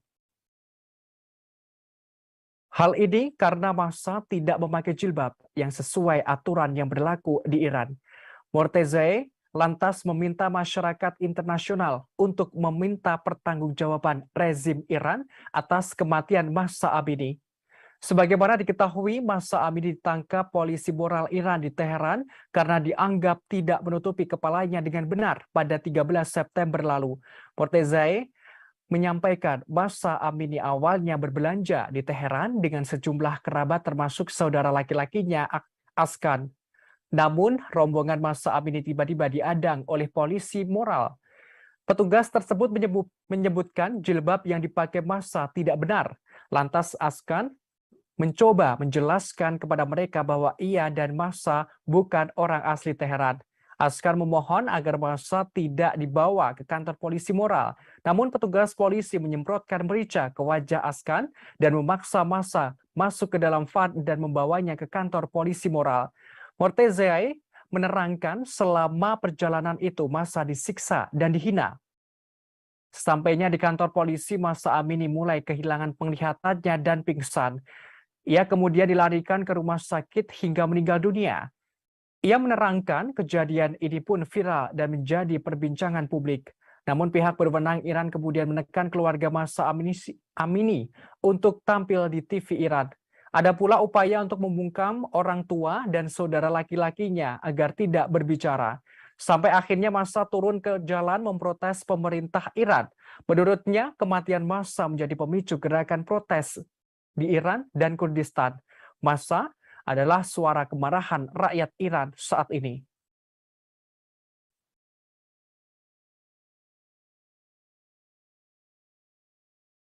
Kematian Mahsa Amini yang mendapatkan kekerasan polisi moral Iran usai ditangkap karena tidak memakai jilbab dengan benar memunculkan gelombang protes.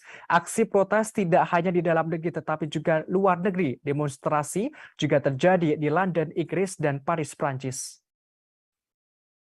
Di Paris, Prancis, beberapa pengunjuk rasa meneriakkan slogan-slogan menentang pemimpin tertinggi Iran, Ayatullah Ali Khamenei.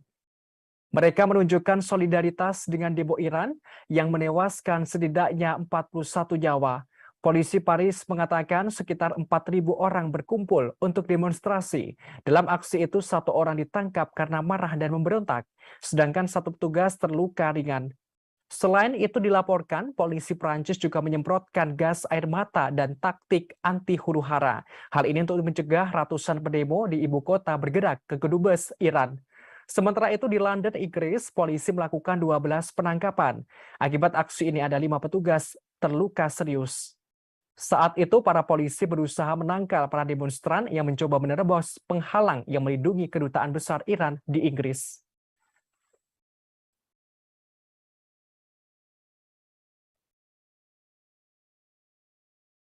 Berita selanjutnya dikabarkan dari Jepang, Tribuners.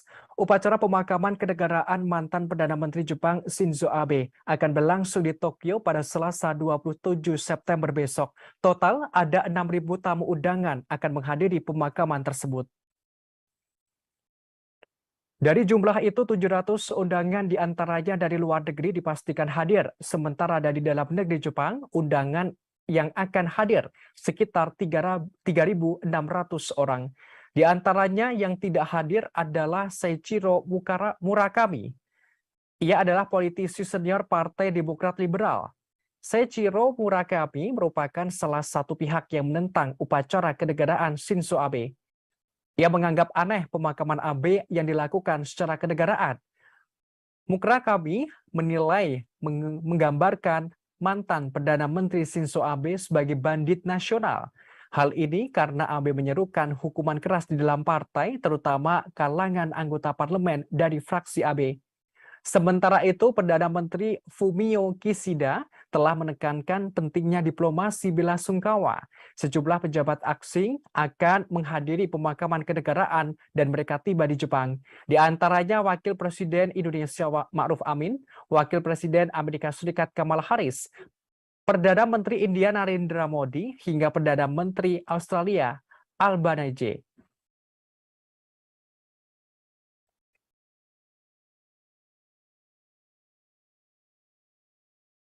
Upacara pemakaman kenegaraan untuk mantan Perdana Menteri Jepang Shinzo Abe pada Selasa 29 September besok masih mendapatkan kecaman publik Jepang.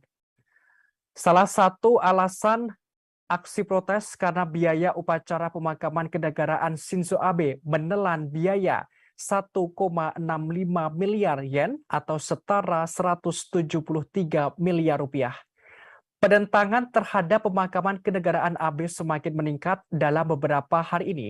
Jajak pendapat menunjukkan lebih dari setengah populasi Jepang sekarang menentang upacara pemakaman kenegaraan Shinzo Abe. Dilaporkan sekitar 10.000 pendemo berbaris melalui jalan-jalan ibu kota Tokyo menuntut pemakaman dibatalkan. Selain faktor biaya, ternyata upacara pemakaman kenegaraan merupakan bukan acara biasa. Di Jepang, pemakaman kenegaraan disediakan untuk anggota keluarga kaisaran. Hanya sekali sejak Perang Dunia Kedua, seorang politisi diberi kehormatan ini, dan itu terjadi pada tahun 1967. Sehingga ketika Abe diberi pemakaman kenegaraan adalah masalah besar. Menurut jajak pendapat, Abe tidak pernah sangat populer. Namun sedikit yang akan menyangkal bahwa ia membawa stabilitas dan keamanan negara.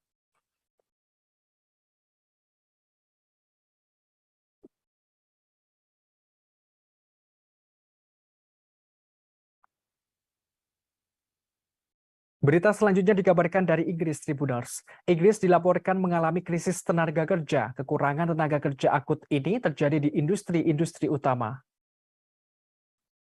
Mengenai hal ini, Perdana Menteri Inggris Liz Truss akan meluncurkan tinjauan besar-besaran terhadap sistem visa negara. Truss bakal menentang sejumlah rekan kabinet anti-imigrasi untuk memuluskan tinjauan itu. Langkah ini diambil untuk memungkinkan industri tertentu untuk mendatangkan lebih banyak tenaga kerja, seperti insinyur telekomunikasi dari luar negeri. Tinjauan yang akan dilakukan kemungkinan juga membahas pelonggaran persyaratan, termasuk syarat mengharuskan berbicara bahasa Inggris di beberapa sektor. Hal ini guna memungkinkan lebih banyak pekerja asing masuk ke negara itu. Truss mengatakan bahwa ia siap untuk mengambil keputusan yang tidak populer. Hal ini sebagai upaya pemerintah untuk merangsang pertumbuhan ekonomi. Disebutkan pula pemerintah Inggris akan mengangkat batas pekerja musiman dari luar negeri yang bekerja di pertanian. Sebagaimana diketahui, Truss merupakan Perdana Menteri Inggris yang baru. Ia menjabat pada awal bulan ini.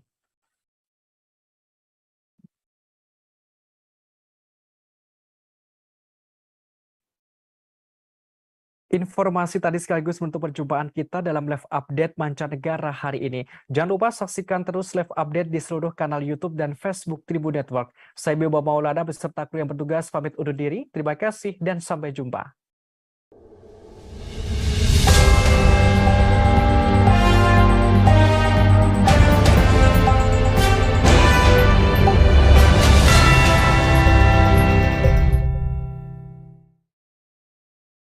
Jangan lupa like, subscribe, dan share ya!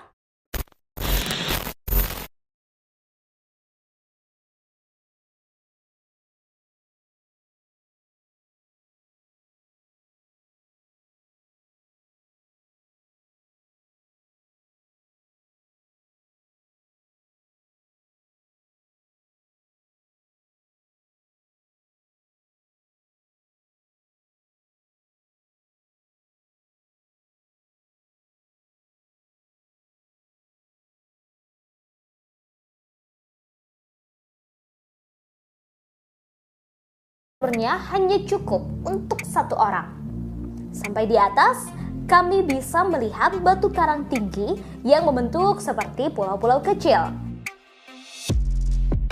Dan seperti namanya, kami bisa menyaksikan telaga berbentuk bintang. Di bawah airnya terlihat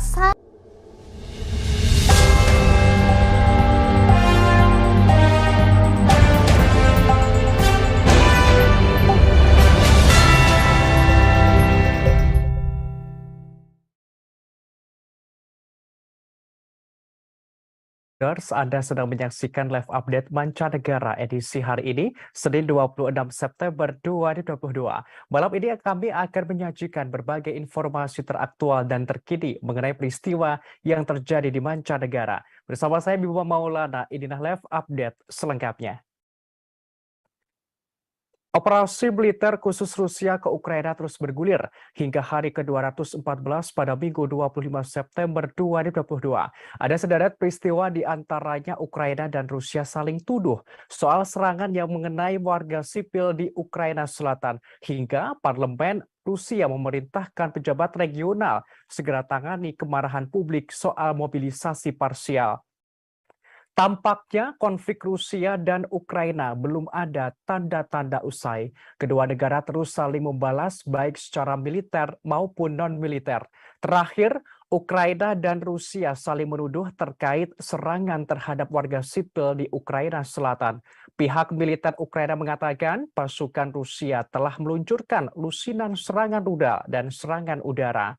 Serangan itu disebutkan menyasar ke lokasi militer dan sipil dalam 24 jam terakhir. Rusia juga dilaporkan menggunakan pesawat tak berawak untuk menyerang pusat kota Odessa. Namun tidak ada korban dalam serangan itu. Terkait hal ini, pihak Rusia menepis semua tuduhan Ukraina. Rusia menegaskan tidak menyerang ke warga sipil. Dilaporkan pasukan Ukraina menjatuhkan bom di sebuah hotel di kota Kherson hingga menewaskan 2 orang. Dalam hari ke-214 ini, mobilisasi parsial yang diumumkan Presiden Putin pada Rabu 21 September kemarin memicu kontroversi di tengah masyarakat Rusia. Merespons hal ini, pihak parlemen Rusia angkat bicara. Dilaporkan 2 anggota parlemen senior Rusia memerintahkan pejabat regional segera menangani situasi dan menyelesaikan pemicu kemarahan publik. Tak hanya itu, Kepala Dewan Hak Asasi Manusia Kremlin, Valery Faddeev, mengatakan telah menulis surat kepada Menteri Pertahanan Rusia, Sergei Shoigu. Surat yang ditulis memuat permintaan agar Menhan Rusia segera menyelesaikan masalah mobilisasi. Dalam hari ke-214 ini juga, Menteri Luar Negeri Sergei Lavrov menanggapi kritikan soal referendum 4 wilayah Ukraina. Hal ini ia sampaikan saat jumpa pers setelah menghadiri sidang Majelis Umum PBB di New York, Amerika Serikat. 4 wilayah itu yakni Donetsk, Luhansk, Kherson, dan Zaporizhia. Menteri Luar Negeri Rusia dengan tegas mengatakan Rusia akan melindungi warga di setiap wilayah Ukraina yang dikuasai. Menteri Luar Negeri Rusia juga menjelaskan Rusia tentu saja akan menghormati aspirasi kehendak warga 4 wilayah itu. Ia menyebutkan warga selama bertahun-tahun menderita akibat pelanggaran rezim neonazi. Lavrov menegaskan pihaknya memberikan perlindungan penuh kepada setiap wilayah yang dikuasai Rusia. Sebagaimana diketahui, Rusia menggelar referendum di 4 wilayah pendudukan di Ukraina pada Jumat 23 September kemarin. Referendum dijadwalkan berlangsung selama 5 hari, yakni dari tanggal 23 hingga 27 September 2022. Sementara itu, Majelis Rendah Parlemen Rusia Duma direncanakan membahas rancangan undang-undang yang memasukkan bagian-bagian Ukraina yang diduduki Rusia ke dalam Undang-Undang Rusia pada 29 September mendatang.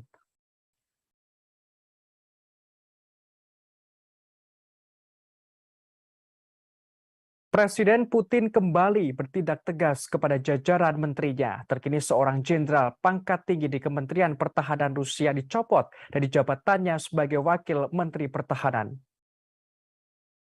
Diketahui sosoknya bernama Jenderal Angkatan Darat Dmitry Bulgakov.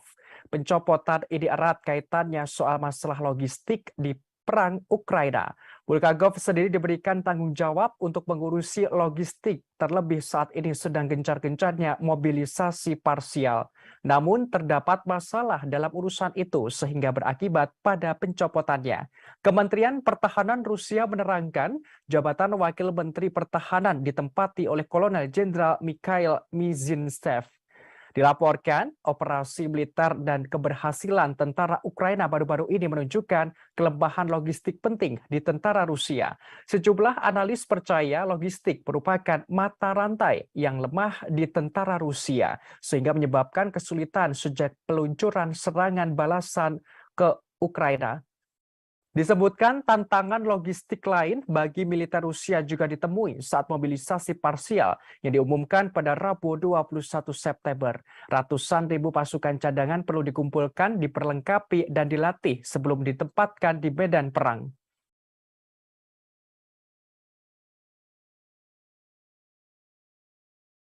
Presiden Ukraina Volodymyr Zelensky shock lantaran Israel tidak bisa memasok bantuan senjata. Ia terkejut dan heran mengapa Israel tak kunjung mengirimkan sistem pertahanan rudal untuk melawan serangan Rusia.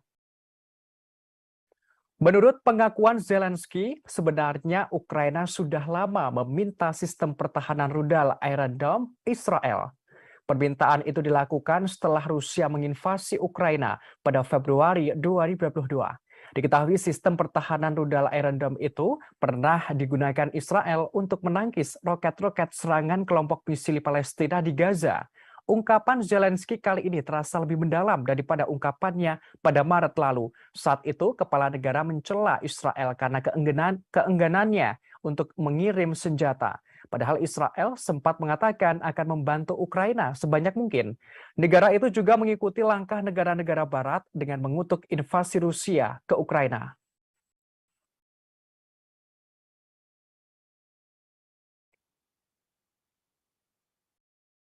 Mobilisasi parsial militer Rusia yang baru diumumkan oleh Presiden Rusia Vladimir Putin pada Rabu 21 September kemarin memicu kecaman dari publik, termasuk dari warga Rusia sendiri. Massa turun ke jalan memprotes kebijakan Presiden Putin tersebut. Namun sejumlah pengunjuk rasa ditangkap oleh pihak kepolisian, seperti di wilayah Dagestan, Rusia. Demonstran di sana bentrok dengan polisi. Pemantau hak asasi manusia Rusia mengatakan ada lebih dari 100 orang ditangkap selama protes di ibu kota provinsi Makhachkala. Melihat situasi ini, pihak tersebut merasa prihatin dengan laporan penahanan yang sangat keras di provinsi tersebut. Untuk meredam kemarahan publik, Gubernur Dagestan Sergei Melikov menerangkan mobilisasi parsial harus dilakukan secara ketat sesuai dengan kriteria yang diumumkan oleh Presiden. Atas insiden ini setidaknya 301 tentara dari Dagestan tewas. Jumlah tersebut menjadi 10 kali lebih banyak daripada di Moskow. Diketahui kawasan Dagestan adalah wilayah berpenduduk mayoritas Muslim di Rusia yang pernah terkenal dengan kekerasan yang intens. Sementara itu protes besar juga telah terjadi di kota-kota besar di seluruh Rusia dalam beberapa hari terakhir. Namun penangkapan terus dilakukan oleh pihak polisi. Dilaporkan pada Sabtu 24 September kemarin ada lebih dari 700 pengunjuk rasa yang ditangkap. Lebih dari 2.000 orang telah ditangkap dalam protes massal sejak Presiden Rusia Vladimir Putin mengumumkan mobilisasi parsial pada hari Rabu lalu. Banyak pemuda Rusia berusaha melarikan diri karena tidak mau diikutkan dalam tentara cadangan ke Ukraina. Mereka mencoba menyeberangi perbatasan ke negara tetangga Finlandia dan Georgia.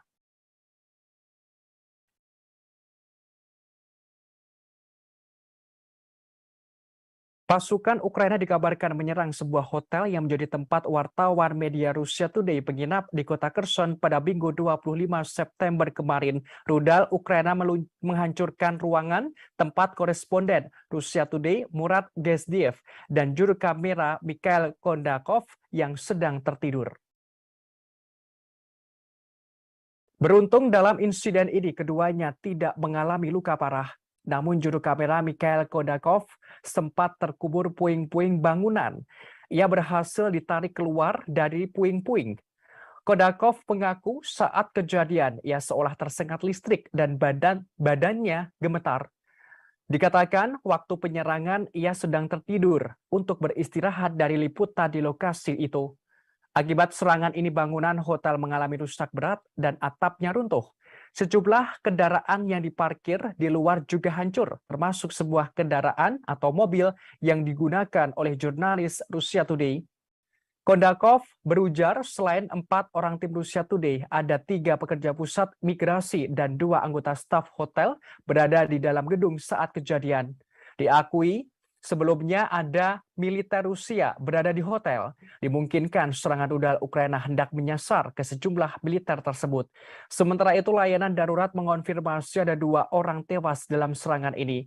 Pejabat senior yang ditunjuk Rusia, Kirill Steremosov, mengonfirmasi seorang mantan anggota parlemen Ukraina, Alexei Zuravkov, adalah salah satu menjadi korban.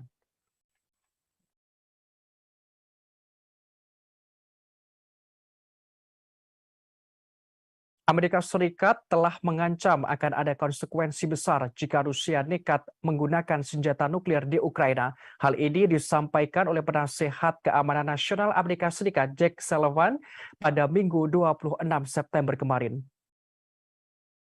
Dikatakan Amerika Serikat akan menanggapi dengan tegas setiap penggunaan senjata nuklir Rusia terhadap Ukraina. Rusia akan menemui bencana besar jika Rusia nekat menyerang dengan nuklir. Ia menuturkan Rusia kelewatan batas. Diketahui peringatan baru dari Amerika Serikat muncul karena pernyataan Presiden Rusia Vladimir Putin pada Rabu 21 September kemarin. Saat itu Putin mengatakan bahwa negaranya akan menggunakan senjata apapun untuk mempertahankan wilayahnya. Selain itu Amerika Serikat, Sekutu Barat, dan Ukraina juga menentang dan menolak referendum 4 wilayah Ukraina. Mereka menilai referendum itu sebagai tipuan yang dirancang untuk membenarkan eskalasi perang. Bahkan disebutkan pelaksanaan itu untuk mendorong mobilisasi oleh Moskow setelah kekalahan di medan perang baru-baru ini.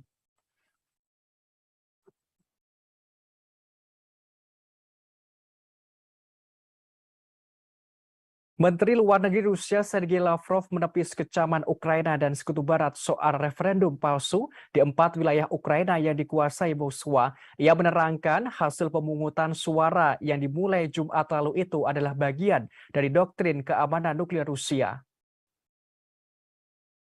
Hal ini Lavrov jelaskan kepada awak media setelah berpidato di Majelis Umum PBB di Amerika Serikat. Diketahui di 4 wilayah Ukraina yang menggelar referendum itu adalah Luhansk, Kherson, Zaporizhia, serta Donetsk. Keempatnya kini masih dalam penguasaan Rusia. Ia menegaskan Rusia akan melakukan perlindungan penuh di setiap wilayah Ukraina yang dikuasai. Sebagaimana diketahui Rusia menggelar referendum di 4 wilayah pendudukan di Ukraina pada Jumat 23 September kemarin. Referendum dijadwalkan berlangsung selama 5 hari, yakni 23 hingga 27 September 2022. Sementara itu, dalam sidang PBB, mitra strategis Rusia mendesak konflik Rusia-Ukraina segera diakhiri. Hal ini karena konflik itu memperburuk krisis pangan, bahan bakar, dan keuangan global. Menteri Luar Negeri Cina, Wang Yi, mengatakan Beijing tidak ingin melihat krisis itu semakin meluas. Untuk itu pihaknya menyerukan perundingan. Hal ini senada dengan pihak India.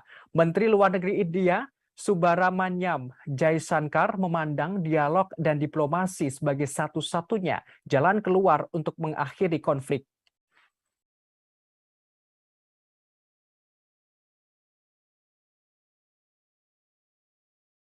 Sebagaimana informasi terkini Tribuners beralih ke berita Cina, jagat media sosial digembarkan rumor kudeta militer di Cina. Isu itu menyebutkan Presiden Cina Xi Jinping telah digulingkan. Bahkan sang presiden berada di bawah tahanan rumah.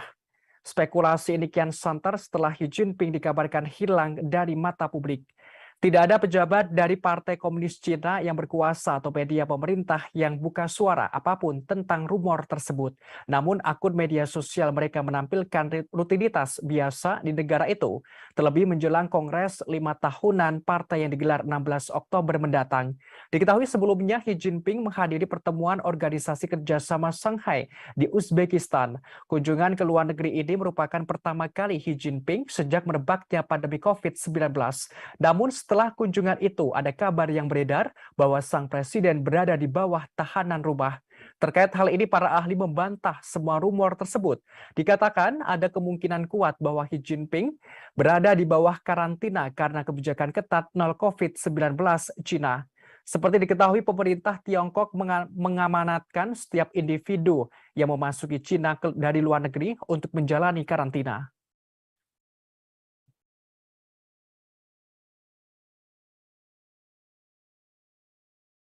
Belakangan ini media sosial dihebohkan dengan rumor liar bahwa Presiden Cina Xi Jinping menjadi tahanan rumah dan dikudeta oleh militer. Bahkan isu semakin santer bahwa Xi Jinping digulingkan seorang jenderal tentara pembebasan rakyat Cina Li Xiaoming maksud kami. Hal ini membuat sebagian besar pakar Cina angkat bicara. Mereka mengatakan bahwa tidak ada tanda-tanda kudeta di Cina seperti yang dirumorkan di media sosial. Seorang pakar Cina, Adil Brar, mengatakan sang presiden kemungkinan menjalani karantina karena kebijakan ketat nol COVID-19 Cina setelah kembali dari KTT Organisasi Kerjasama Shanghai di Uzbekistan. Hal ini ia sampaikan melalui media sosial pribadinya pada Senin 26 September. Ia tegas mengatakan desas-desus mengenai kudeta militer terhadap Xi berasal dari media luar Cina. Brad juga mengatakan tidak ada gangguan terhadap layanan penerbangan di sana. Hal ini menjawab rumor adanya pembatalan penerbangan. Bahkan ia juga membagikan visual briefing publik oleh pejabat senior Cina. Hal ini menunjukkan bahwa pemerintah berfungsi normal. Sebagaimana informasi terkini jagat media sosial digemparkan rumor kudeta militer di Cina. Isu ini menyebutkan Presiden Cina Xi Jinping telah digulingkan. Bahkan sang presiden berada di bawah tahanan rumah. Spekulasi ini kian santer setelah Xi Jinping dikabarkan hilang dari mata publik. Diketahui sebelumnya, Xi Jinping menghadiri pertemuan Organisasi Kerjasama Shanghai di Uzbekistan. Kunjungan ke luar negeri ini merupakan pertama kali Xi Jinping sejak merebaknya pandemi COVID-19.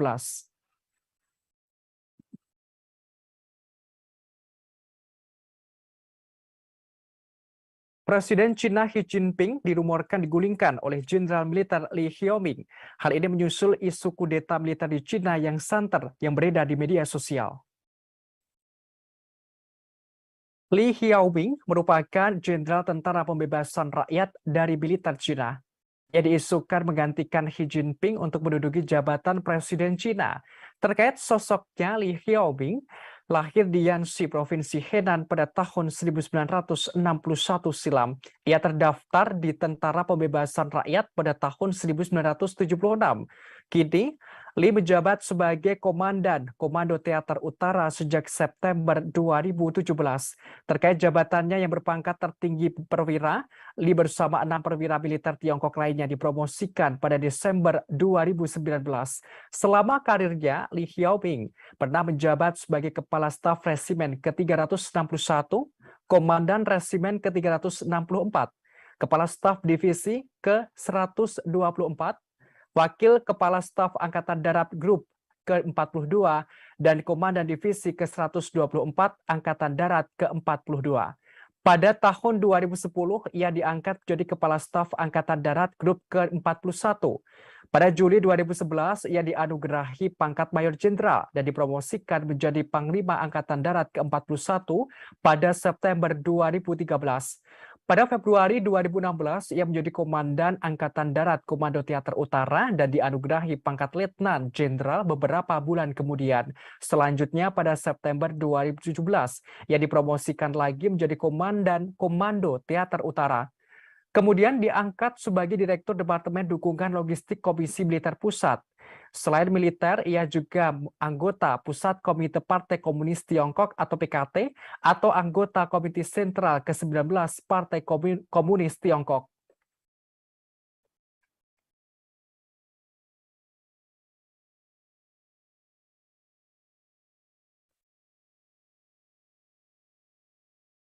Berita selanjutnya dikabarkan dari Iran, Tribuners. Sepupu Mahsa Amini, Ervan Mortezai, membeberkan pengakuan soal kematian saudaranya itu. Ia mengatakan Mahsa Amini disiksa dan dihina sebelum meninggal.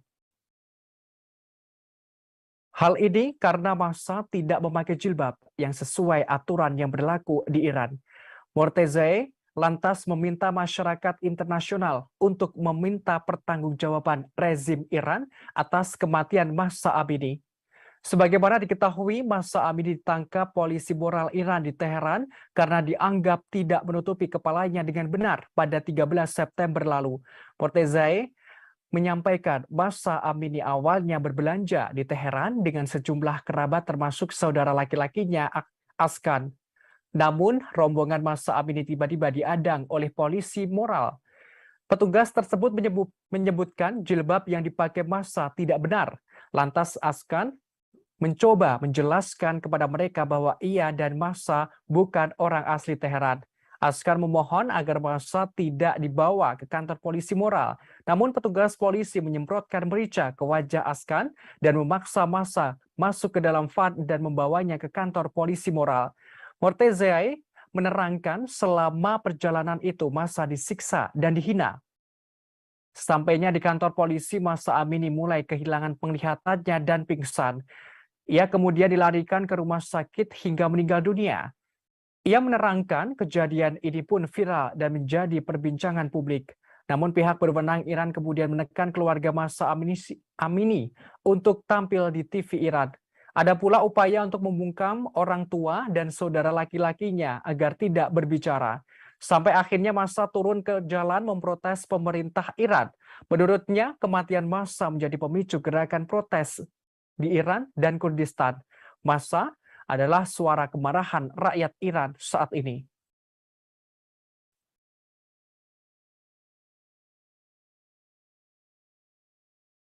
Kematian Mahsa Amini yang mendapatkan kekerasan polisi moral Iran usai ditangkap karena tidak memakai jilbab dengan benar memunculkan gelombang protes. Aksi protes tidak hanya di dalam negeri tetapi juga luar negeri. Demonstrasi juga terjadi di London, Inggris, dan Paris, Prancis. Di Paris, Prancis, beberapa pengunjuk rasa meneriakkan slogan-slogan menentang pemimpin tertinggi Iran, Ayatullah Ali Khamenei. Mereka menunjukkan solidaritas dengan demo Iran yang menewaskan setidaknya 41 nyawa. Polisi Paris mengatakan sekitar 4.000 orang berkumpul untuk demonstrasi. Dalam aksi itu, 1 orang ditangkap karena marah dan memberontak, sedangkan 1 petugas terluka ringan. Selain itu dilaporkan, polisi Prancis juga menyemprotkan gas air mata dan taktik anti huru-hara. Hal ini untuk mencegah ratusan pendemo di ibu kota bergerak ke Kedubes, Iran. Sementara itu di London, Inggris, polisi melakukan 12 penangkapan. Akibat aksi ini ada 5 petugas terluka serius. Saat itu bos penghalang yang melindungi kedutaan besar Iran di Inggris.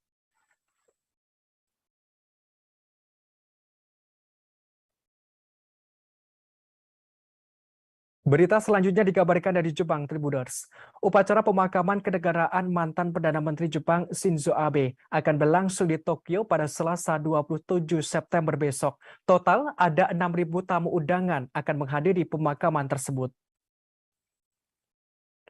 Dari jumlah itu, 700 undangan diantaranya dari luar negeri dipastikan hadir. Sementara dari dalam negeri Jepang, undangan yang akan hadir sekitar 3.600 orang. Di antaranya yang tidak hadir adalah Seiichiro Murakami. Ia adalah politisi senior Partai Demokrat Liberal. Seiichiro Murakami merupakan salah satu pihak yang menentang upacara kenegaraan Shinzo Abe. Ia menganggap aneh pemakaman Abe yang dilakukan secara kenegaraan. Murakami menilai menggambarkan mantan Perdana Menteri Shinzo Abe sebagai bandit nasional. Hal ini karena Abe menyerukan hukuman keras di dalam partai, terutama kalangan anggota parlemen dari fraksi Abe. Sementara itu, Perdana Menteri Fumio Kishida telah menekankan pentingnya diplomasi belasungkawa. Sejumlah pejabat asing akan menghadiri pemakaman kenegaraan dan mereka tiba di Jepang. Di antaranya Wakil Presiden Indonesia Ma'ruf Amin, Wakil Presiden Amerika Serikat Kamala Harris, Perdana Menteri India Narendra Modi, hingga Perdana Menteri Australia Albanese.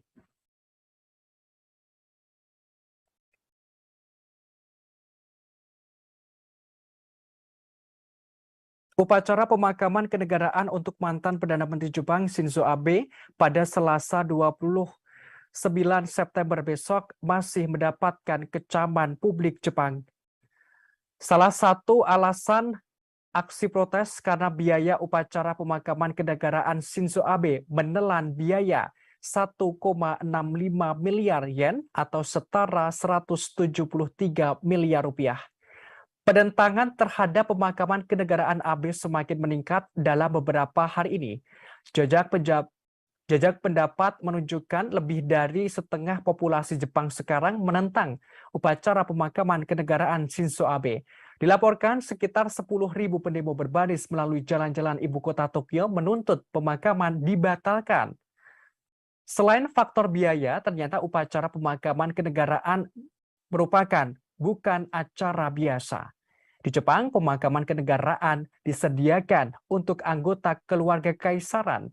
Hanya sekali sejak Perang Dunia Kedua, seorang politisi diberi kehormatan ini, dan itu terjadi pada tahun 1967.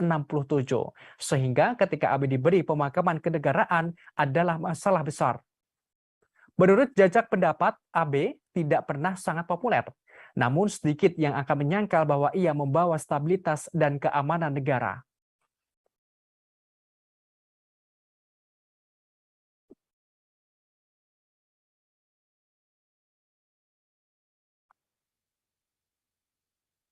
Berita selanjutnya dikabarkan dari Inggris, Tribuners. Inggris dilaporkan mengalami krisis tenaga kerja. Kekurangan tenaga kerja akut ini terjadi di industri-industri utama.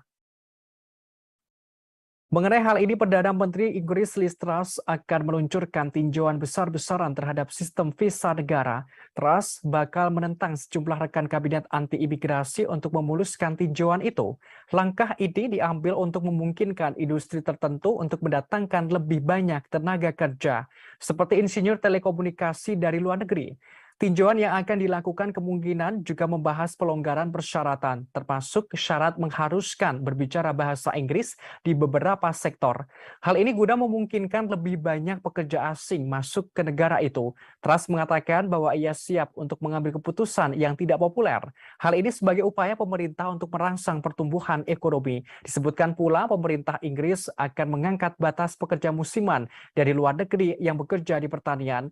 Sebagaimana diketahui, Truss merupakan Perdana Menteri Inggris yang baru. Ia menjabat pada awal bulan ini.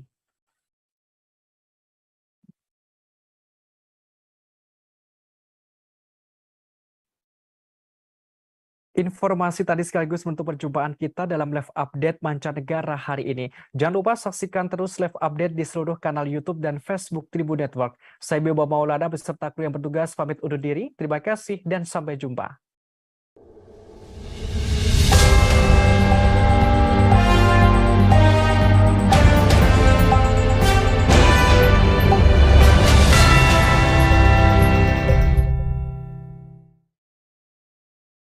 Jangan lupa like, subscribe, dan share ya!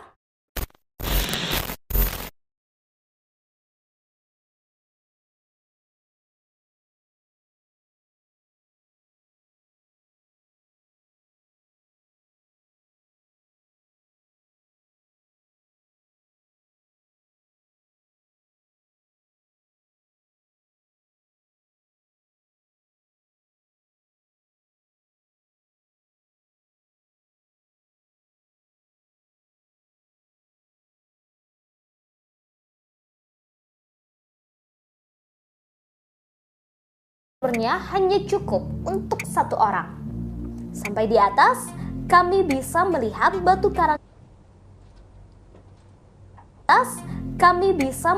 batu karang tinggi yang membentuk seperti pulau-pulau kecil. Dan seperti namanya, kami bisa menyaksikan telaga berbentuk bintang.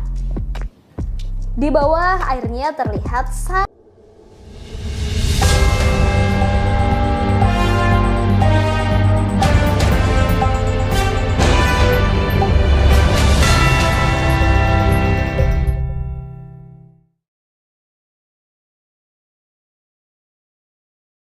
Anda sedang menyaksikan live update mancanegara edisi hari ini, Senin 26 September 2022. Malam ini kami akan menyajikan berbagai informasi teraktual dan terkini mengenai peristiwa yang terjadi di mancanegara. Bersama saya Bima Maulana, inilah live update selengkapnya. Operasi militer khusus Rusia ke Ukraina terus bergulir hingga hari ke-214 pada Minggu 25 September 2022. Ada sederet peristiwa di antaranya Ukraina dan Rusia saling tuduh soal serangan yang mengenai warga sipil di Ukraina Selatan, hingga parlemen Rusia memerintahkan pejabat regional segera tangani kemarahan publik soal mobilisasi parsial. Tampaknya konflik Rusia dan Ukraina belum ada tanda-tanda usai. Kedua negara terus saling membalas baik secara militer maupun non-militer. Terakhir, Ukraina dan Rusia saling menuduh terkait serangan terhadap warga sipil di Ukraina Selatan. Pihak militer Ukraina mengatakan pasukan Rusia telah meluncurkan lusinan serangan rudal dan serangan udara. Serangan itu disebutkan menyasar ke lokasi militer dan sipil dalam 24 jam terakhir. Rusia juga dilaporkan menggunakan pesawat tak berawak untuk menyerang pusat kota Odessa. Namun tidak ada korban dalam serangan itu. Terkait hal ini, pihak Rusia menepis semua tuduhan Ukraina. Rusia menegaskan tidak menyerang ke warga sipil. Dilaporkan pasukan Ukraina menjatuhkan bom di sebuah hotel di kota Kherson hingga menewaskan 2 orang. Dalam hari ke-214 ini, mobilisasi parsial yang diumumkan Presiden Putin pada Rabu 21 September kemarin memicu kontroversi di tengah masyarakat Rusia. Merespons hal ini, pihak parlemen Rusia angkat bicara. Dilaporkan 2 anggota parlemen senior Rusia memerintahkan pejabat regional segera menangani situasi dan menyelesaikan pemicu kemarahan publik. Tak hanya itu, Kepala Dewan Hak Asasi Manusia Kremlin, Valery Faddeev, mengatakan telah menulis surat kepada Menteri Pertahanan Rusia, Sergei Shoigu. Surat yang ditulis memuat permintaan agar Menhan Rusia segera menyelesaikan masalah mobilisasi. Dalam hari ke-214 ini juga, Menteri Luar Negeri Sergei Lavrov menanggapi kritikan soal referendum 4 wilayah Ukraina. Hal ini ia sampaikan saat jumpa pers setelah menghadiri sidang Majelis Umum PBB di New York, Amerika Serikat. 4 wilayah itu yakni Donetsk, Luhansk, Kherson, dan Zaporizhia. Menteri Luar Negeri Rusia dengan tegas mengatakan Rusia akan melindungi warga di setiap wilayah Ukraina yang dikuasai. Menteri Luar Negeri Rusia juga menjelaskan Rusia tentu saja akan menghormati aspirasi kehendak warga 4 wilayah itu. Ia menyebutkan warga selama bertahun-tahun menderita akibat pelanggaran rezim neonazi. Lavrov menegaskan pihaknya memberikan perlindungan penuh kepada setiap wilayah yang dikuasai Rusia. Sebagaimana diketahui, Rusia menggelar referendum di 4 wilayah pendudukan di Ukraina pada Jumat 23 September kemarin. Referendum dijadwalkan berlangsung selama 5 hari, yakni dari tanggal 23 hingga 27 September 2022. Sementara itu, Majelis Rendah Parlemen Rusia Duma direncanakan membahas rancangan undang-undang yang memasukkan bagian-bagian Ukraina yang diduduki Rusia ke dalam Undang-Undang Rusia pada 29 September mendatang.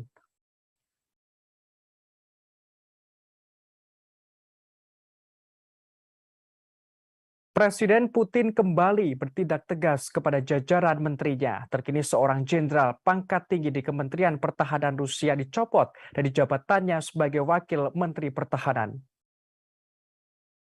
Diketahui sosoknya bernama Jenderal Angkatan Darat Dmitry Bulgakov. Pencopotan ini erat kaitannya soal masalah logistik di perang Ukraina. Bulgakov sendiri diberikan tanggung jawab untuk mengurusi logistik, terlebih saat ini sedang gencar-gencarnya mobilisasi parsial. Namun terdapat masalah dalam urusan itu sehingga berakibat pada pencopotannya. Kementerian Pertahanan Rusia menerangkan jabatan Wakil Menteri Pertahanan ditempati oleh Kolonel Jenderal Mikhail Mizintsev. Dilaporkan, operasi militer dan keberhasilan tentara Ukraina baru-baru ini menunjukkan kelemahan logistik penting di tentara Rusia. Sejumlah analis percaya logistik merupakan mata rantai yang lemah di tentara Rusia, sehingga menyebabkan kesulitan sejak peluncuran serangan balasan ke Ukraina. Disebutkan tantangan logistik lain bagi militer Rusia juga ditemui saat mobilisasi parsial yang diumumkan pada Rabu 21 September. Ratusan ribu pasukan cadangan perlu dikumpulkan, diperlengkapi, dan dilatih sebelum ditempatkan di medan perang.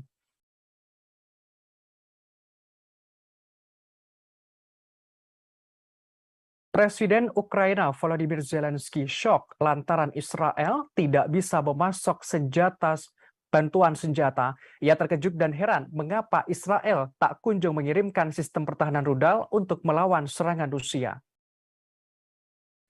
Menurut pengakuan Zelensky, sebenarnya Ukraina sudah lama meminta sistem pertahanan rudal Iron Dome Israel. Permintaan itu dilakukan setelah Rusia menginvasi Ukraina pada Februari 2022. Diketahui sistem pertahanan rudal Iron Dome itu pernah digunakan Israel untuk menangkis roket-roket serangan kelompok misil Palestina di Gaza. Ungkapan Zelensky kali ini terasa lebih mendalam daripada ungkapannya pada Maret lalu. Saat itu, kepala negara mencela Israel karena keengganannya untuk mengirim senjata. Padahal Israel sempat mengatakan akan membantu Ukraina sebanyak mungkin. Negara itu juga mengikuti langkah negara-negara Barat dengan mengutuk invasi Rusia ke Ukraina.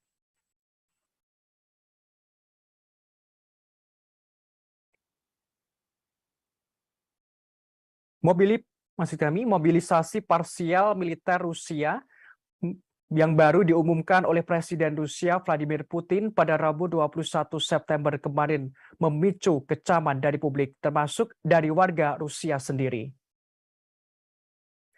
Massa turun ke jalan memprotes kebijakan Presiden Putin tersebut. Namun sejumlah pengunjuk rasa ditangkap oleh pihak kepolisian, seperti di wilayah Dagestan, Rusia.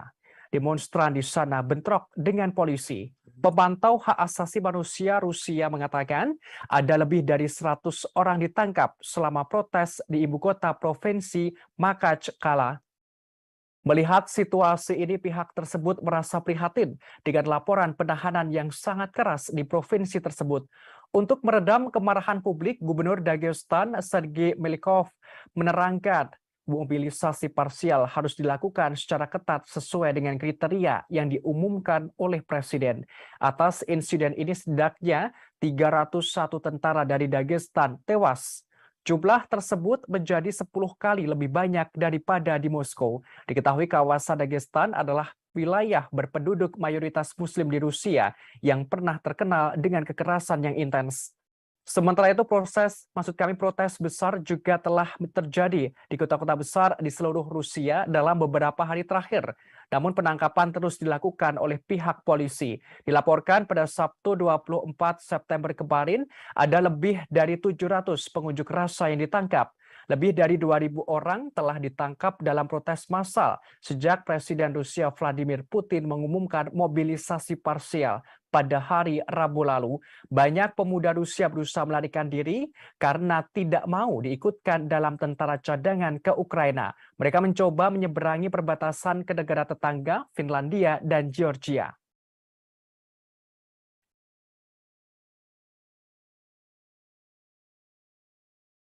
Pasukan Ukraina dikabarkan menyerang sebuah hotel yang menjadi tempat wartawan media Russia Today menginap di kota Kherson pada Minggu 25 September kemarin. Rudal Ukraina menghancurkan ruangan tempat koresponden Russia Today Murat Gezdiev dan juru kamera Mikhail Kondakov yang sedang tertidur. Beruntung dalam insiden ini keduanya tidak mengalami luka parah. Namun juru kamera Mikhail Kondakov sempat terkubur puing-puing bangunan. Ia berhasil ditarik keluar dari puing-puing. Kondakov mengaku saat kejadian ia seolah tersengat listrik dan badannya gemetar. Dikatakan waktu penyerangan ia sedang tertidur untuk beristirahat dari liputan di lokasi itu. Akibat serangan ini bangunan hotel mengalami rusak berat dan atapnya runtuh. Sejumlah kendaraan yang diparkir di luar juga hancur, termasuk sebuah kendaraan atau mobil yang digunakan oleh jurnalis Russia Today. Kondakov berujar selain 4 orang tim Russia Today, ada 3 pekerja pusat migrasi dan 2 anggota staf hotel berada di dalam gedung saat kejadian. Diakui sebelumnya ada militer Rusia berada di hotel. Dimungkinkan serangan rudal Ukraina hendak menyasar ke sejumlah militer tersebut. Sementara itu layanan darurat mengonfirmasi ada 2 orang tewas dalam serangan ini. Pejabat senior yang ditunjuk Rusia, Kirill Steremosov, mengonfirmasi seorang mantan anggota parlemen Ukraina, Alexei Zuravkov, adalah salah satu menjadi korban.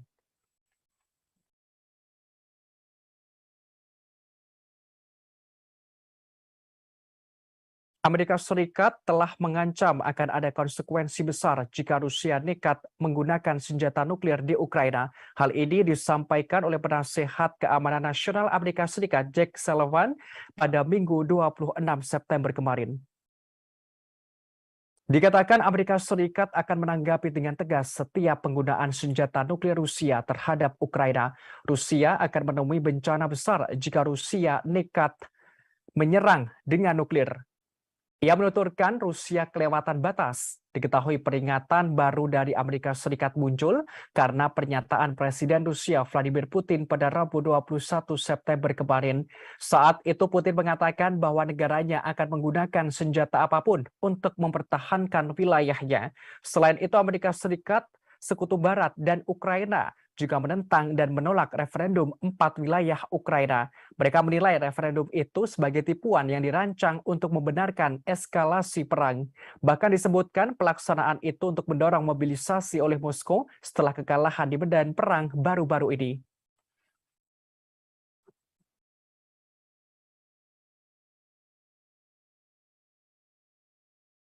Menteri Luar Negeri Rusia Sergei Lavrov menepis kecaman Ukraina dan Sekutu Barat soal referendum palsu di 4 wilayah Ukraina yang dikuasai Moskwa. Ia menerangkan hasil pemungutan suara yang dimulai Jumat lalu itu adalah bagian dari doktrin keamanan nuklir Rusia.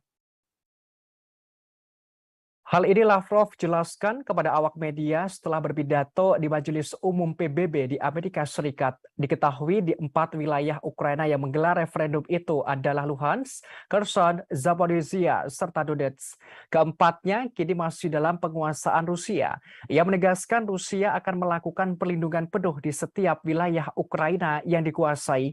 Sebagaimana diketahui Rusia menggelar referendum di 4 wilayah pendudukan di Ukraina pada Jumat 23 September kemarin, referendum dijadwalkan berlangsung selama 5 hari, yakni 23 hingga 27 September 2022.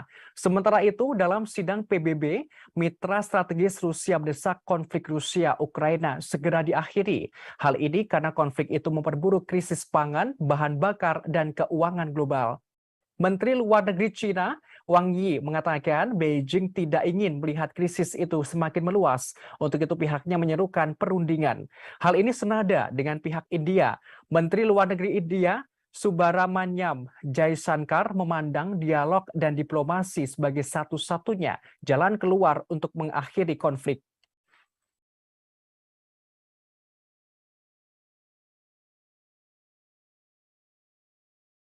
Sebagaimana informasi terkini Tribuners beralih ke berita Cina, jagat media sosial digembarkan rumor kudeta militer di Cina. Isu itu menyebutkan Presiden Cina Xi Jinping telah digulingkan. Bahkan sang presiden berada di bawah tahanan rumah. Spekulasi ini kian santer setelah Xi Jinping dikabarkan hilang dari mata publik. Tidak ada pejabat dari Partai Komunis Cina yang berkuasa atau media pemerintah yang buka suara apapun tentang rumor tersebut. Namun akun media sosial mereka menampilkan rutinitas biasa di negara itu, terlebih menjelang Kongres 5 tahunan partai yang digelar 16 Oktober mendatang.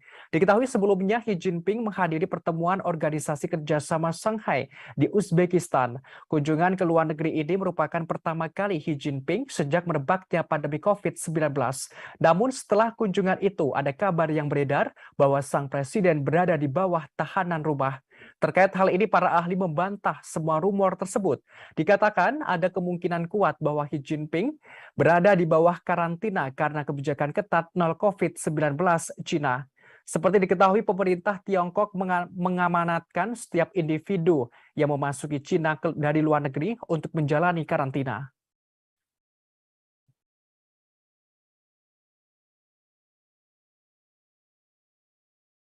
Belakangan ini media sosial dihebohkan dengan rumor liar bahwa Presiden Cina Xi Jinping menjadi tahanan rumah dan dikudeta oleh militer. Bahkan isu semakin santer bahwa Xi Jinping digulingkan seorang jenderal tentara pembebasan rakyat Cina, Li Xiaoming maksud kami.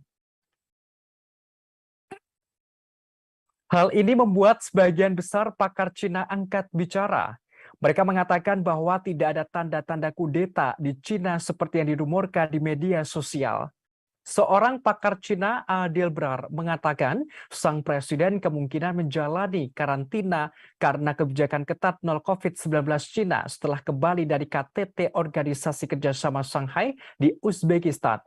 Hal ini ia sampaikan melalui media sosial pribadinya pada Senin 26 September. Ia tegas mengatakan desas-desus mengenai kudeta militer terhadap Xi berasal dari media luar Cina. Brad juga mengatakan tidak ada gangguan terhadap layanan penerbangan di sana. Hal ini menjawab rumor adanya pembatalan penerbangan. Bahkan ia juga membagikan visual briefing publik oleh pejabat senior Cina. Hal ini menunjukkan bahwa pemerintah berfungsi normal. Sebagaimana informasi terkini jagat media sosial digemparkan rumor kudeta militer di Cina. Isu ini menyebutkan Presiden Cina Xi Jinping telah digulingkan. Bahkan sang presiden berada di bawah tahanan rumah. Spekulasi ini kian santer setelah Xi Jinping dikabarkan hilang dari mata publik. Diketahui sebelumnya, Xi Jinping menghadiri pertemuan Organisasi Kerjasama Shanghai di Uzbekistan. Kunjungan ke luar negeri ini merupakan pertama kali Xi Jinping sejak merebaknya pandemi COVID-19.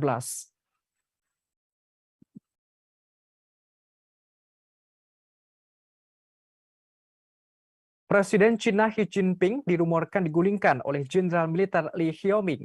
Hal ini menyusul isu kudeta militer di Cina yang santer yang beredar di media sosial. Li Xiaoming merupakan Jenderal Tentara Pembebasan Rakyat dari militer Cina. Ia diisukan menggantikan Xi Jinping untuk menduduki jabatan Presiden Cina.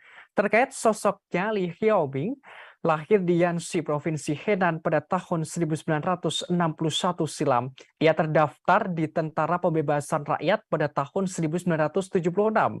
Kini, Lee menjabat sebagai Komandan Komando Teater Utara sejak September 2017.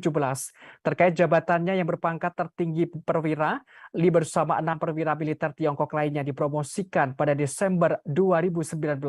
Selama karirnya, Lee Xiaoping pernah menjabat sebagai Kepala Staf Resimen ke-361, Komandan Resimen ke-364, Kepala Staf Divisi ke-124, Wakil Kepala Staf Angkatan Darat Grup ke-42, dan Komandan Divisi ke-124 Angkatan Darat ke-42. Pada tahun 2010, ia diangkat menjadi Kepala Staf Angkatan Darat Grup ke-41. Pada Juli 2011, ia dianugerahi pangkat Mayor Jenderal dan dipromosikan menjadi Panglima Angkatan Darat ke-41 pada September 2013. Pada Februari 2016, ia menjadi Komandan Angkatan Darat Komando Teater Utara dan dianugerahi pangkat Letnan Jenderal beberapa bulan kemudian. Selanjutnya pada September 2017, ia dipromosikan lagi menjadi Komandan Komando Teater Utara. Kemudian diangkat sebagai Direktur Departemen Dukungan Logistik Komisi Militer Pusat. Selain militer, ia juga anggota Pusat Komite Partai Komunis Tiongkok atau PKT atau anggota Komite Sentral ke-19 Partai Komunis Tiongkok.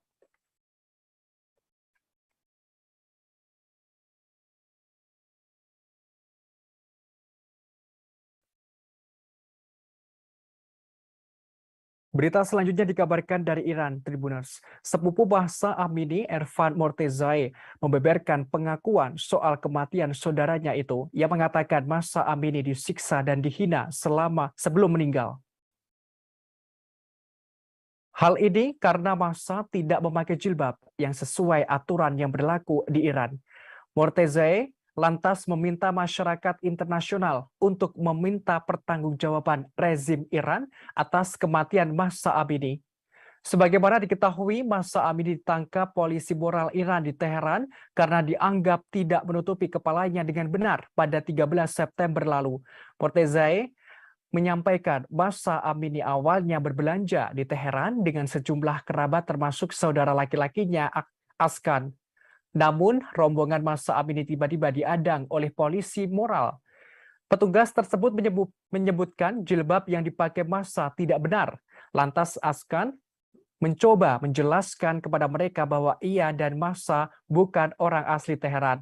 Askan memohon agar Mahsa tidak dibawa ke kantor polisi moral. Namun petugas polisi menyemprotkan merica ke wajah Askan dan memaksa Mahsa masuk ke dalam van dan membawanya ke kantor polisi moral. Mortezai menerangkan selama perjalanan itu Mahsa disiksa dan dihina. Sampainya di kantor polisi, Mahsa Amini mulai kehilangan penglihatannya dan pingsan. Ia kemudian dilarikan ke rumah sakit hingga meninggal dunia. Ia menerangkan kejadian ini pun viral dan menjadi perbincangan publik. Namun pihak berwenang Iran kemudian menekan keluarga Mahsa Amini untuk tampil di TV Iran. Ada pula upaya untuk membungkam orang tua dan saudara laki-lakinya agar tidak berbicara. Sampai akhirnya Mahsa turun ke jalan memprotes pemerintah Iran. Menurutnya, kematian Mahsa menjadi pemicu gerakan protes di Iran dan Kurdistan. Mahsa adalah suara kemarahan rakyat Iran saat ini.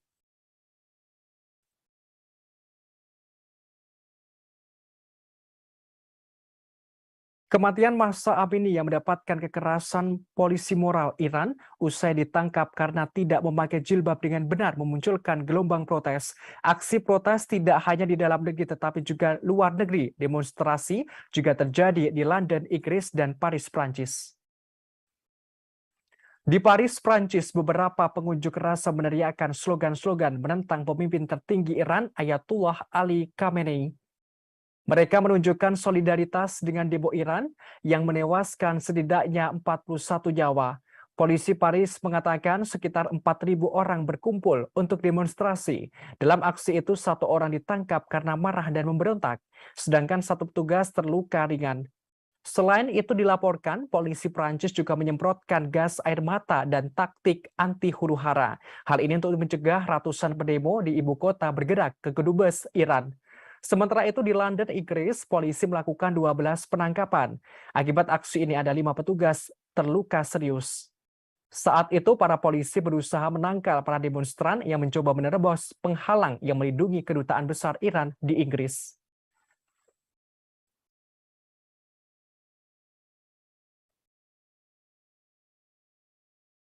Berita selanjutnya dikabarkan dari Jepang, Tribuners.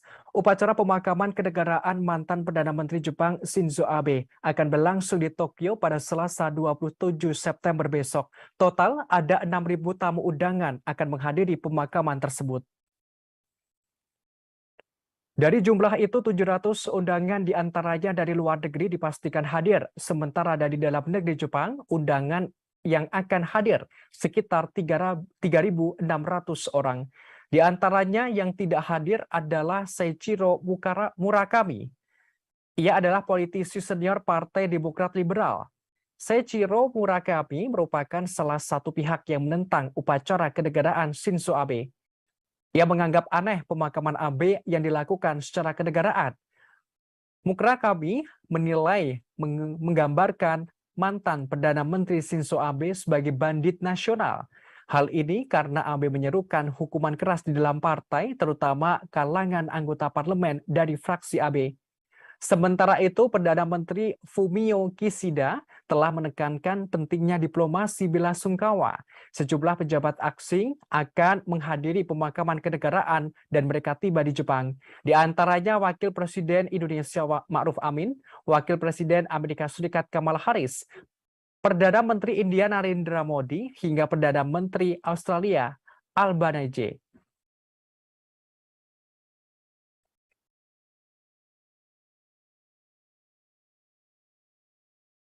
Upacara pemakaman kenegaraan untuk mantan Perdana Menteri Jepang Shinzo Abe pada Selasa 29 September besok masih mendapatkan kecaman publik Jepang.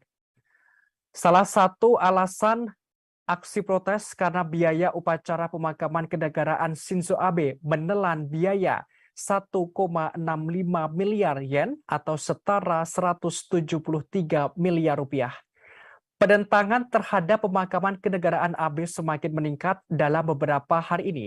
Jajak pendapat menunjukkan lebih dari setengah populasi Jepang sekarang menentang upacara pemakaman kenegaraan Shinzo Abe. Dilaporkan sekitar 10.000 pendemo berbaris melalui jalan-jalan ibu kota Tokyo menuntut pemakaman dibatalkan. Selain faktor biaya, ternyata upacara pemakaman kenegaraan merupakan bukan acara biasa. Di Jepang, pemakaman kenegaraan disediakan untuk anggota keluarga kaisaran. Hanya sekali sejak Perang Dunia Kedua, seorang politisi diberi kehormatan ini, dan itu terjadi pada tahun 1967. Sehingga ketika Abe diberi pemakaman kenegaraan adalah masalah besar. Menurut jajak pendapat, Abe tidak pernah sangat populer. Namun sedikit yang akan menyangkal bahwa ia membawa stabilitas dan keamanan negara.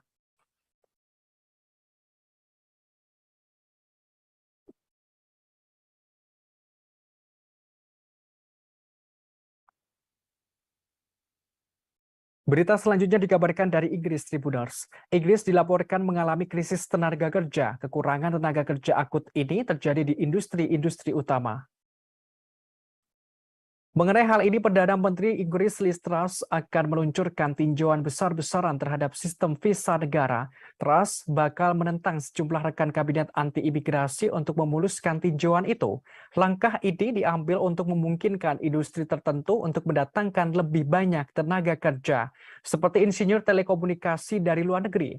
Tinjauan yang akan dilakukan kemungkinan juga membahas pelonggaran persyaratan, termasuk syarat mengharuskan berbicara bahasa Inggris di beberapa sektor. Hal ini guna memungkinkan lebih banyak pekerja asing masuk ke negara itu.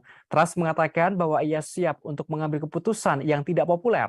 Hal ini sebagai upaya pemerintah untuk merangsang pertumbuhan ekonomi. Disebutkan pula pemerintah Inggris akan mengangkat batas pekerja musiman dari luar negeri yang bekerja di pertanian. Sebagaimana diketahui, Truss merupakan Perdana Menteri Inggris yang baru. Ia menjabat pada awal bulan ini.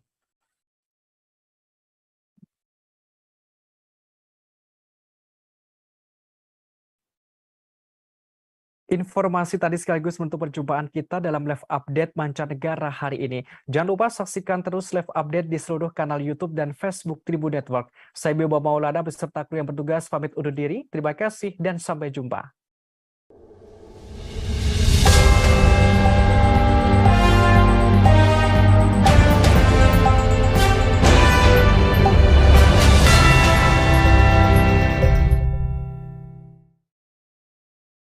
Jangan lupa like, subscribe, dan share ya!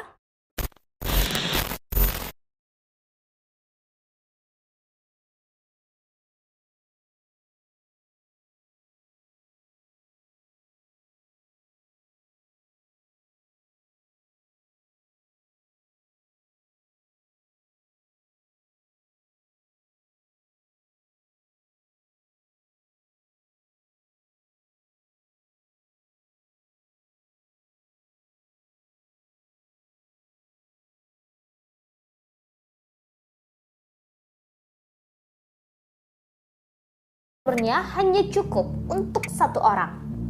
Sampai di atas, kami bisa melihat batu karang tinggi yang membentuk seperti pulau-pulau kecil. Dan seperti namanya, kami bisa menyaksikan telaga berbentuk bintang. Di bawah airnya terlihat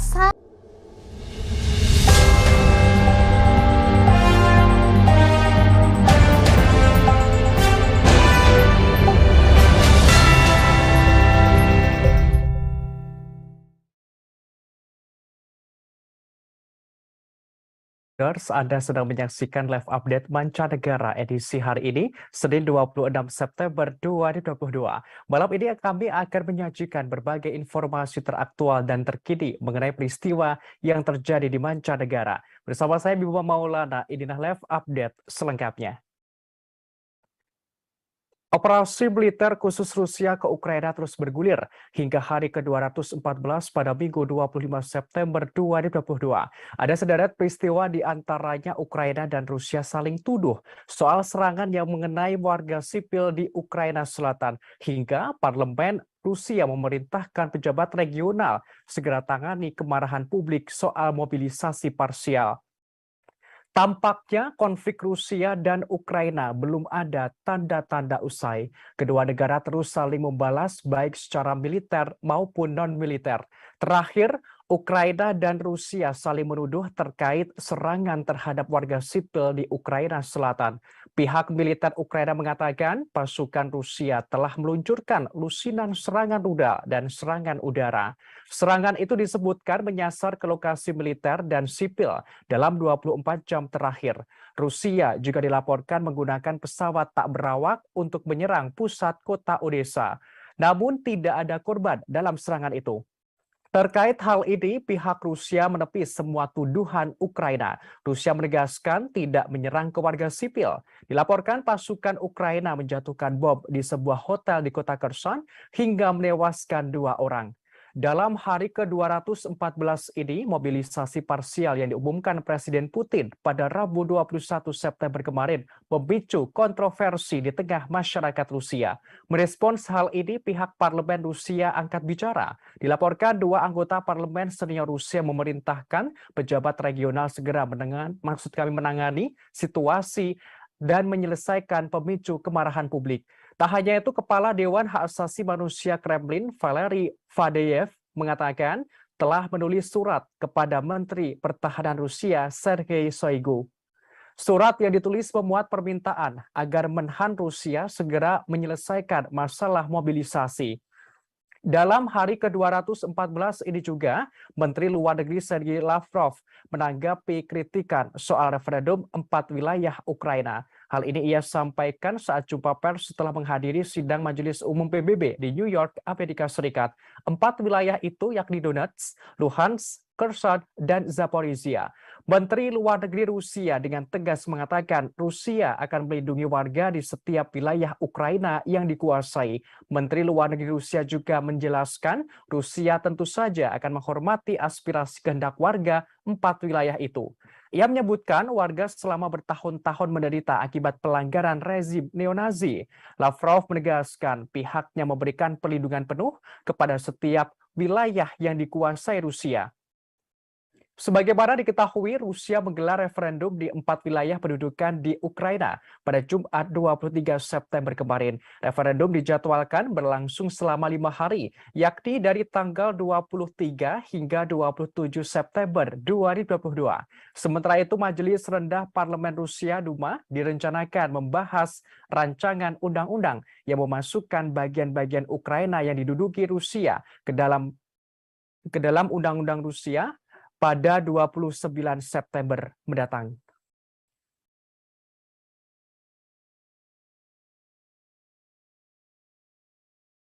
Presiden Putin kembali bertindak tegas kepada jajaran menterinya. Terkini seorang jenderal pangkat tinggi di Kementerian Pertahanan Rusia dicopot dari jabatannya sebagai Wakil Menteri Pertahanan.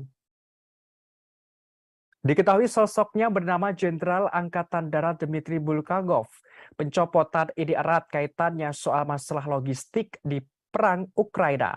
Bulgakov sendiri diberikan tanggung jawab untuk mengurusi logistik, terlebih saat ini sedang gencar-gencarnya mobilisasi parsial. Namun terdapat masalah dalam urusan itu sehingga berakibat pada pencopotannya. Kementerian Pertahanan Rusia menerangkan jabatan Wakil Menteri Pertahanan ditempati oleh Kolonel Jenderal Mikhail Mizintsev. Dilaporkan, operasi militer dan keberhasilan tentara Ukraina baru-baru ini menunjukkan kelemahan logistik penting di tentara Rusia. Sejumlah analis percaya logistik merupakan mata rantai yang lemah di tentara Rusia, sehingga menyebabkan kesulitan sejak peluncuran serangan balasan ke Ukraina. Disebutkan tantangan logistik lain bagi militer Rusia juga ditemui saat mobilisasi parsial yang diumumkan pada Rabu 21 September. Ratusan ribu pasukan cadangan perlu dikumpulkan, diperlengkapi, dan dilatih sebelum ditempatkan di medan perang.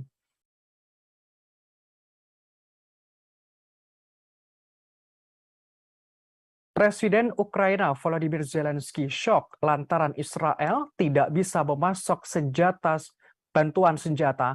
Ia terkejut dan heran mengapa Israel tak kunjung mengirimkan sistem pertahanan rudal untuk melawan serangan Rusia. Menurut pengakuan Zelensky, sebenarnya Ukraina sudah lama meminta sistem pertahanan rudal Iron Dome Israel. Permintaan itu dilakukan setelah Rusia menginvasi Ukraina pada Februari 2022. Diketahui sistem pertahanan rudal Iron Dome itu pernah digunakan Israel untuk menangkis roket-roket serangan kelompok misil Palestina di Gaza. Ungkapan Zelensky kali ini terasa lebih mendalam daripada ungkapannya pada Maret lalu. Saat itu, kepala negara mencela Israel karena keengganannya untuk mengirim senjata. Padahal Israel sempat mengatakan akan membantu Ukraina sebanyak mungkin. Negara itu juga mengikuti langkah negara-negara Barat dengan mengutuk invasi Rusia ke Ukraina.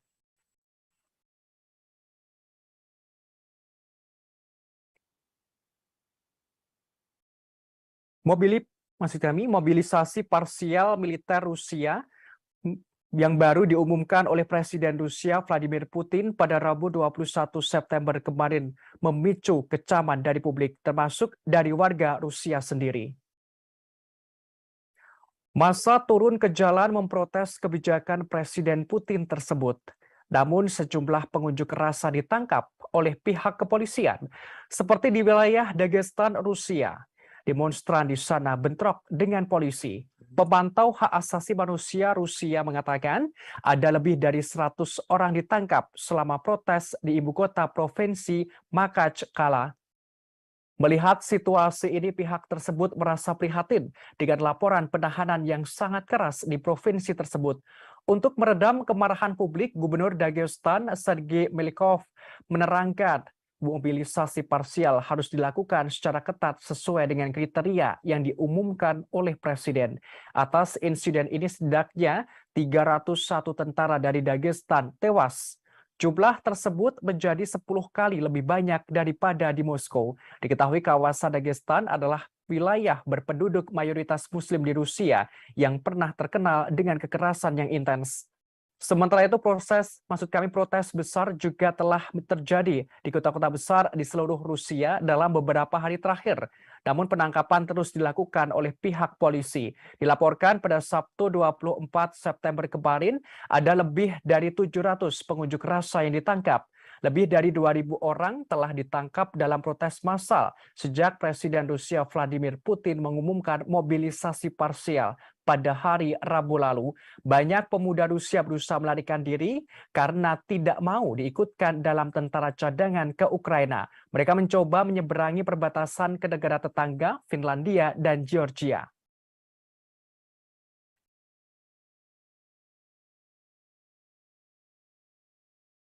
Pasukan Ukraina dikabarkan menyerang sebuah hotel yang menjadi tempat wartawan media Russia Today menginap di kota Kherson pada Minggu 25 September kemarin. Rudal Ukraina menghancurkan ruangan tempat koresponden Russia Today Murat Gezdiev dan juru kamera Mikhail Kondakov yang sedang tertidur.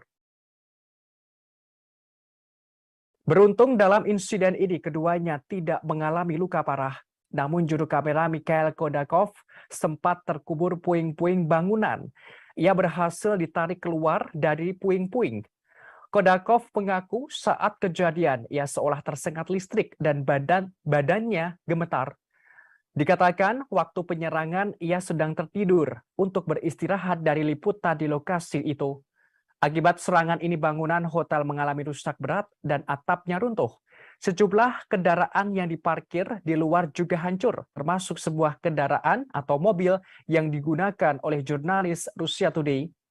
Kondakov berujar selain 4 orang tim Russia Today, ada 3 pekerja pusat migrasi dan 2 anggota staf hotel berada di dalam gedung saat kejadian. Diakui sebelumnya ada militer Rusia berada di hotel. Dimungkinkan serangan rudal Ukraina hendak menyasar ke sejumlah militer tersebut. Sementara itu layanan darurat mengonfirmasi ada 2 orang tewas dalam serangan ini. Pejabat senior yang ditunjuk Rusia, Kirill Steremosov, mengonfirmasi seorang mantan anggota parlemen Ukraina, Alexei Zuravkov, adalah salah satu menjadi korban.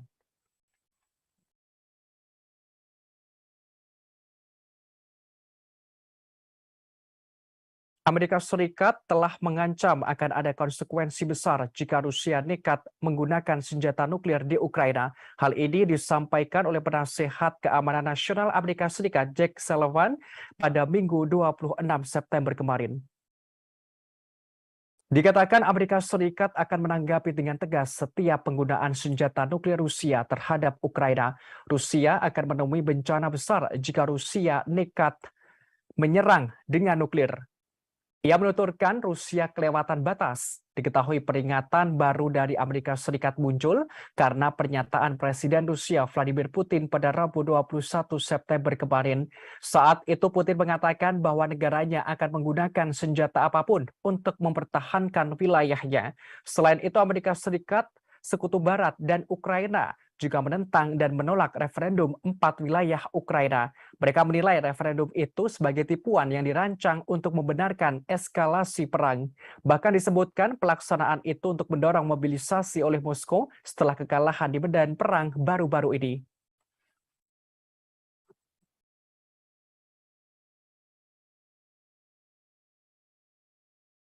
Menteri Luar Negeri Rusia Sergei Lavrov menepis kecaman Ukraina dan Sekutu Barat soal referendum palsu di 4 wilayah Ukraina yang dikuasai Moskwa. Ia menerangkan hasil pemungutan suara yang dimulai Jumat lalu itu adalah bagian dari doktrin keamanan nuklir Rusia.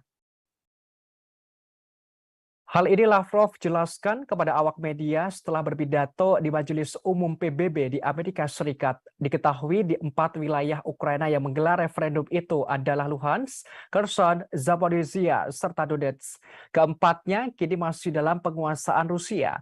Ia menegaskan Rusia akan melakukan perlindungan penuh di setiap wilayah Ukraina yang dikuasai. Sebagaimana diketahui Rusia menggelar referendum di 4 wilayah pendudukan di Ukraina pada Jumat 23 September kemarin, referendum dijadwalkan berlangsung selama 5 hari, yakni 23 hingga 27 September 2022. Sementara itu, dalam sidang PBB, mitra strategis Rusia mendesak konflik Rusia-Ukraina segera diakhiri. Hal ini karena konflik itu memperburuk krisis pangan, bahan bakar, dan keuangan global. Menteri Luar Negeri China, Wang Yi, mengatakan Beijing tidak ingin melihat krisis itu semakin meluas. Untuk itu pihaknya menyerukan perundingan.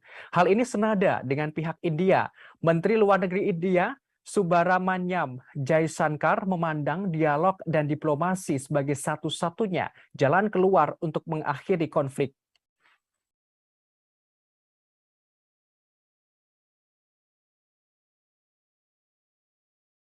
Sebagaimana informasi terkini Tribuners beralih ke berita Cina, jagat media sosial digembarkan rumor kudeta militer di Cina. Isu itu menyebutkan Presiden Cina Xi Jinping telah digulingkan.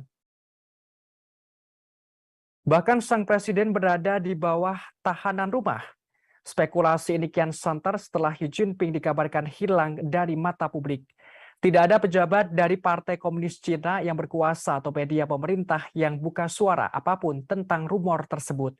Namun akun media sosial mereka menampilkan rutinitas biasa di negara itu, terlebih menjelang Kongres 5 tahunan partai yang digelar 16 Oktober mendatang. Diketahui sebelumnya Xi Jinping menghadiri pertemuan Organisasi Kerjasama Shanghai di Uzbekistan. Kunjungan ke luar negeri ini merupakan pertama kali Xi Jinping sejak merebaknya pandemi COVID-19. Namun setelah kunjungan itu, ada kabar yang beredar bahwa sang presiden berada di bawah tahanan rumah. Terkait hal ini, para ahli membantah semua rumor tersebut. Dikatakan ada kemungkinan kuat bahwa Xi Jinping berada di bawah karantina karena kebijakan ketat nol COVID-19 Cina. Seperti diketahui, pemerintah Tiongkok mengamanatkan setiap individu yang memasuki Cina dari luar negeri untuk menjalani karantina.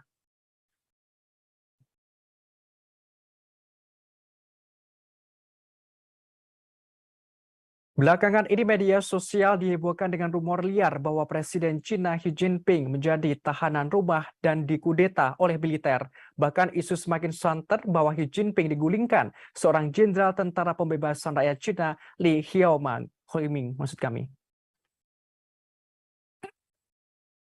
Hal ini membuat sebagian besar pakar Cina angkat bicara. Mereka mengatakan bahwa tidak ada tanda-tanda kudeta di Cina seperti yang dirumorkan di media sosial. Seorang pakar Cina, Adil Brar, mengatakan sang presiden kemungkinan menjalani karantina karena kebijakan ketat nol COVID-19 Cina setelah kembali dari KTT Organisasi Kerjasama Shanghai di Uzbekistan. Hal ini ia sampaikan melalui media sosial pribadinya pada Senin 26 September. Ia tegas mengatakan desas-desus mengenai kudeta militer terhadap Xi berasal dari media luar Cina. Brad juga mengatakan tidak ada gangguan terhadap layanan penerbangan di sana. Hal ini menjawab rumor adanya pembatalan penerbangan. Bahkan ia juga membagikan visual briefing publik oleh pejabat senior Cina. Hal ini menunjukkan bahwa pemerintah berfungsi normal. Sebagaimana informasi terkini jagat media sosial digemparkan rumor kudeta militer di Cina. Isu ini menyebutkan Presiden Cina Xi Jinping telah digulingkan. Bahkan sang presiden berada di bawah tahanan rumah. Spekulasi ini kian santer setelah Xi Jinping dikabarkan hilang dari mata publik. Diketahui sebelumnya, Xi Jinping menghadiri pertemuan Organisasi Kerjasama Shanghai di Uzbekistan. Kunjungan ke luar negeri ini merupakan pertama kali Xi Jinping sejak merebaknya pandemi COVID-19.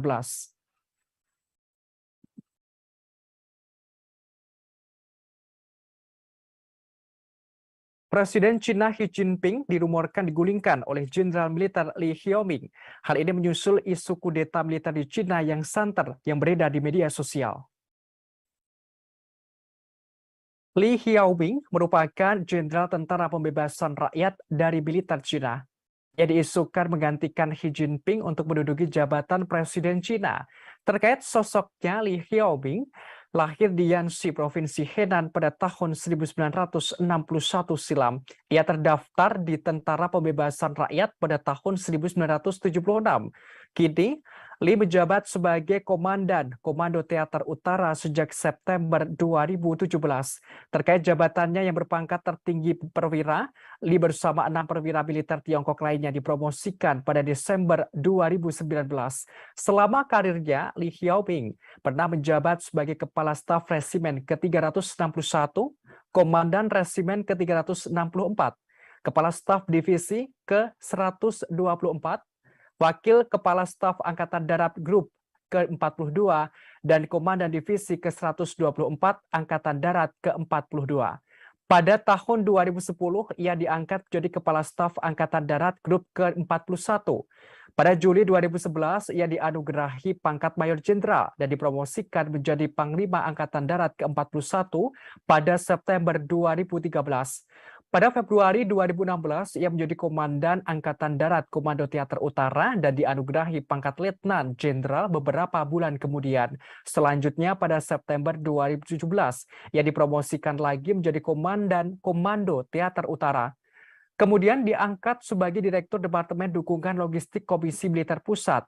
Selain militer, ia juga anggota Pusat Komite Partai Komunis Tiongkok atau PKT atau anggota Komite Sentral ke-19 Partai Komunis Tiongkok.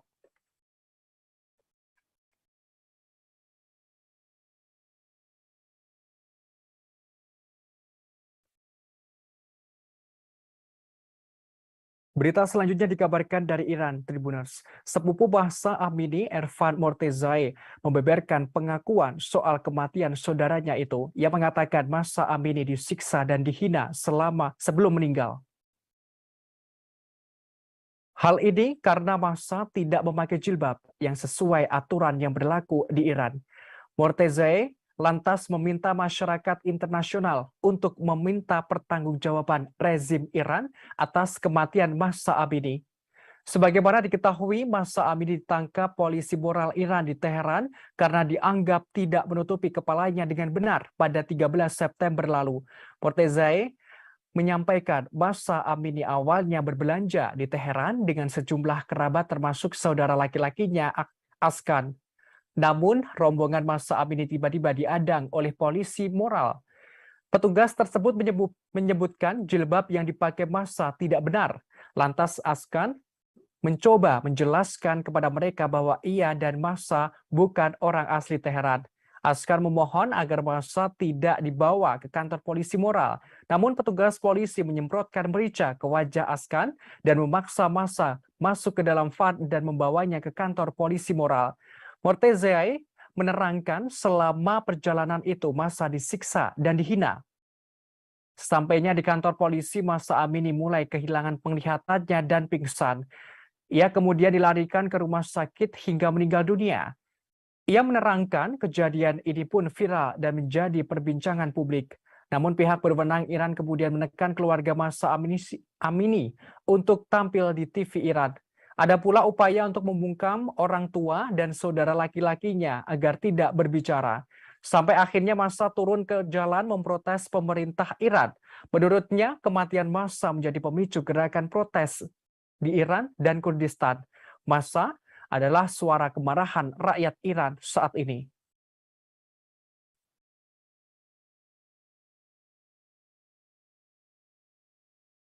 Kematian Mahsa Amini yang mendapatkan kekerasan polisi moral Iran usai ditangkap karena tidak memakai jilbab dengan benar memunculkan gelombang protes. Aksi protes tidak hanya di dalam negeri tetapi juga luar negeri. Demonstrasi juga terjadi di London, Inggris, dan Paris, Prancis.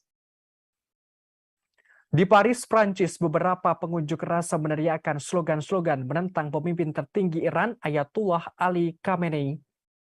Mereka menunjukkan solidaritas dengan demo Iran yang menewaskan setidaknya 41 nyawa. Polisi Paris mengatakan sekitar 4.000 orang berkumpul untuk demonstrasi. Dalam aksi itu, 1 orang ditangkap karena marah dan memberontak, sedangkan 1 petugas terluka ringan. Selain itu dilaporkan, polisi Prancis juga menyemprotkan gas air mata dan taktik anti huru-hara. Hal ini untuk mencegah ratusan pendemo di ibu kota bergerak ke Kedubes, Iran. Sementara itu di London, Inggris, polisi melakukan 12 penangkapan. Akibat aksi ini ada 5 petugas terluka serius. Saat itu para polisi berusaha menangkal para demonstran yang mencoba menerobos penghalang yang melindungi kedutaan besar Iran di Inggris.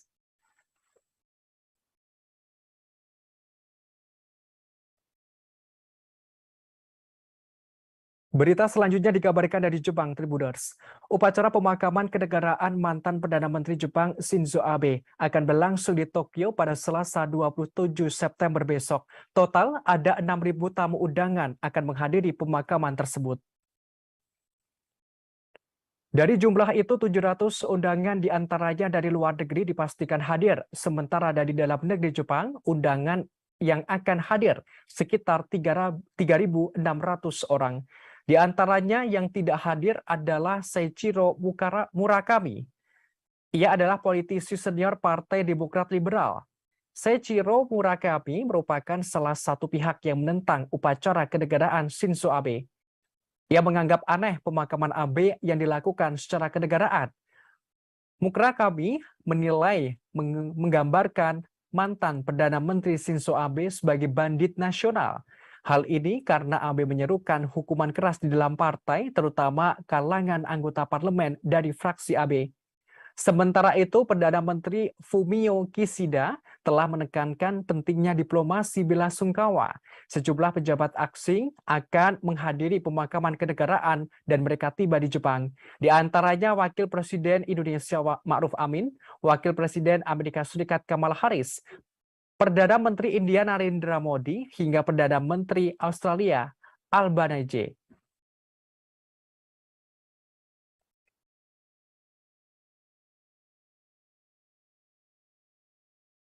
Upacara pemakaman kenegaraan untuk mantan Perdana Menteri Jepang Shinzo Abe pada Selasa 29 September besok masih mendapatkan kecaman publik Jepang. Salah satu alasan aksi protes karena biaya upacara pemakaman kenegaraan Shinzo Abe menelan biaya 1,65 miliar yen atau setara 173 miliar rupiah. Penentangan terhadap pemakaman kenegaraan Abe semakin meningkat dalam beberapa hari ini. Jajak pendapat menunjukkan lebih dari setengah populasi Jepang sekarang menentang upacara pemakaman kenegaraan Shinzo Abe. Dilaporkan sekitar 10.000 pendemo berbaris melalui jalan-jalan ibu kota Tokyo menuntut pemakaman dibatalkan. Selain faktor biaya, ternyata upacara pemakaman kenegaraan merupakan bukan acara biasa. Di Jepang, pemakaman kenegaraan disediakan untuk anggota keluarga kaisaran. Hanya sekali sejak Perang Dunia Kedua, seorang politisi diberi kehormatan ini, dan itu terjadi pada tahun 1967. Sehingga ketika Abe diberi pemakaman kenegaraan adalah masalah besar. Menurut jajak pendapat, Abe tidak pernah sangat populer. Namun sedikit yang akan menyangkal bahwa ia membawa stabilitas dan keamanan negara.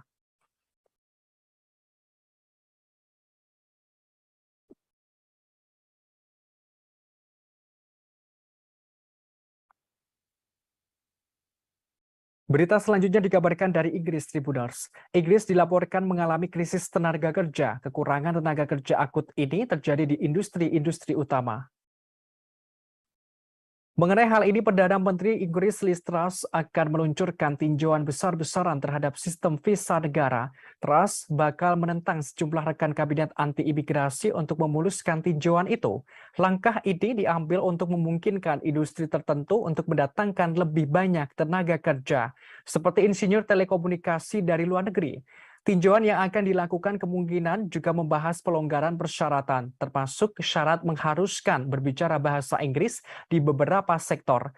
Hal ini guna memungkinkan lebih banyak pekerja asing masuk ke negara itu.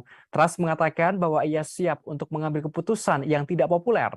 Hal ini sebagai upaya pemerintah untuk merangsang pertumbuhan ekonomi. Disebutkan pula pemerintah Inggris akan mengangkat batas pekerja musiman dari luar negeri yang bekerja di pertanian. Sebagaimana diketahui, Truss merupakan Perdana Menteri Inggris yang baru. Ia menjabat pada awal bulan ini.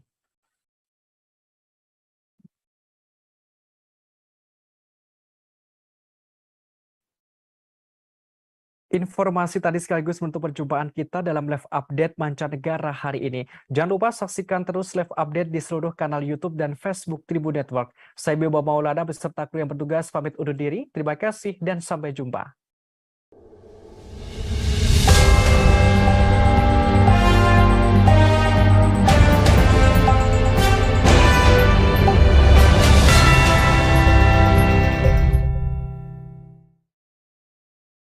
Jangan lupa like, subscribe, dan share ya!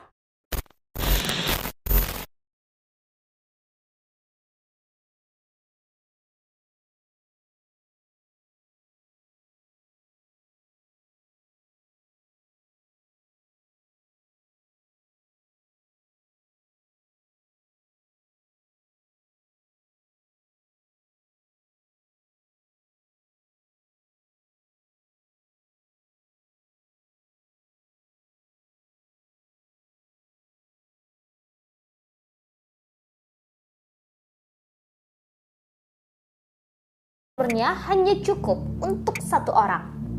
Sampai di atas, kami bisa melihat batu karang tinggi yang membentuk seperti pulau-pulau kecil. Dan seperti namanya, kami bisa menyaksikan telaga berbentuk bintang. Di bawah airnya terlihat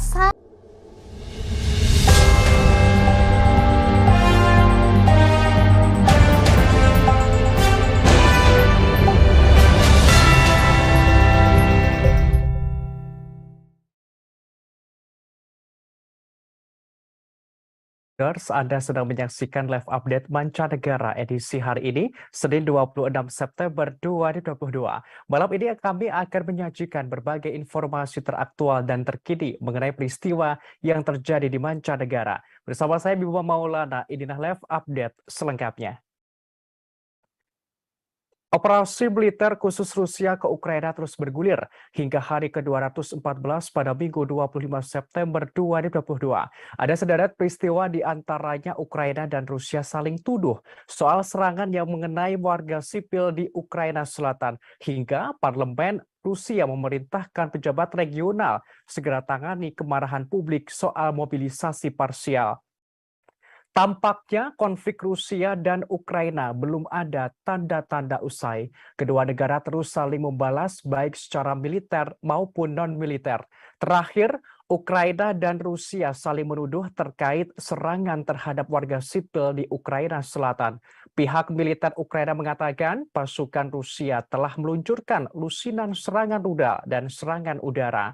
Serangan itu disebutkan menyasar ke lokasi militer dan sipil dalam 24 jam terakhir. Rusia juga dilaporkan menggunakan pesawat tak berawak untuk menyerang pusat kota Odessa. Namun tidak ada korban dalam serangan itu. Terkait hal ini, pihak Rusia menepis semua tuduhan Ukraina. Rusia menegaskan tidak menyerang ke warga sipil. Dilaporkan pasukan Ukraina menjatuhkan bom di sebuah hotel di kota Kherson hingga menewaskan 2 orang. Dalam hari ke-214 ini, mobilisasi parsial yang diumumkan Presiden Putin pada Rabu 21 September kemarin memicu kontroversi di tengah masyarakat Rusia. Merespons hal ini, pihak parlemen Rusia angkat bicara. Dilaporkan 2 anggota parlemen senior Rusia memerintahkan pejabat regional segera menangani situasi dan menyelesaikan pemicu kemarahan publik. Tak hanya itu, Kepala Dewan Hak Asasi Manusia Kremlin, Valery Faddeev, mengatakan telah menulis surat kepada Menteri Pertahanan Rusia, Sergei Shoigu. Surat yang ditulis memuat permintaan agar Menhan Rusia segera menyelesaikan masalah mobilisasi. Dalam hari ke-214 ini juga, Menteri Luar Negeri Sergei Lavrov menanggapi kritikan soal referendum 4 wilayah Ukraina. Hal ini ia sampaikan saat jumpa pers setelah menghadiri sidang Majelis Umum PBB di New York, Amerika Serikat. 4 wilayah itu yakni Donetsk, Luhansk, Kherson, dan Zaporizhia. Menteri Luar Negeri Rusia dengan tegas mengatakan Rusia akan melindungi warga di setiap wilayah Ukraina yang dikuasai. Menteri Luar Negeri Rusia juga menjelaskan Rusia tentu saja akan menghormati aspirasi kehendak warga 4 wilayah itu. Ia menyebutkan warga selama bertahun-tahun menderita akibat pelanggaran rezim neonazi. Lavrov menegaskan pihaknya memberikan perlindungan penuh kepada setiap wilayah yang dikuasai Rusia. Sebagaimana diketahui, Rusia menggelar referendum di 4 wilayah pendudukan di Ukraina pada Jumat 23 September kemarin. Referendum dijadwalkan berlangsung selama 5 hari, yakni dari tanggal 23 hingga 27 September 2022. Sementara itu, Majelis Rendah Parlemen Rusia Duma direncanakan membahas rancangan undang-undang yang memasukkan bagian-bagian Ukraina yang diduduki Rusia ke dalam Undang-Undang Rusia pada 29 September mendatang.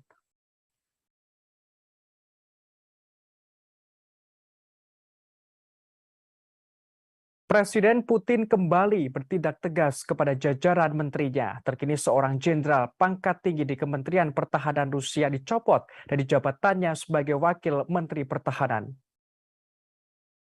Diketahui sosoknya bernama Jenderal Angkatan Darat Dmitry Bulgakov. Pencopotan ini erat kaitannya soal masalah logistik di perang Ukraina.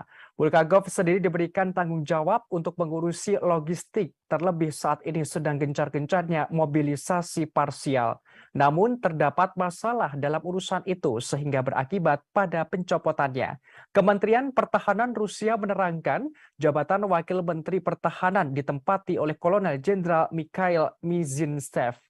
Dilaporkan, operasi militer dan keberhasilan tentara Ukraina baru-baru ini menunjukkan kelemahan logistik penting di tentara Rusia. Sejumlah analis percaya logistik merupakan mata rantai yang lemah di tentara Rusia, sehingga menyebabkan kesulitan sejak peluncuran serangan balasan ke Ukraina. Disebutkan tantangan logistik lain bagi militer Rusia juga ditemui saat mobilisasi parsial yang diumumkan pada Rabu 21 September. Ratusan ribu pasukan cadangan perlu dikumpulkan, diperlengkapi, dan dilatih sebelum ditempatkan di medan perang.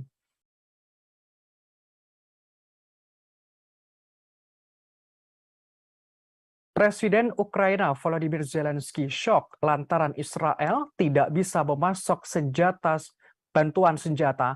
Ia terkejut dan heran mengapa Israel tak kunjung mengirimkan sistem pertahanan rudal untuk melawan serangan Rusia.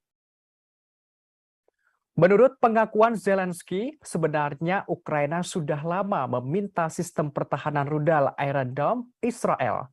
Permintaan itu dilakukan setelah Rusia menginvasi Ukraina pada Februari 2022. Diketahui sistem pertahanan rudal Iron Dome itu pernah digunakan Israel untuk menangkis roket-roket serangan kelompok misil Palestina di Gaza. Ungkapan Zelensky kali ini terasa lebih mendalam daripada ungkapannya pada Maret lalu. Saat itu, kepala negara mencela Israel karena keengganannya untuk mengirim senjata. Padahal Israel sempat mengatakan akan membantu Ukraina sebanyak mungkin. Negara itu juga mengikuti langkah negara-negara Barat dengan mengutuk invasi Rusia ke Ukraina.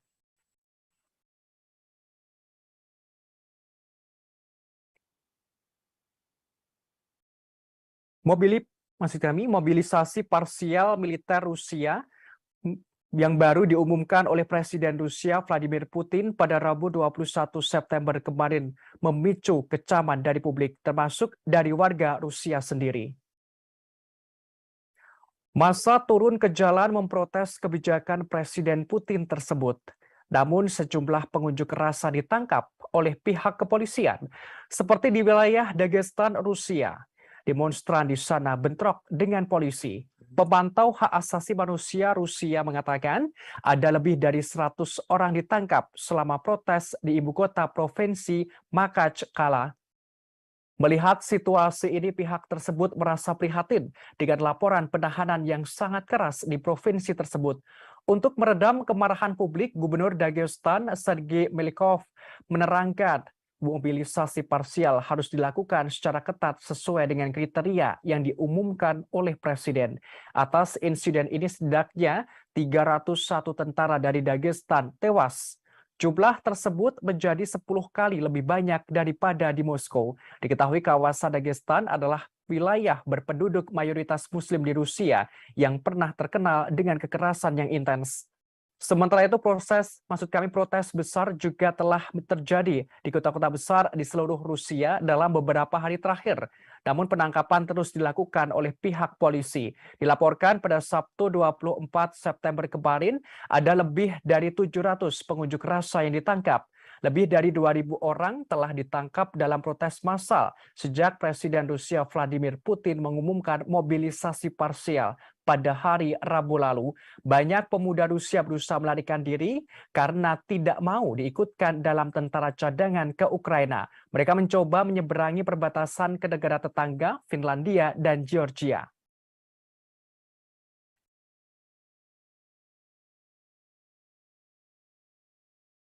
Pasukan Ukraina dikabarkan menyerang sebuah hotel yang menjadi tempat wartawan media Russia Today menginap di kota Kherson pada Minggu 25 September kemarin. Rudal Ukraina menghancurkan ruangan tempat koresponden Russia Today Murat Gezdiev dan juru kamera Mikhail Kondakov yang sedang tertidur. Beruntung dalam insiden ini keduanya tidak mengalami luka parah. Namun juru kamera Mikhail Kondakov sempat terkubur puing-puing bangunan. Ia berhasil ditarik keluar dari puing-puing. Kondakov mengaku saat kejadian ia seolah tersengat listrik dan badannya gemetar. Dikatakan waktu penyerangan ia sedang tertidur untuk beristirahat dari liputan di lokasi itu. Akibat serangan ini bangunan hotel mengalami rusak berat dan atapnya runtuh. Sejumlah kendaraan yang diparkir di luar juga hancur, termasuk sebuah kendaraan atau mobil yang digunakan oleh jurnalis Russia Today. Kondakov berujar selain 4 orang tim Russia Today, ada 3 pekerja pusat migrasi dan 2 anggota staf hotel berada di dalam gedung saat kejadian. Diakui sebelumnya ada militer Rusia berada di hotel. Dimungkinkan serangan rudal Ukraina hendak menyasar ke sejumlah militer tersebut. Sementara itu layanan darurat mengonfirmasi ada 2 orang tewas dalam serangan ini. Pejabat senior yang ditunjuk Rusia, Kirill Steremosov, mengonfirmasi seorang mantan anggota parlemen Ukraina, Alexei Zuravkov, adalah salah satu menjadi korban.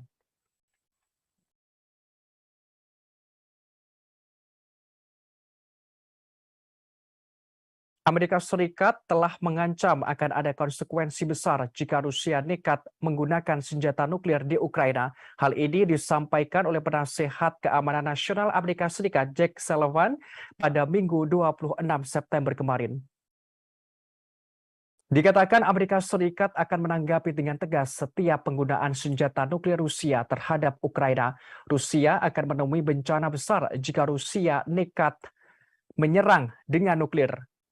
Ia menuturkan Rusia kelewatan batas. Diketahui peringatan baru dari Amerika Serikat muncul karena pernyataan Presiden Rusia Vladimir Putin pada Rabu 21 September kemarin.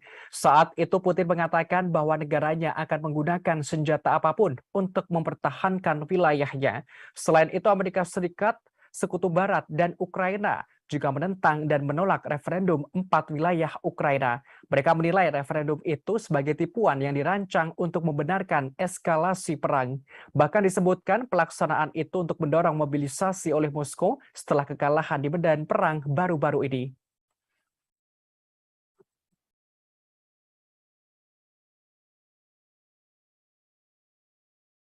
Menteri Luar Negeri Rusia Sergei Lavrov menepis kecaman Ukraina dan Sekutu Barat soal referendum palsu di 4 wilayah Ukraina yang dikuasai Moskwa. Ia menerangkan hasil pemungutan suara yang dimulai Jumat lalu itu adalah bagian dari doktrin keamanan nuklir Rusia. Hal ini Lavrov jelaskan kepada awak media setelah berpidato di Majelis Umum PBB di Amerika Serikat. Diketahui di 4 wilayah Ukraina yang menggelar referendum itu adalah Luhansk, Kherson, Zaporizhia, serta Donetsk. Keempatnya kini masih dalam penguasaan Rusia.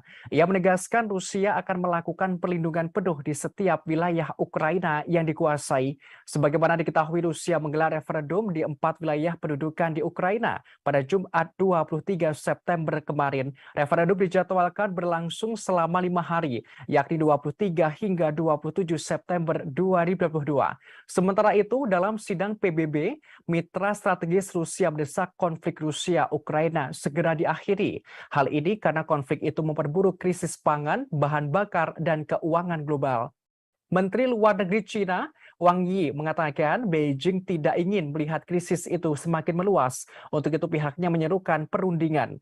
Hal ini senada dengan pihak India. Menteri Luar Negeri India, Subrahmanyam Jaishankar, memandang dialog dan diplomasi sebagai satu-satunya jalan keluar untuk mengakhiri konflik.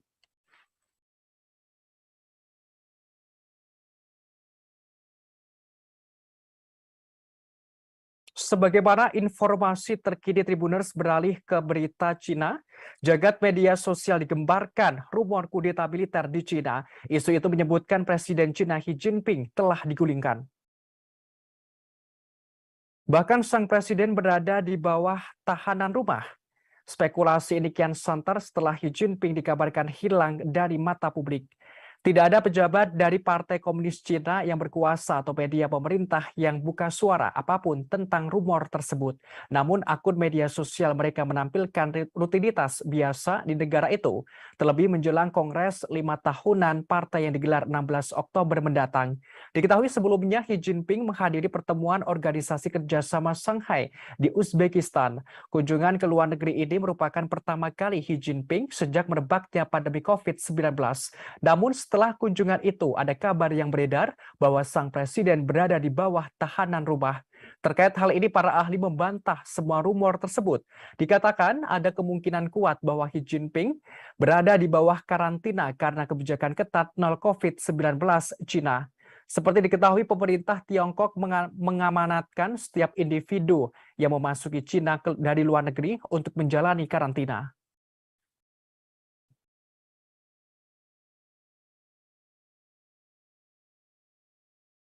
Belakangan ini media sosial dihebohkan dengan rumor liar bahwa Presiden Cina Xi Jinping menjadi tahanan rumah dan dikudeta oleh militer. Bahkan isu semakin santer bahwa Xi Jinping digulingkan seorang jenderal tentara pembebasan rakyat Cina, Li Xiaoming maksud kami.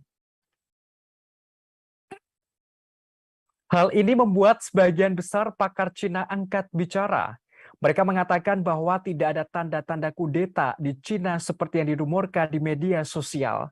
Seorang pakar Cina, Adil Brar, mengatakan sang presiden kemungkinan menjalani karantina karena kebijakan ketat nol COVID-19 Cina setelah kembali dari KTT Organisasi Kerjasama Shanghai di Uzbekistan. Hal ini ia sampaikan melalui media sosial pribadinya pada Senin 26 September. Ia tegas mengatakan desas-desus mengenai kudeta militer terhadap Xi berasal dari media luar Cina. Brad juga mengatakan tidak ada gangguan terhadap layanan penerbangan di sana. Hal ini menjawab rumor adanya pembatalan penerbangan. Bahkan ia juga membagikan visual briefing publik oleh pejabat senior Cina. Hal ini menunjukkan bahwa pemerintah berfungsi normal. Sebagaimana informasi terkini jagat media sosial digemparkan rumor kudeta militer di Cina. Isu ini menyebutkan Presiden Cina Xi Jinping telah digulingkan. Bahkan sang presiden berada di bawah tahanan rumah. Spekulasi ini kian santer setelah Xi Jinping dikabarkan hilang dari mata publik. Diketahui sebelumnya, Xi Jinping menghadiri pertemuan Organisasi Kerjasama Shanghai di Uzbekistan. Kunjungan ke luar negeri ini merupakan pertama kali Xi Jinping sejak merebaknya pandemi COVID-19.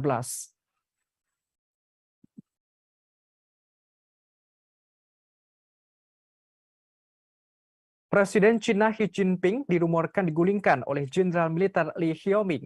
Hal ini menyusul isu kudeta militer di Cina yang santer yang beredar di media sosial. Li Xiaoming merupakan jenderal tentara pembebasan rakyat dari militer Cina. Ia diisukan menggantikan Xi Jinping untuk menduduki jabatan Presiden Cina. Terkait sosoknya, Li Xiaoming lahir di Yanxi, Provinsi Henan pada tahun 1961 silam. Ia terdaftar di Tentara Pembebasan Rakyat pada tahun 1976. Kini, Lee menjabat sebagai Komandan Komando Teater Utara sejak September 2017. Terkait jabatannya yang berpangkat tertinggi perwira, Lee bersama 6 perwira militer Tiongkok lainnya dipromosikan pada Desember 2019. Selama karirnya, Lee Xiaoping pernah menjabat sebagai Kepala Staf Resimen ke-361, Komandan Resimen ke-364, Kepala Staf Divisi ke-124, Wakil Kepala Staf Angkatan Darat Grup ke-42, dan Komandan Divisi ke-124 Angkatan Darat ke-42. Pada tahun 2010, ia diangkat menjadi Kepala Staf Angkatan Darat Grup ke-41. Pada Juli 2011, ia dianugerahi pangkat Mayor Jenderal dan dipromosikan menjadi Panglima Angkatan Darat ke-41 pada September 2013. Pada Februari 2016, ia menjadi Komandan Angkatan Darat Komando Teater Utara dan dianugerahi pangkat Letnan Jenderal beberapa bulan kemudian. Selanjutnya pada September 2017, ia dipromosikan lagi menjadi Komandan Komando Teater Utara. Kemudian diangkat sebagai Direktur Departemen Dukungan Logistik Komisi Militer Pusat. Selain militer, ia juga anggota Pusat Komite Partai Komunis Tiongkok atau PKT atau anggota Komite Sentral ke-19 Partai Komunis Tiongkok.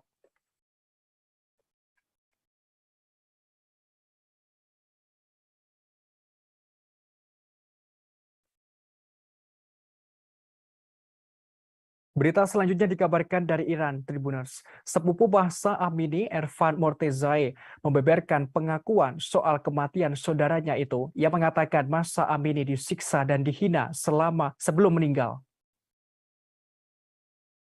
Hal ini karena Mahsa tidak memakai jilbab yang sesuai aturan yang berlaku di Iran.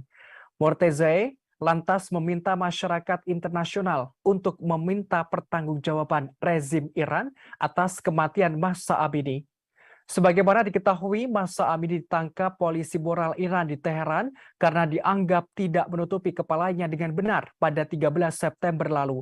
Mortezai menyampaikan Mahsa Amini awalnya berbelanja di Teheran dengan sejumlah kerabat termasuk saudara laki-lakinya Askan. Namun, rombongan Mahsa Amini tiba-tiba diadang oleh polisi moral. Petugas tersebut menyebutkan jilbab yang dipakai Mahsa tidak benar. Lantas Askan mencoba menjelaskan kepada mereka bahwa ia dan Mahsa bukan orang asli Teheran. Askan memohon agar Mahsa tidak dibawa ke kantor polisi moral. Namun petugas polisi menyemprotkan merica ke wajah Askan dan memaksa Mahsa masuk ke dalam van dan membawanya ke kantor polisi moral. Mortezai menerangkan selama perjalanan itu Mahsa disiksa dan dihina. Sampainya di kantor polisi, Mahsa Amini mulai kehilangan penglihatannya dan pingsan. Ia kemudian dilarikan ke rumah sakit hingga meninggal dunia. Ia menerangkan kejadian ini pun viral dan menjadi perbincangan publik. Namun pihak berwenang Iran kemudian menekan keluarga Mahsa Amini untuk tampil di TV Iran. Ada pula upaya untuk membungkam orang tua dan saudara laki-lakinya agar tidak berbicara. Sampai akhirnya Mahsa turun ke jalan memprotes pemerintah Iran. Menurutnya, kematian Mahsa menjadi pemicu gerakan protes di Iran dan Kurdistan. Mahsa adalah suara kemarahan rakyat Iran saat ini.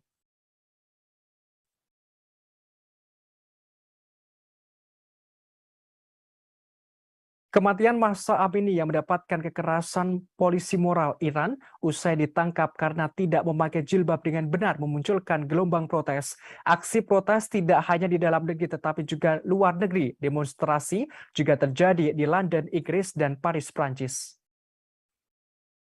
Di Paris, Prancis, beberapa pengunjuk rasa meneriakkan slogan-slogan menentang pemimpin tertinggi Iran, Ayatullah Ali Khamenei. Mereka menunjukkan solidaritas dengan demo Iran yang menewaskan setidaknya 41 nyawa. Polisi Paris mengatakan sekitar 4.000 orang berkumpul untuk demonstrasi. Dalam aksi itu, 1 orang ditangkap karena marah dan memberontak, sedangkan 1 petugas terluka ringan. Selain itu dilaporkan, polisi Prancis juga menyemprotkan gas air mata dan taktik anti huru-hara. Hal ini untuk mencegah ratusan pendemo di ibu kota bergerak ke Kedubes, Iran. Sementara itu di London, Inggris, polisi melakukan 12 penangkapan. Akibat aksi ini ada 5 petugas terluka serius.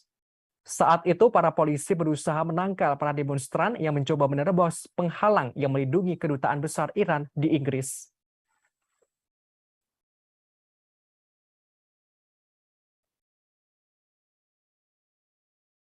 Berita selanjutnya dikabarkan dari Jepang, Tribuners. Upacara pemakaman kenegaraan mantan Perdana Menteri Jepang Shinzo Abe akan berlangsung di Tokyo pada Selasa 27 September besok. Total ada 6.000 tamu undangan akan menghadiri pemakaman tersebut. Dari jumlah itu, 700 undangan diantaranya dari luar negeri dipastikan hadir. Sementara dari dalam negeri Jepang, undangan yang akan hadir sekitar 3.600 orang. Di antaranya yang tidak hadir adalah Seiichiro Murakami. Ia adalah politisi senior Partai Demokrat Liberal. Seiichiro Murakami merupakan salah satu pihak yang menentang upacara kenegaraan Shinzo Abe. Ia menganggap aneh pemakaman Abe yang dilakukan secara kenegaraan. Murakami menilai menggambarkan mantan Perdana Menteri Shinzo Abe sebagai bandit nasional. Hal ini karena Abe menyerukan hukuman keras di dalam partai, terutama kalangan anggota parlemen dari fraksi Abe. Sementara itu, Perdana Menteri Fumio Kishida telah menekankan pentingnya diplomasi bela-sungkawa. Sejumlah pejabat asing akan menghadiri pemakaman kenegaraan dan mereka tiba di Jepang. Di antaranya Wakil Presiden Indonesia Ma'ruf Amin, Wakil Presiden Amerika Serikat Kamala Harris, Perdana Menteri India Narendra Modi, hingga Perdana Menteri Australia Albanese.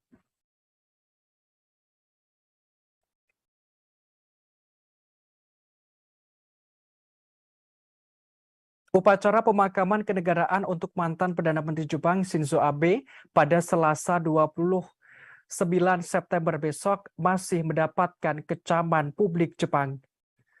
Salah satu alasan aksi protes karena biaya upacara pemakaman kenegaraan Shinzo Abe menelan biaya 1,65 miliar yen atau setara 173 miliar rupiah. Penentangan terhadap pemakaman kenegaraan Abe semakin meningkat dalam beberapa hari ini. Jajak pendapat menunjukkan lebih dari setengah populasi Jepang sekarang menentang upacara pemakaman kenegaraan Shinzo Abe. Dilaporkan sekitar 10.000 pendemo berbaris melalui jalan-jalan ibu kota Tokyo menuntut pemakaman dibatalkan. Selain faktor biaya, ternyata upacara pemakaman kenegaraan merupakan bukan acara biasa. Di Jepang, pemakaman kenegaraan disediakan untuk anggota keluarga kaisaran. Hanya sekali sejak Perang Dunia Kedua, seorang politisi diberi kehormatan ini, dan itu terjadi pada tahun 1967.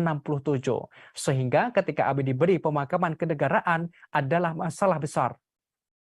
Menurut jajak pendapat, Abe tidak pernah sangat populer. Namun sedikit yang akan menyangkal bahwa ia membawa stabilitas dan keamanan negara.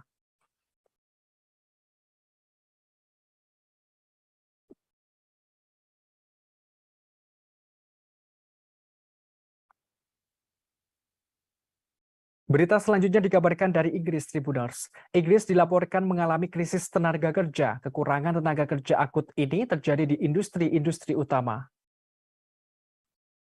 Mengenai hal ini, Perdana Menteri Inggris Liz Truss akan meluncurkan tinjauan besar-besaran terhadap sistem visa negara. Truss bakal menentang sejumlah rekan kabinet anti-imigrasi untuk memuluskan tinjauan itu.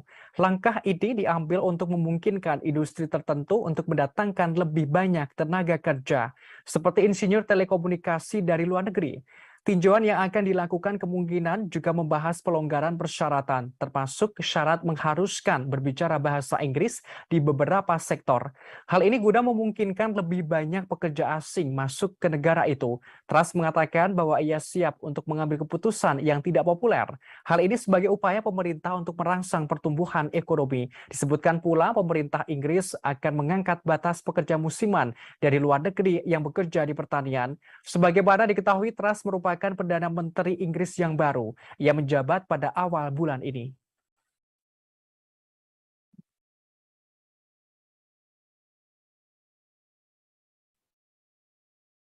Informasi tadi sekaligus menutup perjumpaan kita dalam live update mancanegara hari ini. Jangan lupa saksikan terus live update di seluruh kanal YouTube dan Facebook Tribun Network. Saya Bima Maulana beserta kru yang bertugas pamit undur diri. Terima kasih dan sampai jumpa.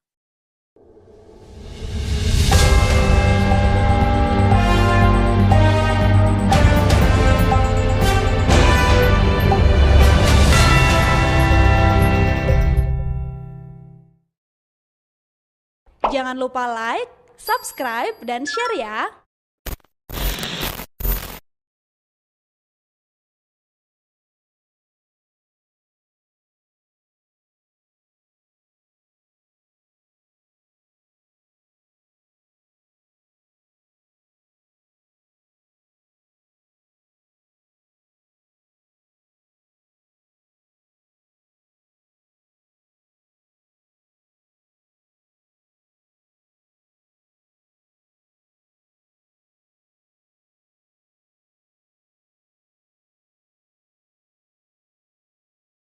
Sumbernya hanya cukup untuk satu orang.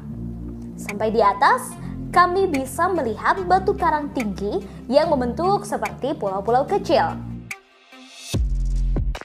Dan seperti namanya, kami bisa menyaksikan telaga berbentuk bintang. Di bawah airnya terlihat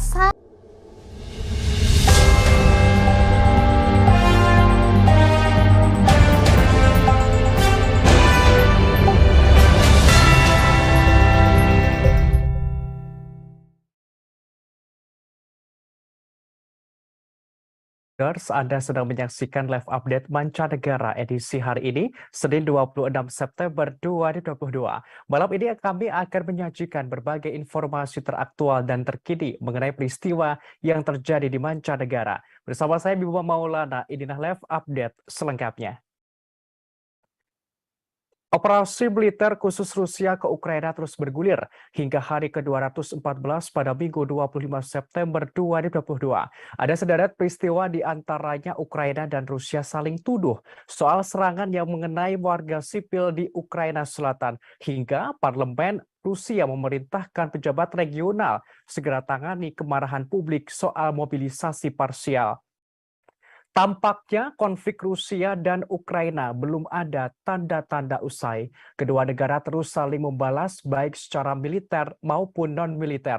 Terakhir, Ukraina dan Rusia saling menuduh terkait serangan terhadap warga sipil di Ukraina Selatan. Pihak militer Ukraina mengatakan pasukan Rusia telah meluncurkan lusinan serangan rudal dan serangan udara. Serangan itu disebutkan menyasar ke lokasi militer dan sipil dalam 24 jam terakhir. Rusia juga dilaporkan menggunakan pesawat tak berawak untuk menyerang pusat kota Odessa. Namun tidak ada korban dalam serangan itu.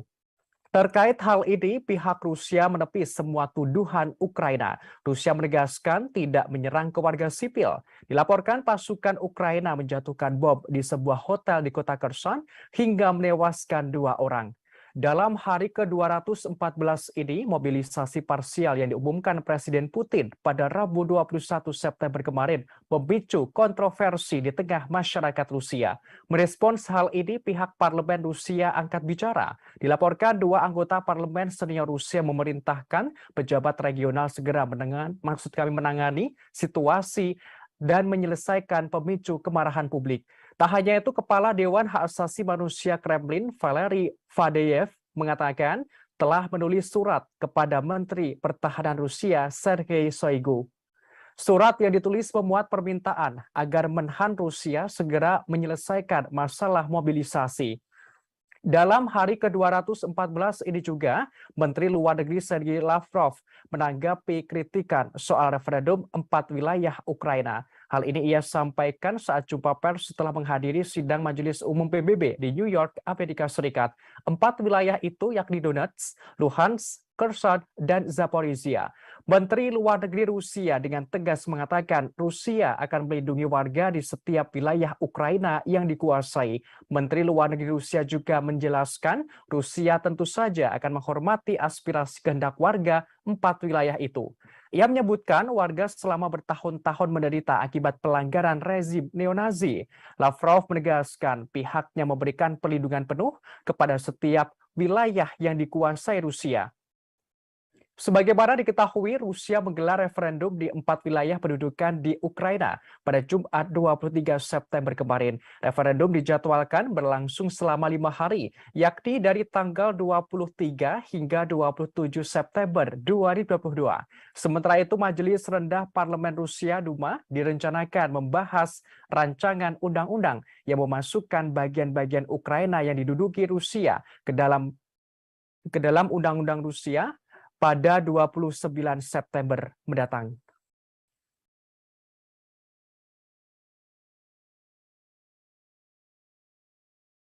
Presiden Putin kembali bertindak tegas kepada jajaran menterinya. Terkini seorang jenderal pangkat tinggi di Kementerian Pertahanan Rusia dicopot dari jabatannya sebagai Wakil Menteri Pertahanan. Diketahui sosoknya bernama Jenderal Angkatan Darat Dmitry Bulgakov. Pencopotan ini erat kaitannya soal masalah logistik di perang Ukraina. Bulgakov sendiri diberikan tanggung jawab untuk mengurusi logistik, terlebih saat ini sedang gencar-gencarnya mobilisasi parsial. Namun terdapat masalah dalam urusan itu sehingga berakibat pada pencopotannya. Kementerian Pertahanan Rusia menerangkan jabatan Wakil Menteri Pertahanan ditempati oleh Kolonel Jenderal Mikhail Mizintsev. Dilaporkan, operasi militer dan keberhasilan tentara Ukraina baru-baru ini menunjukkan kelemahan logistik penting di tentara Rusia. Sejumlah analis percaya logistik merupakan mata rantai yang lemah di tentara Rusia, sehingga menyebabkan kesulitan sejak peluncuran serangan balasan ke Ukraina. Disebutkan tantangan logistik lain bagi militer Rusia juga ditemui saat mobilisasi parsial yang diumumkan pada Rabu 21 September. Ratusan ribu pasukan cadangan perlu dikumpulkan, diperlengkapi, dan dilatih sebelum ditempatkan di medan perang.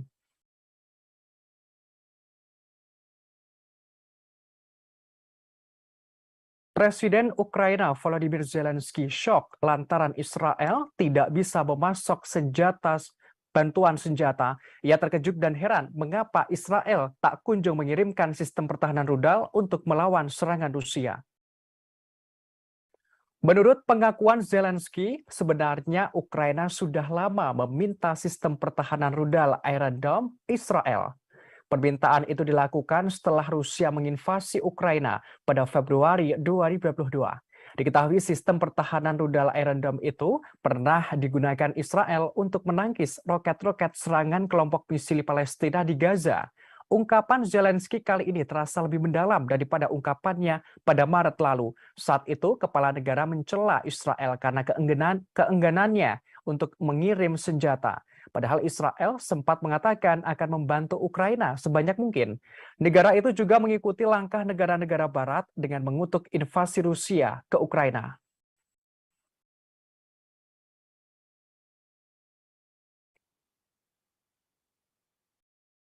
Mobilisasi parsial militer Rusia yang baru diumumkan oleh Presiden Rusia Vladimir Putin pada Rabu 21 September kemarin memicu kecaman dari publik, termasuk dari warga Rusia sendiri. Massa turun ke jalan memprotes kebijakan Presiden Putin tersebut. Namun sejumlah pengunjuk rasa ditangkap oleh pihak kepolisian, seperti di wilayah Dagestan, Rusia. Demonstran di sana bentrok dengan polisi. Pemantau hak asasi manusia Rusia mengatakan ada lebih dari 100 orang ditangkap selama protes di ibu kota provinsi Makhachkala.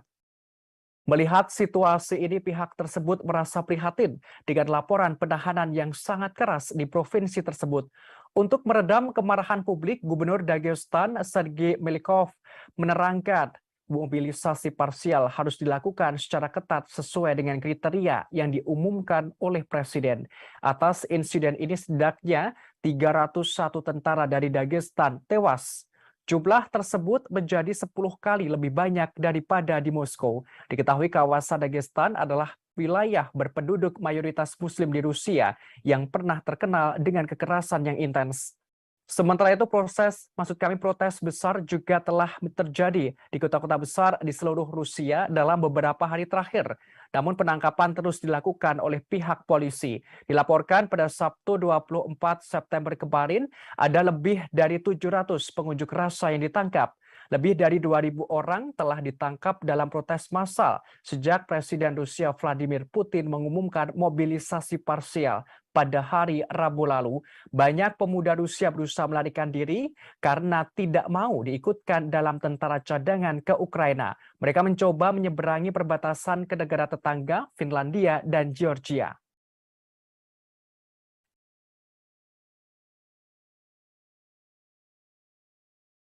Pasukan Ukraina dikabarkan menyerang sebuah hotel yang menjadi tempat wartawan media Russia Today menginap di kota Kherson pada Minggu 25 September kemarin. Rudal Ukraina menghancurkan ruangan tempat koresponden Russia Today Murat Gezdiev dan juru kamera Mikhail Kondakov yang sedang tertidur.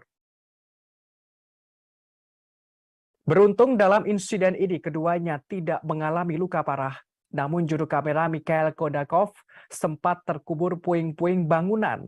Ia berhasil ditarik keluar dari puing-puing.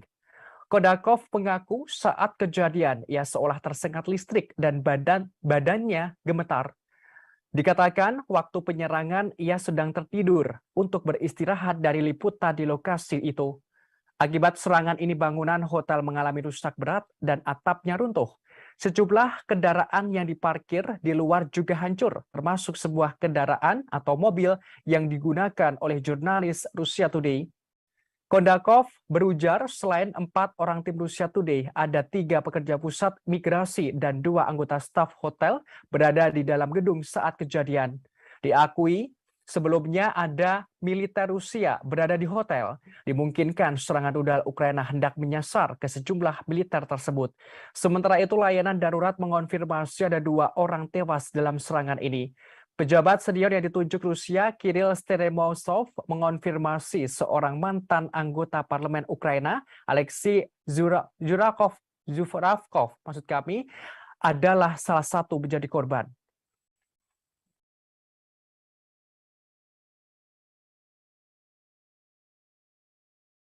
Amerika Serikat telah mengancam akan ada konsekuensi besar jika Rusia nekat menggunakan senjata nuklir di Ukraina. Hal ini disampaikan oleh penasehat keamanan nasional Amerika Serikat Jake Sullivan pada Minggu 26 September kemarin. Dikatakan Amerika Serikat akan menanggapi dengan tegas setiap penggunaan senjata nuklir Rusia terhadap Ukraina. Rusia akan menemui bencana besar jika Rusia nekat menyerang dengan nuklir. Ia menuturkan Rusia kelewatan batas. Diketahui peringatan baru dari Amerika Serikat muncul karena pernyataan Presiden Rusia Vladimir Putin pada Rabu 21 September kemarin. Saat itu Putin mengatakan bahwa negaranya akan menggunakan senjata apapun untuk mempertahankan wilayahnya. Selain itu Amerika Serikat, Sekutu Barat, dan Ukraina juga menentang dan menolak referendum 4 wilayah Ukraina. Mereka menilai referendum itu sebagai tipuan yang dirancang untuk membenarkan eskalasi perang. Bahkan disebutkan pelaksanaan itu untuk mendorong mobilisasi oleh Moskow setelah kekalahan di medan perang baru-baru ini.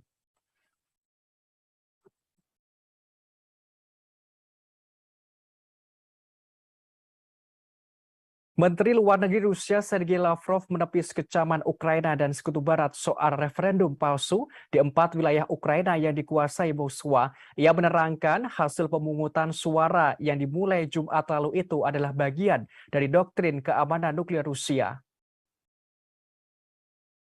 Hal ini Lavrov jelaskan kepada awak media setelah berpidato di Majelis Umum PBB di Amerika Serikat. Diketahui di 4 wilayah Ukraina yang menggelar referendum itu adalah Luhansk, Kherson, Zaporizhia, serta Donetsk. Keempatnya kini masih dalam penguasaan Rusia. Ia menegaskan Rusia akan melakukan perlindungan penuh di setiap wilayah Ukraina yang dikuasai. Sebagaimana diketahui Rusia menggelar referendum di 4 wilayah pendudukan di Ukraina pada Jumat 23 September kemarin. Referendum dijadwalkan berlangsung selama 5 hari, yakni 23 hingga 27 September 2022. Sementara itu, dalam sidang PBB, mitra strategis Rusia mendesak konflik Rusia-Ukraina segera diakhiri. Hal ini karena konflik itu memperburuk krisis pangan, bahan bakar, dan keuangan global. Menteri Luar Negeri Cina Wang Yi mengatakan Beijing tidak ingin melihat krisis itu semakin meluas. Untuk itu pihaknya menyerukan perundingan. Hal ini senada dengan pihak India. Menteri Luar Negeri India Subrahmanyam Jaishankar memandang dialog dan diplomasi sebagai satu-satunya jalan keluar untuk mengakhiri konflik.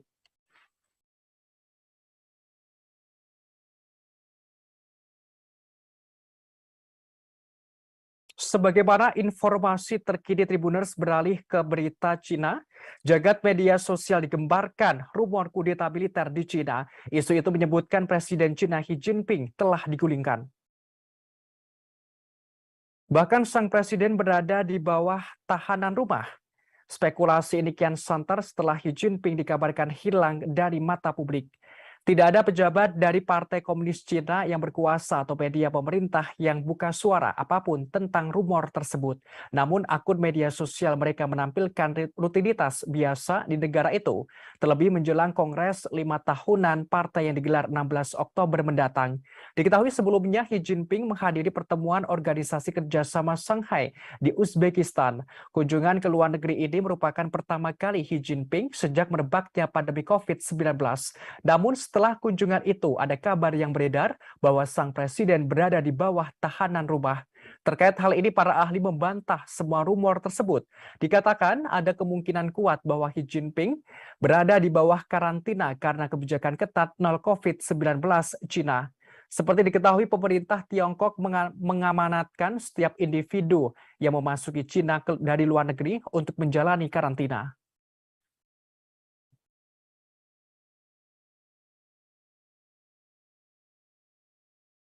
Belakangan ini media sosial dihebohkan dengan rumor liar bahwa Presiden Cina Xi Jinping menjadi tahanan rumah dan dikudeta oleh militer. Bahkan isu semakin santer bahwa Xi Jinping digulingkan seorang jenderal tentara pembebasan rakyat Cina Li Xiaoming maksud kami.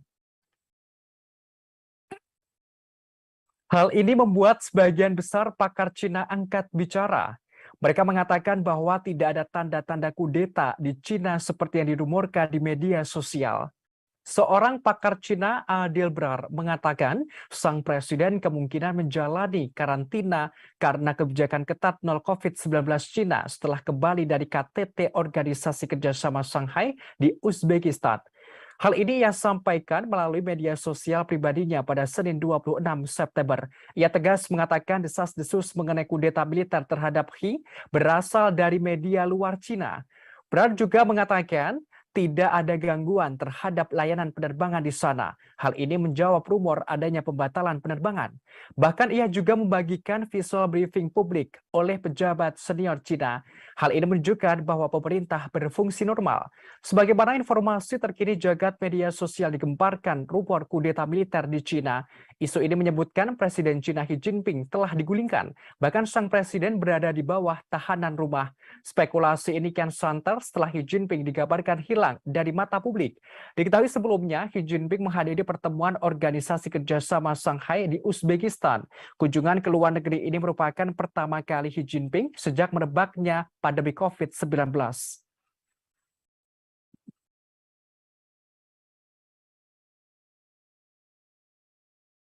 Presiden Cina Xi Jinping dirumorkan digulingkan oleh Jenderal Militer Li Xiaoming. Hal ini menyusul isu kudeta militer di Cina yang santer yang beredar di media sosial. Li Xiaoming merupakan jenderal tentara pembebasan rakyat dari militer Cina. Ia diisukan menggantikan Xi Jinping untuk menduduki jabatan Presiden Cina. Terkait sosoknya, Li Xiaoming lahir di Yanxi, Provinsi Henan pada tahun 1961 silam. Ia terdaftar di Tentara Pembebasan Rakyat pada tahun 1976. Kini, Li menjabat sebagai Komandan Komando Teater Utara sejak September 2017. Terkait jabatannya yang berpangkat tertinggi perwira, Li bersama 6 perwira militer Tiongkok lainnya dipromosikan pada Desember 2019. Selama karirnya, Li Xiaoming pernah menjabat sebagai Kepala Staf Resimen ke-361, Komandan Resimen ke-364, Kepala Staf Divisi ke-124, Wakil Kepala Staf Angkatan Darat Grup ke-42, dan Komandan Divisi ke-124 Angkatan Darat ke-42. Pada tahun 2010, ia diangkat menjadi Kepala Staf Angkatan Darat Grup ke-41. Pada Juli 2011, ia dianugerahi pangkat Mayor Jenderal dan dipromosikan menjadi Panglima Angkatan Darat ke-41 pada September 2013. Pada Februari 2016, ia menjadi Komandan Angkatan Darat Komando Teater Utara dan dianugerahi pangkat Letnan Jenderal beberapa bulan kemudian. Selanjutnya pada September 2017, ia dipromosikan lagi menjadi Komandan Komando Teater Utara. Kemudian diangkat sebagai Direktur Departemen Dukungan Logistik Komisi Militer Pusat. Selain militer, ia juga anggota Pusat Komite Partai Komunis Tiongkok atau PKT atau anggota Komite Sentral ke-19 Partai Komunis Tiongkok.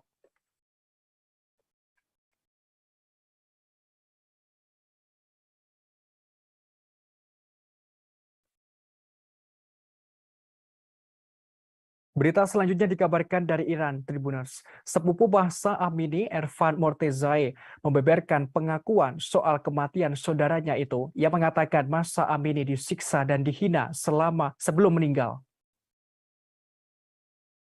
Hal ini karena Mahsa tidak memakai jilbab yang sesuai aturan yang berlaku di Iran. Mortezai lantas meminta masyarakat internasional untuk meminta pertanggungjawaban rezim Iran atas kematian Mahsa Amini. Sebagaimana diketahui, Mahsa Amini ditangkap polisi moral Iran di Teheran karena dianggap tidak menutupi kepalanya dengan benar pada 13 September lalu.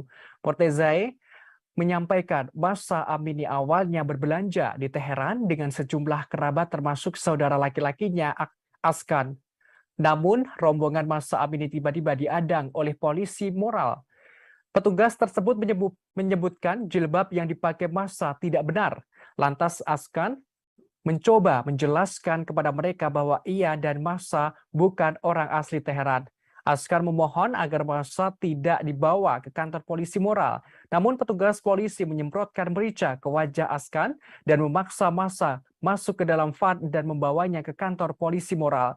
Mortezai menerangkan selama perjalanan itu Mahsa disiksa dan dihina. Sampainya di kantor polisi, Mahsa Amini mulai kehilangan penglihatannya dan pingsan. Ia kemudian dilarikan ke rumah sakit hingga meninggal dunia. Ia menerangkan kejadian ini pun viral dan menjadi perbincangan publik. Namun pihak berwenang Iran kemudian menekan keluarga Mahsa Amini untuk tampil di TV Iran. Ada pula upaya untuk membungkam orang tua dan saudara laki-lakinya agar tidak berbicara. Sampai akhirnya Mahsa turun ke jalan memprotes pemerintah Iran. Menurutnya, kematian Mahsa menjadi pemicu gerakan protes di Iran dan Kurdistan. Mahsa adalah suara kemarahan rakyat Iran saat ini.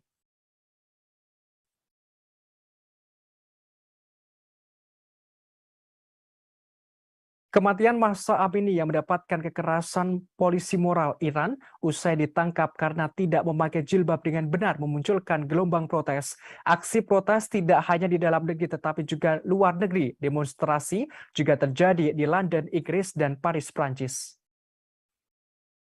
Di Paris, Prancis, beberapa pengunjuk rasa meneriakkan slogan-slogan menentang pemimpin tertinggi Iran, Ayatullah Ali Khamenei. Mereka menunjukkan solidaritas dengan demo Iran yang menewaskan setidaknya 41 nyawa. Polisi Paris mengatakan sekitar 4.000 orang berkumpul untuk demonstrasi. Dalam aksi itu, 1 orang ditangkap karena marah dan memberontak, sedangkan 1 petugas terluka ringan. Selain itu dilaporkan, polisi Prancis juga menyemprotkan gas air mata dan taktik anti huru-hara. Hal ini untuk mencegah ratusan pendemo di ibu kota bergerak ke Kedubes, Iran. Sementara itu di London, Inggris, polisi melakukan 12 penangkapan. Akibat aksi ini ada 5 petugas terluka serius. Saat itu para polisi berusaha menangkal para demonstran yang mencoba menerobos penghalang yang melindungi kedutaan besar Iran di Inggris.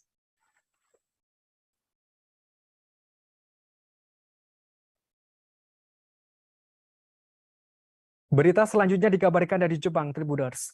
Upacara pemakaman kenegaraan mantan Perdana Menteri Jepang Shinzo Abe akan berlangsung di Tokyo pada Selasa 27 September besok. Total ada 6.000 tamu undangan akan menghadiri pemakaman tersebut. Dari jumlah itu, 700 undangan diantaranya dari luar negeri dipastikan hadir. Sementara dari dalam negeri Jepang, undangan yang akan hadir sekitar 3.600 orang. Di antaranya yang tidak hadir adalah Seiichiro Murakami. Ia adalah politisi senior Partai Demokrat Liberal. Seiichiro Murakami merupakan salah satu pihak yang menentang upacara kenegaraan Shinzo Abe. Ia menganggap aneh pemakaman Abe yang dilakukan secara kenegaraan. Murakami menilai menggambarkan mantan Perdana Menteri Shinzo Abe sebagai bandit nasional. Hal ini karena Abe menyerukan hukuman keras di dalam partai, terutama kalangan anggota parlemen dari fraksi Abe. Sementara itu, Perdana Menteri Fumio Kishida telah menekankan pentingnya diplomasi bela-sungkawa. Sejumlah pejabat asing akan menghadiri pemakaman kenegaraan dan mereka tiba di Jepang. Di antaranya Wakil Presiden Indonesia Ma'ruf Amin, Wakil Presiden Amerika Serikat Kamala Harris, Perdana Menteri India Narendra Modi, hingga Perdana Menteri Australia Albanese.